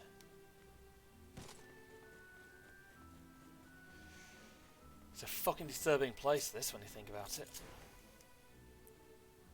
Get my medicine? Yeah, it's a bit more complex than that. A lump in it. She's got a poor thing's got a fucking tumour. What am I to do if I can't sing? Oh, so there you are, my free sweet canary. Been crying again.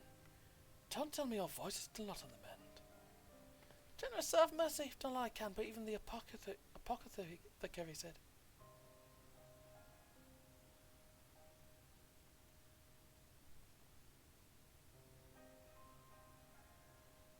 So you've been suffering all this time? I'm sorry, my pet. I hadn't realised your affliction with this grave. Needn't fret. I'll not reward you at your hours of trilling by casting you out into the street. You're too kind, sir. What use am I if I cannot sing? I fear that I become more burden to you than treasure. And now you shall have a word with Lord Vorthree and arrange for your ascension. In that paradise where resides neither pain nor illness will your song ring out clearly once again. Maybe you think it a step too far. Right, you would do that for me? Of course. Why, I would almost wish to hasten my own ascension, knowing that your blessed instrument was waiting there to greet me.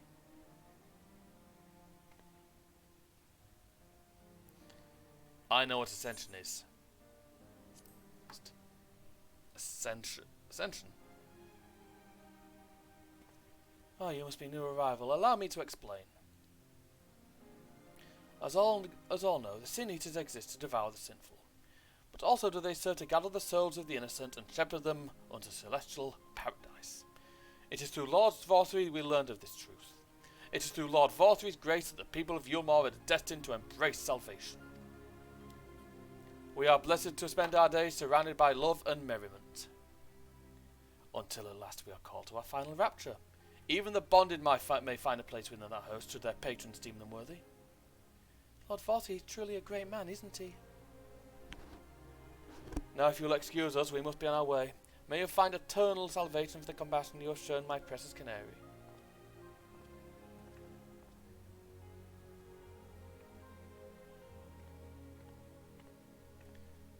That ain't right. That's... yeah. I'm not going to go into what that ascension involves, because it's fucking grotesque.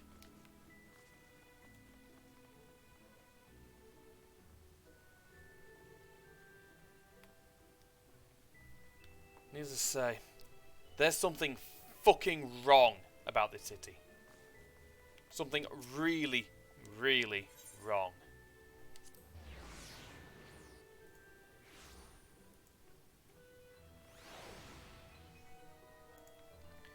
Actually, we're nearly at the end of this bit already. Holy shit.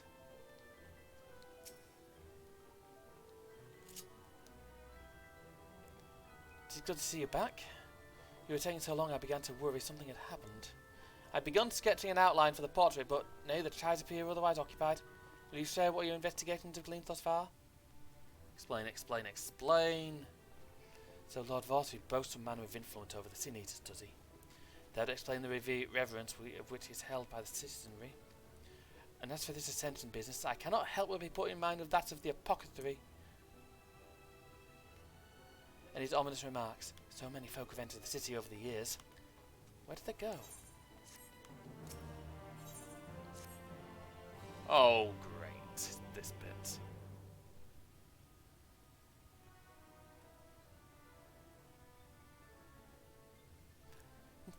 I take my eyes off you for one moment. You're chatting away with that assistant of yours. Might I assume the outline is done then?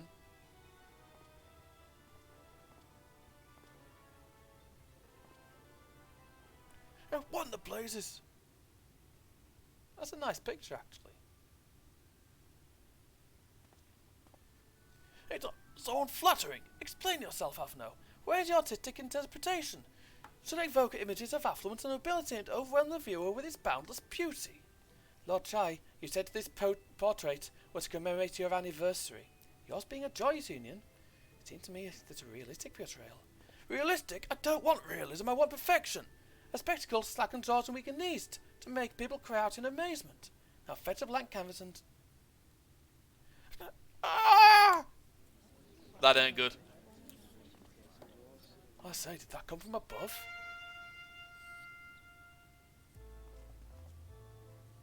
Oh, these two again.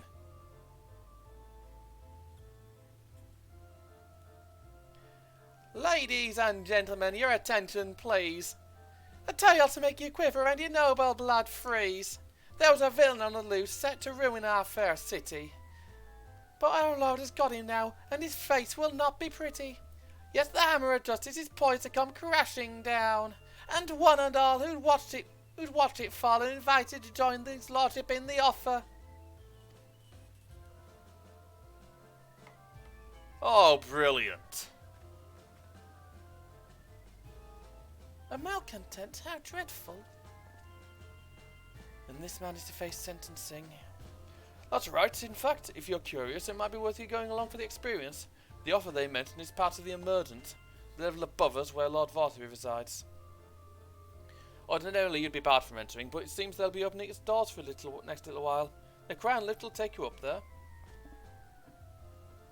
You'd better not dawdle then.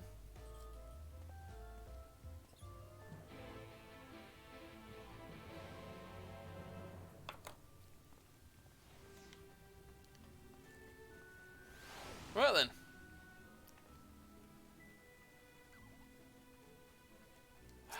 Time to meet one of the biggest scumbags in the fucking game.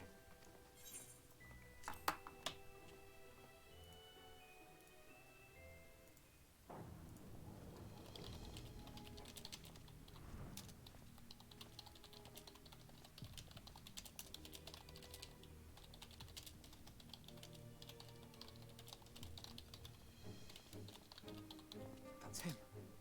That's Vorthri. Holy shit. Big fat bastard right there. This dude's scum.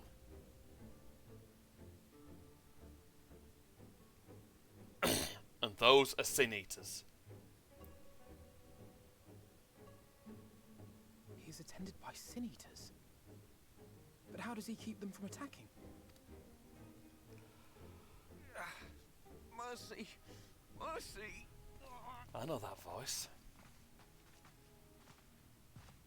By the 12.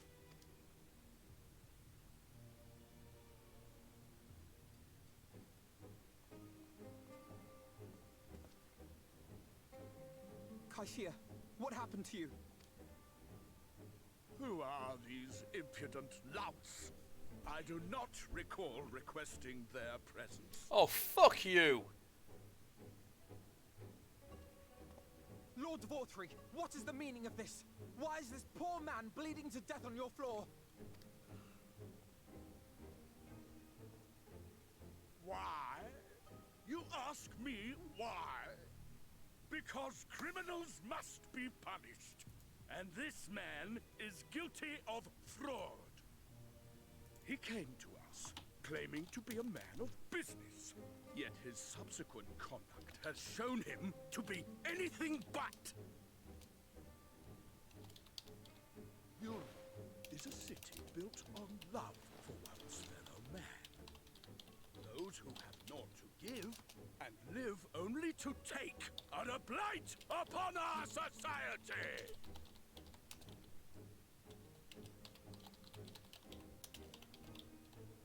To atone for this crime, I ordered that he fling himself from the balcony. And he had the temerity to weep. Please, my lord, anything but that. What then is a man of mercy to do, but offer the sinner another way to show his contrition? Another way? Meaning what exactly?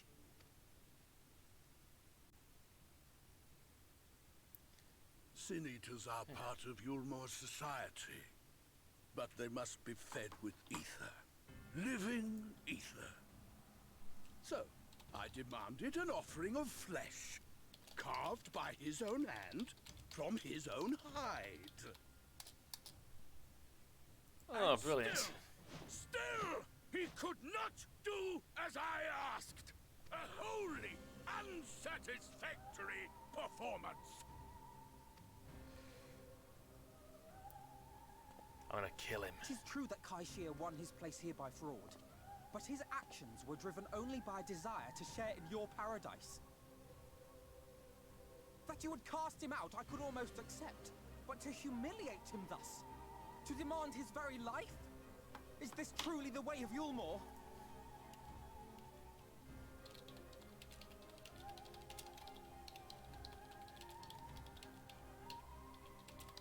Oh, you dim, deluded child. Have you ever paused to consider what it takes to maintain such a paradise in this barren, broken world of ours? The guarantee of safety and stability. The knowledge that if one only abides by the rules, one has naught to fear. You've got 15,000 chins. Shut the fuck up. For I alone can command the Sin Eaters.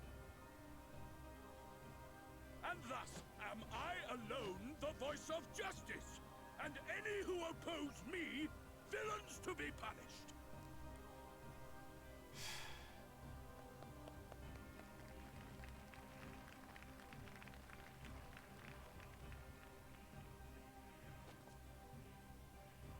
And people call this paradise.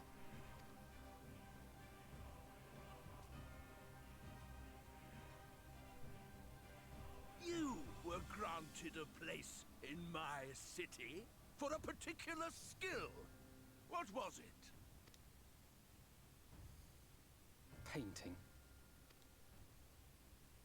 Oh, an artiste! Then you shall paint a picture for me of Yulmore. If I find your art pleasing, then I may excuse this display of insolence.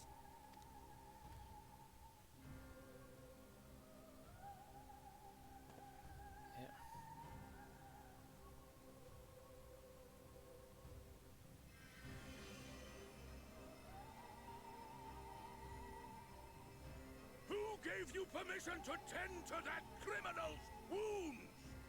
I told you to paint me a picture! Nothing more than a tantruming fucking toddler.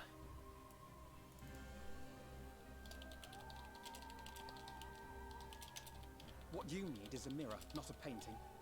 It will capture the horror I see before me far better than I ever could.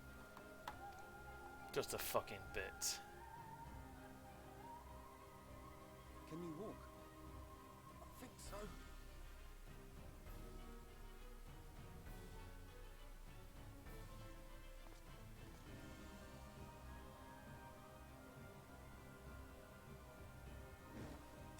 Did that little worm just insult me? Yeah.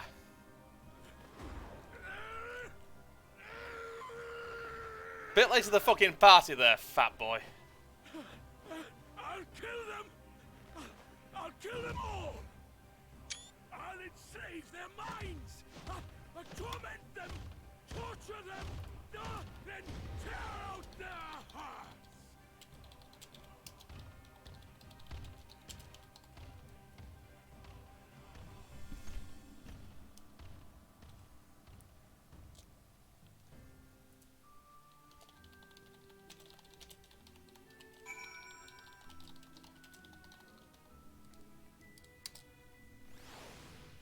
Right then. Well, that's that, innit? Well, looks like I'm getting out of this fucking glamour already.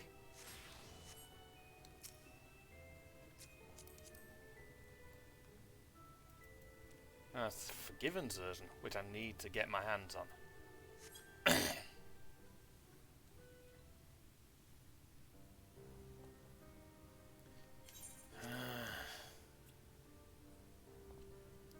Forgive me, in my anger I seem to have marched us back outside again. Though it is probably for the best we leave the island altogether, I believe we've won out our welcome in Yulmore. In any case, I've seen enough of the world's self-proclaimed capital city to convince me that our battle against the Sin Eaters will find few allies in Kalusia. I'll accompany you back to the Crystarium. We need to regroup and think on our strategy anew. Okay. Probably a good move. Kaishir, I've done you a grave disservice. You were hungry and desperate, and I offered you a solution without once considering the risk inherent in you accepting it. Had I but known the price you would be made to pay. You gave me everything I needed to make your ideal work. It was me who made a mess of things, not you. But even after all the trouble I caused, you still stepped in and saved me. And now Lord Voltry wants us all dead. Why not come back with us to the Crystarium? I'm sure we can find work for you there if you're willing. No, that would leave me leaning on your kindness again. I need to do some thinking, learn how to stand on my own 2 feet. Very well, but you must promise you'll be careful. The Ulmorans may yet come looking for us. I'll keep my head down, don't worry. And you take care too. Give me the chance to repay what you've done for me.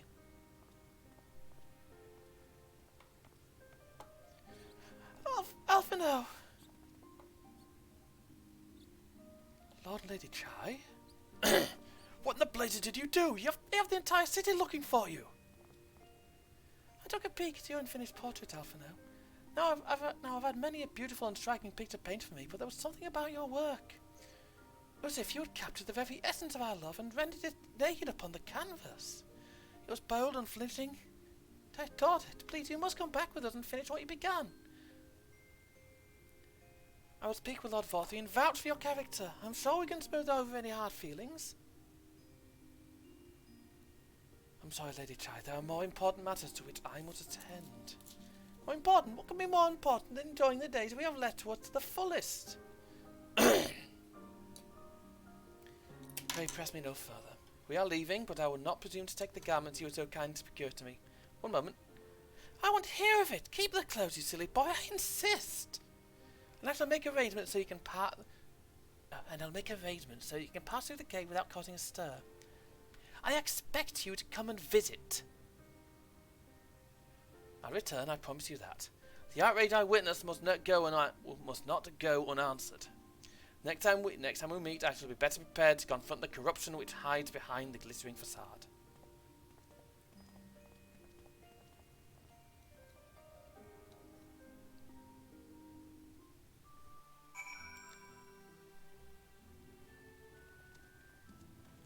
Right then. Looks like I'm off over to Cracked Shell. That was a tantrum and a fucking half. I've not seen one like that in a while. Yeesh.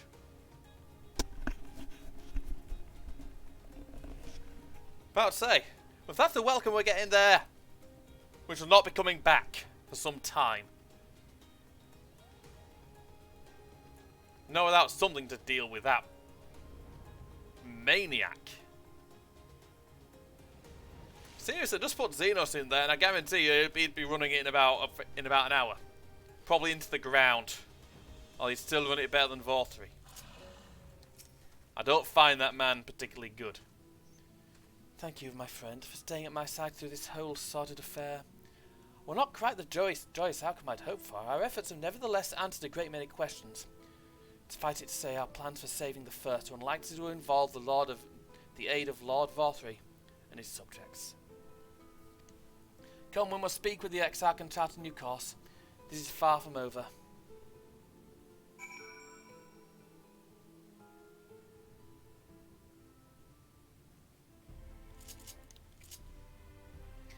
So that's 2 zones done, pretty much.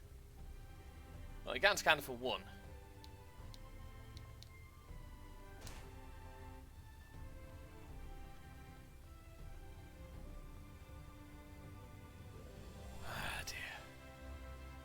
Fucking Vorthy.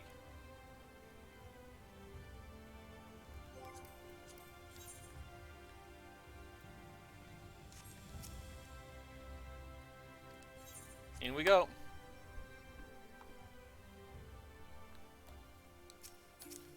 Right then.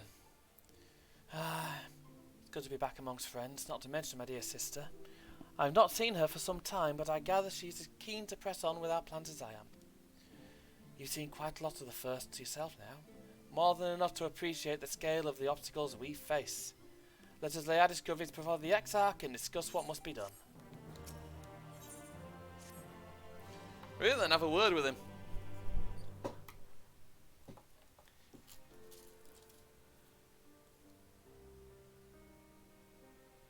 And so you return? Yep, it's about time. Have you gained a better understanding of the crisis now faced by the First? Yep. Better is not the word I would use. Some lands may have been spared the flood, but the survivors live only to suffer. There seems no end to the horrors inflicted by the Sin Eaters. Indeed. Those abominations are a calamity in their own right. And I can well imagine how hopeless the task of eradicating them must seem to you. But after countless battles and untold sacrifice, we have identified a potential weakness. Sin Eaters are drawn to serve the strongest of their kind, a class of creature we call Light Wardens. And from what we have been able to ascertain, only a handful of these entities exist. Go on. Just as an ant colony will perish in the absence of its queen, we believe that the death of a Light Warden will cause the lesser creatures within its sphere of influence to disperse. I have a feeling Yulmor might have something to say about any concerted action we take against these monsters. Vortig's command over the Sin Eaters is integral to Yulmoran society. In seeming to guarantee his people's safety, it guarantees their obedience. He will not take kindly to us depriving him of such useful allies. Agreed. Thus we will need to occupy or otherwise divert his forces whilst we proceed with the business of eliminating the Wardens. Yeah. Until we have done so, all other considerations must be set aside if we are to forestall the 8th Umbral Calamity.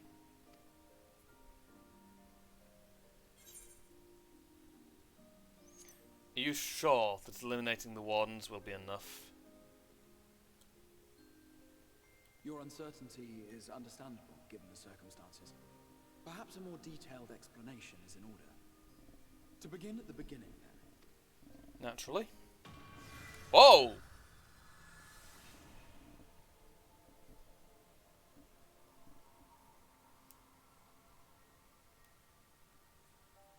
In the ancient past, a single star was divided into 14 worlds.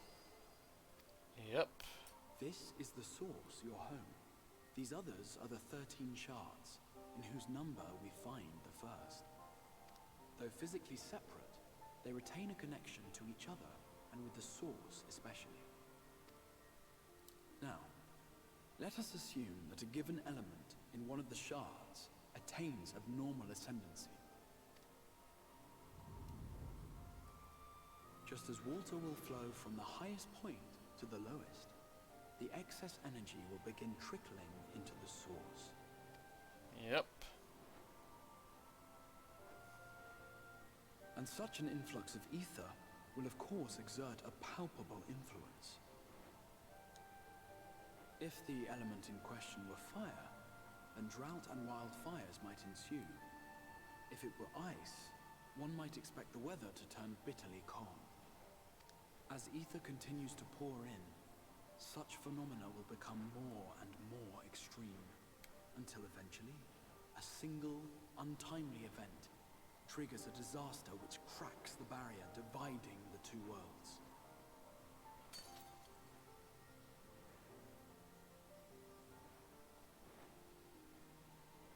What was once a trickle now becomes a deluge, sweeping the shard along to be rejoined with the source. At the same time, the element which held sway in the shard is unleashed in full, its energies amplifying the original disaster to truly catastrophic proportions. An earthquake thus magnified might strike with enough force to shatter continents. A tidal wave might swell to a size capable of drowning entire nations. Yeah, that was a big one. These devastating events are what we refer to as umbral calamities. 7 times has a calamity befallen the source. 7 times has a shard been absorbed.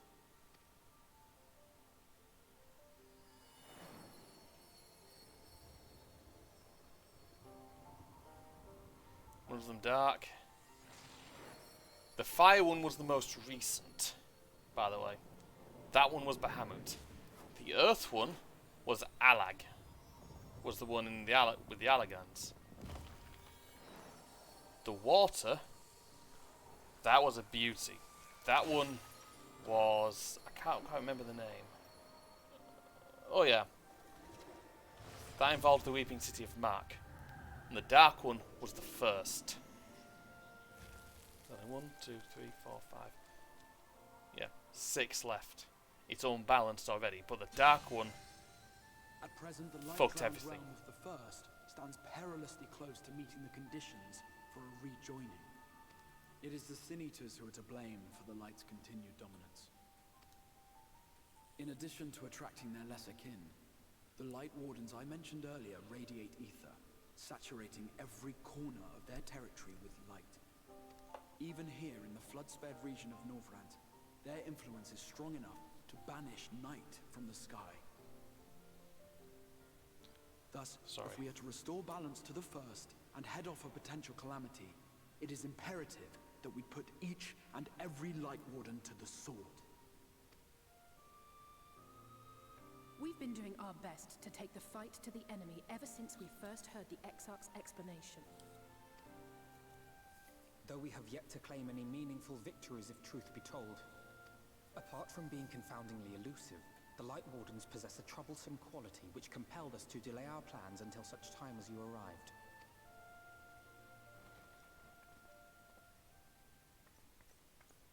Forgive the interruption, my lord, but Hallminster Switch is requesting reinforcements.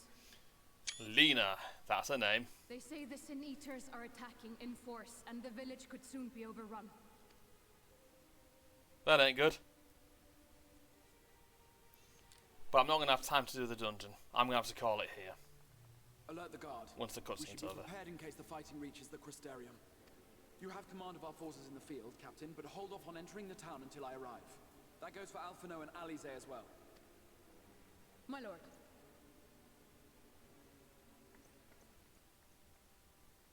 Pray, lend us your strength. Such a fight will provide you with far greater insight than any explanation I could offer.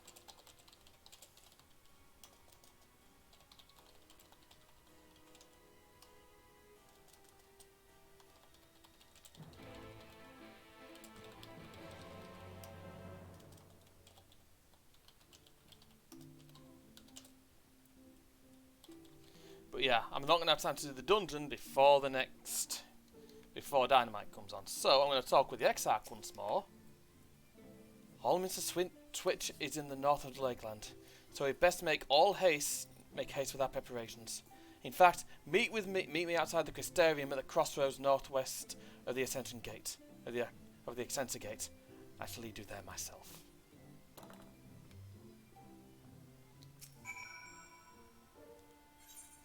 Right, so what I'm going to do now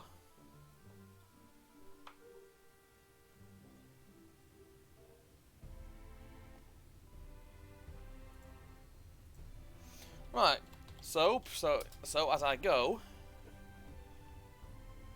I'm going to find someone to raid, see who's going. No one I normally go with.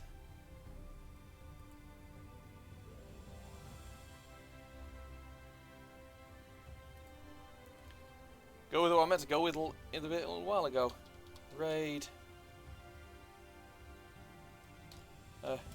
Raving Loon.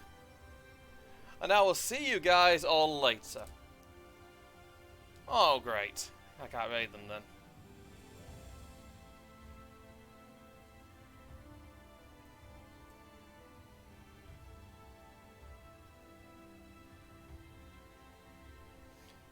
Never mind. This one will do.